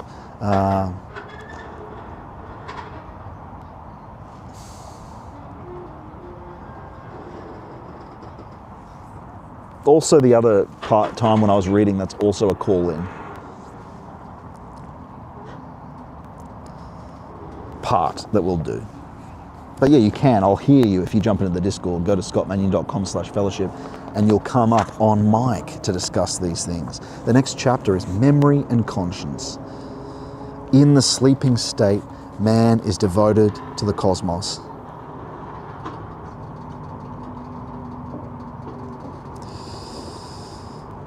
He brings to the cosmos the result of previous earth lives when he descends from the spirit-soul world to the earth. He withdraws this content of his humanity from the cosmos when awake. Devotion to the cosmos and withdrawal from the cosmos is the rhythm between birth and death. The withdrawal of the human spirit soul from the cosmos is at the same time a reception of same by the sense nervous organization.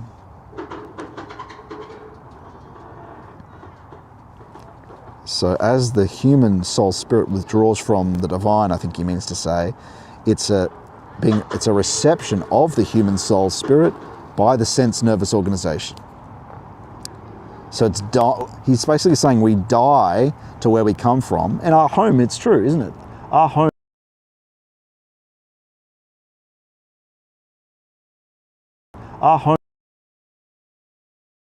is, and then we're raised in modernity, and our home is truly in Christ.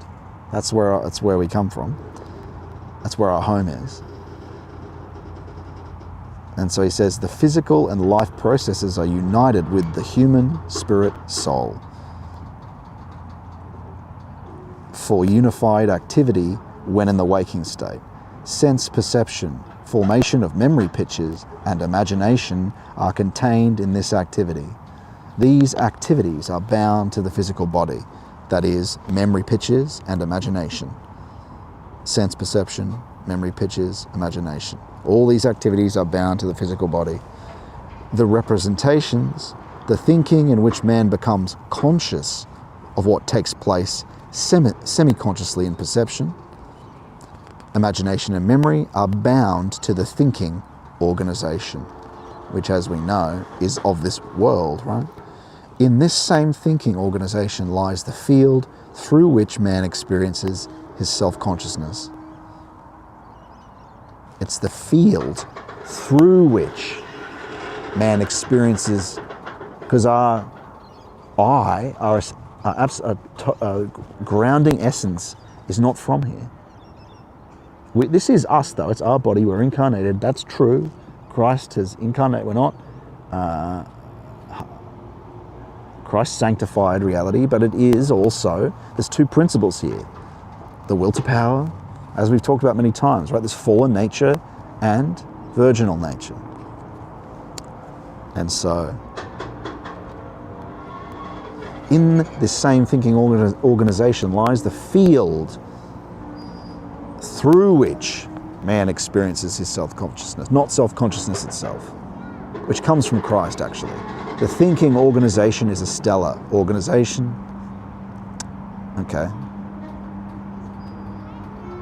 If it is lived out, its experience as such alone,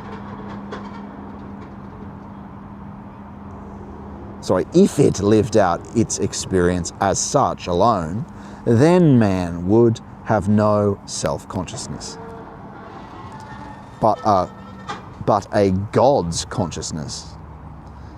So if the thinking organization lived out its existence as such alone, then man would have no self-consciousness but a God's consciousness.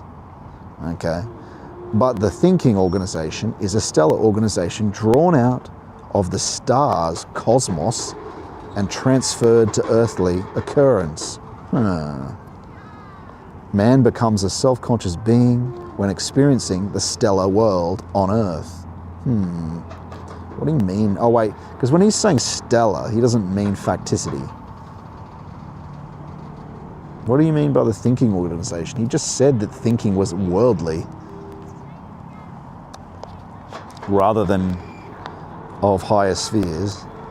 This, therefore, is the field of man's inner life in which the divine spiritual, which is bound to man, releases him in order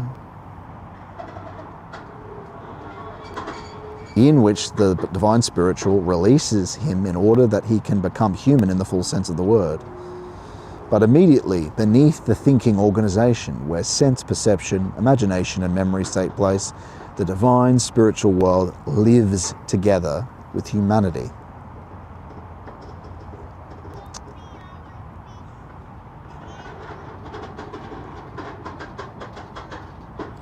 That part is true. At least the Angeloi, I think.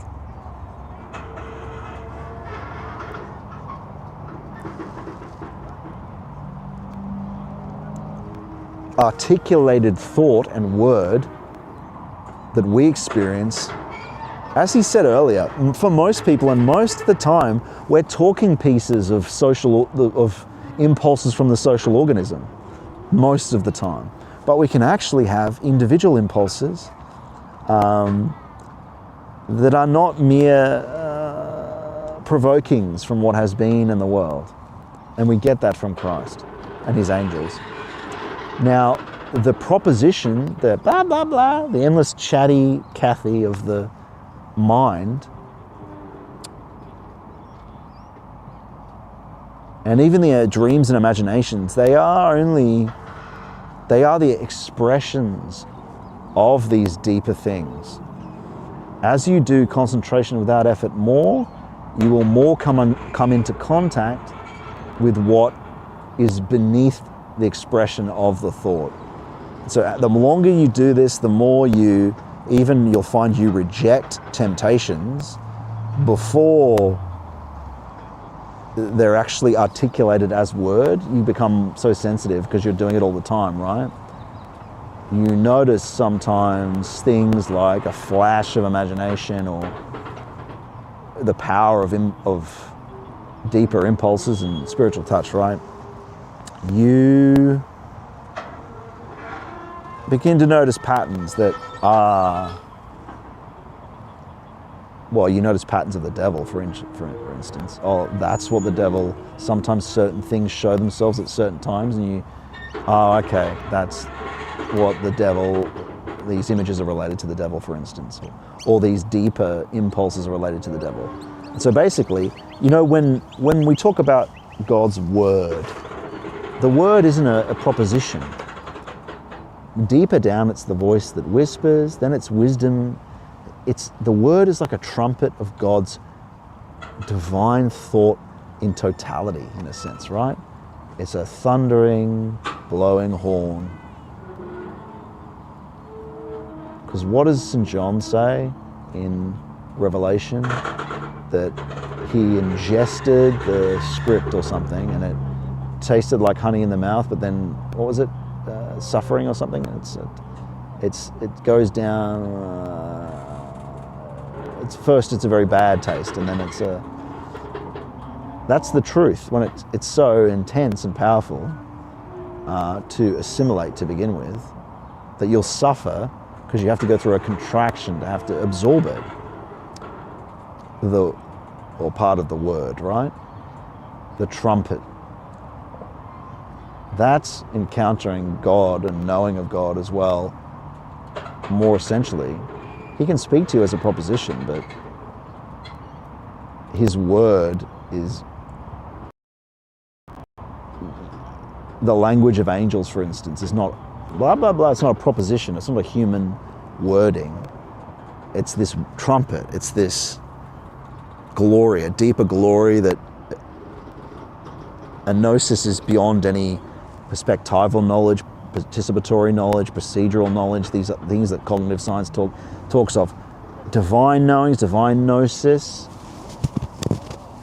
these different levels of the unconscious and the spirit are deeper than those 4 P's, those 4 knowings that we experience on the surface world and between each other. They're all extrasensory sort of things.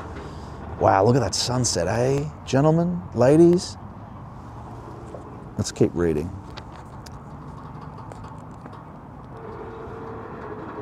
And so you experience that in this process. You experience, it's just going beneath the horizon. Well, the sun's setting early these days, isn't it? What's the time? Oh yeah, we got a bit longer. Will we get to the end of this? Nah, I'm not going to get to the end of that.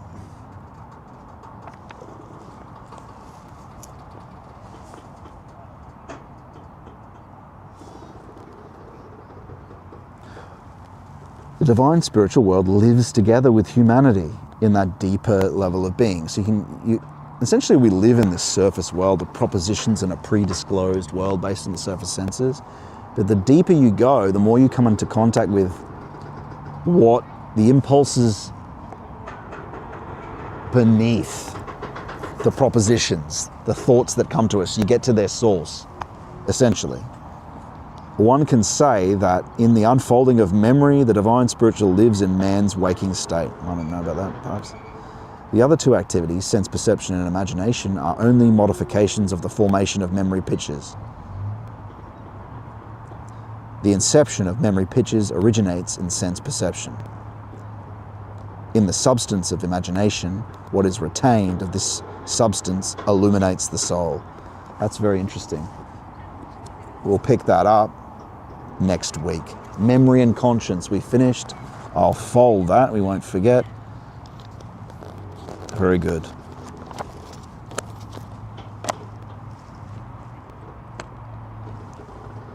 All right, let's go for a walk. Look at this golden sunset, eh?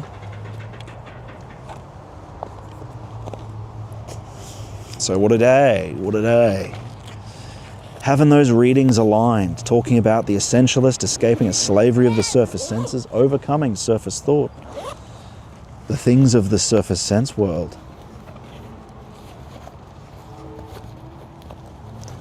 To become, or interacting with the master of the self. And in a sense to become that. What did he call it? Steiner called it self-knowledge as opposed to world knowledge. And that's what we've been talking about. Essential knowledge versus, or content of the spirit versus content of the surface, we've said today. We've talked about many things, haven't we? The social organism, things that are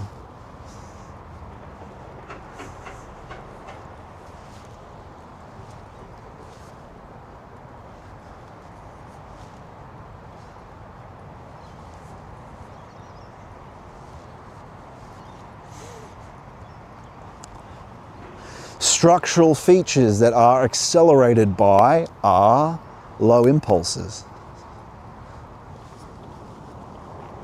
Structural features that reinforce these pollutants of the passions of demons, such as the profit motive, the organization of the company principle itself, that need reform? Yes. Principle of association. How reforming, or how the human is in deep need of a more dignified work impulse, not a mere slaving because economic forces carry more, because the means of production are by other, groups, and they use that economic power to exploit him to the point where his impulse of living is simply just to provide this income, and that's his life. That's not how it's supposed to be. But it doesn't have to be. Through Christ, we talked about, through initiation, he'll provide for you.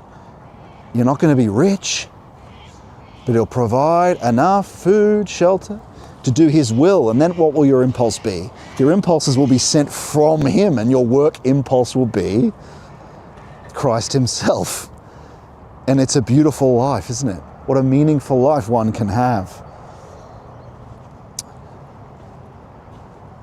Like I said, he'll provide for you. He understands your circumstances. You'll have to work, but if you can get to a point where you can serve him, isn't that the true thing we're after? An impulse to get up every morning, not just to eat, or all the other reasons why people get up, not just to earn money, but all sorts of low passions, but an impulse for divinity, for theosis. That's the purpose of life. We want that to drive us for a closer union with him.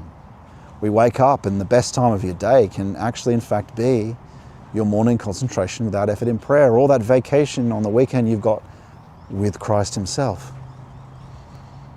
Because he's the only person that can satisfy everyone, is deeper union with him. And believe me, friend, it does. And believe me, friend, you can be free in him. But also, it never gets boring. Well, you have to work on yourself and you suffer, but at the same time you're suffering and comforted, suffer divine experience, right? It's both, and you want to, the suffering's good. So, but as Saint Symeon, the new theologian says, it never gets old, it just gets deeper and deeper and deeper and deeper and deeper. Thank God. Thank God for that.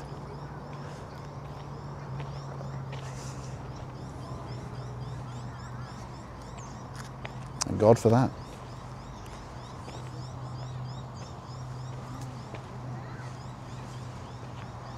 Oh, what's going on here? Is that charging still? Yeah, it is. All good. All good. No battery issues today.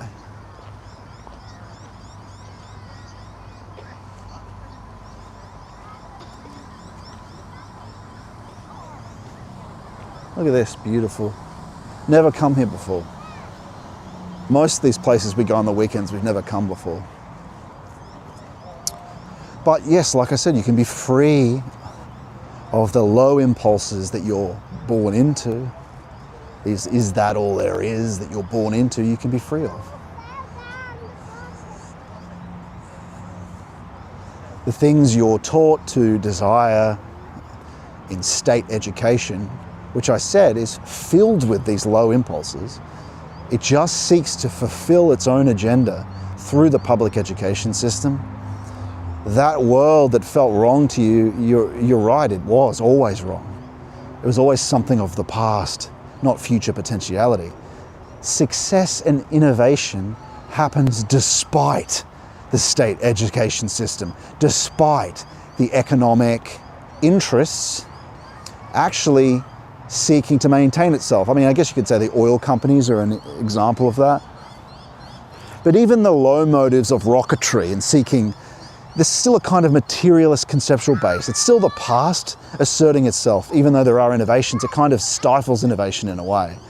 The key, what we really want, is through initiation, the access again to the anthropos that is Christ and the true human potentiality, to put it back in the driver's seat. So Christ is in the driver's seat. And ultimately, that's what we would want. capital, the means of production in the hands of the Spirit, not the state, giving form to human impulse to maximize its potentiality, not for low forces, but high forces of seeking good. So proper formation of the right for the political legal, the state, in other words, proper information, proper initiation and purification of the impulses of consumption, which are human interests and will and desire, which drive consumption, and then production's chosen based on that. Proper assigning of associations, which give capital for human goods and provision of things. All comes, though, from Christ. None of that can be done without what we're talking about. And the eyes are viewing the wrong things, people that seek a systemic change first. You can talk about it, but really only as a way of knowing what to cut yourself off from, should you talk about it. But, you know, some things, like I said, it's despite the economic and state system and education that innovation comes through. But some things are good. I can talk to you now. Yes, we get alienated, but there is a possibility, despite the fake hierarchy, the fake elites, fake authority. And what I mean by that is that you go to look for how to lead your life, and you go on Twitter, and the people that have the money and the power are fake authority. They can't help you. Orthodoxy can, initiates, the saints can, but people more and more don't turn to them. They look for the people with the Twitter followers. It's all fake authority. The cream doesn't rise to the top here. The cream is not rising to the top. It's a signal noise problem. But then you even have people talking about this signal noise issue, right? But they are the noise. And so the issue, but the benefit of it is you're flooded with false information and noise, but you do have access to the signal. You do have access to the saints and translation more than there ever has been. More than there ever has been. The Philokalia, the last book, was just translated in 2023 into English. Works like Valentin Tomberg's Meditations on the Tarot, only 1970, translated only in 2008. Now we have access, thank God. So you have access, but there's a problem of authority that needs to be shut out. We need a better sense for seeing the Spirit in other people, to see that they're justified not only from hierarchies of the world,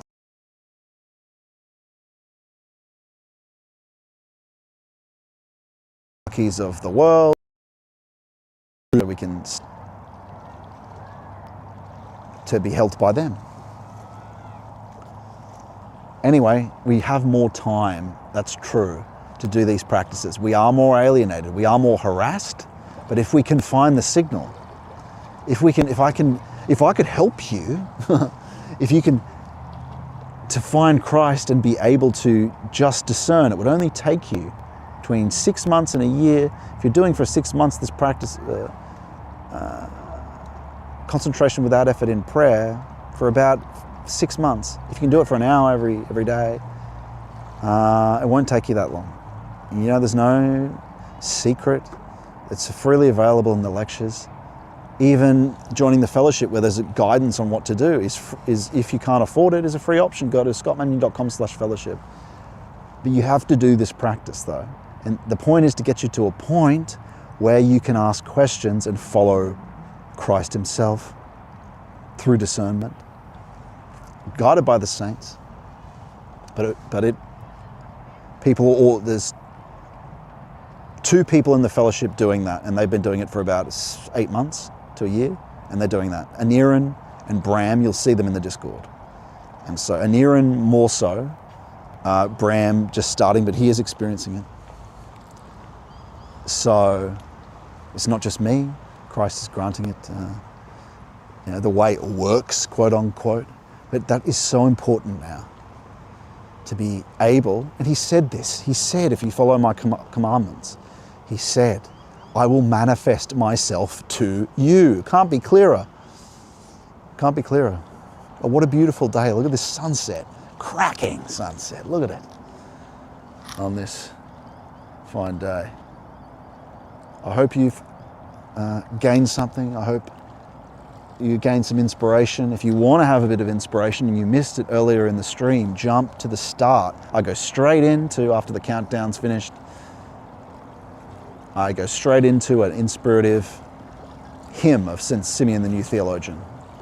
If you did hear that, well, listen next week. I'll see you next week on Saturday again.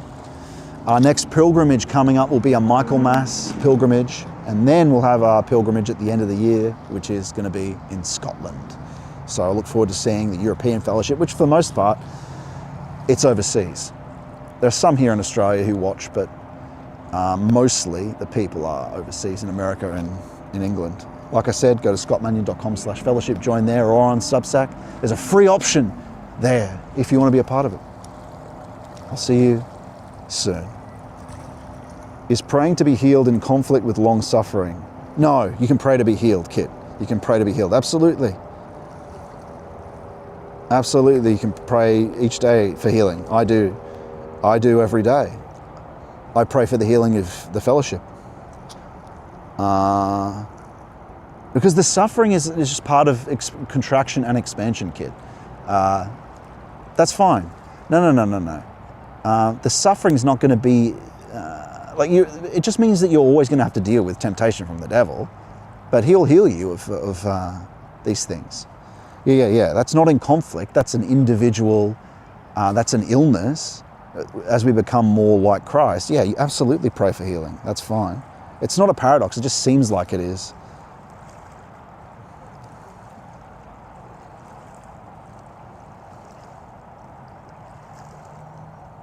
Yeah, you can definitely pray to be healed. But at the same time, like just working is suffering. Having to get up at certain, the human being suffers naturally being incarnated. So there is a cross naturally to bear, but the sort of happenings of the needless sort of things, yeah, you can definitely pray to be healed. I pray for spiritual and physical healing every day because I don't want to be ill. But then again, like I was sick for a while and I was praying for healing. And I guess in a sense, the Lord felt that it was not a big deal for me to have the flu for a while. It would be good for me to recognize, you know what I mean? That's the sense that we will suffer certain things. But yeah, definitely you can pray for healing, spiritual and physical healing. Anyway, I'll see you guys next week. Kit, if you're there, my friend, you can log into the Discord next time. If it's your will, take this cup from me, but not my will. Yeah, I know what you mean. Sorry, you said that already. I don't know when you said it. Anyway, I'll see you guys next week. But like I said, guys, you could jump in the Discord and speak with your voice next time when we do the last segment. And both reading segments, I'll be in the Discord. So maybe you did. No, I'm looking in there now. You didn't, so Kit. I'll see you, everyone. See you next week. I'm dawdling.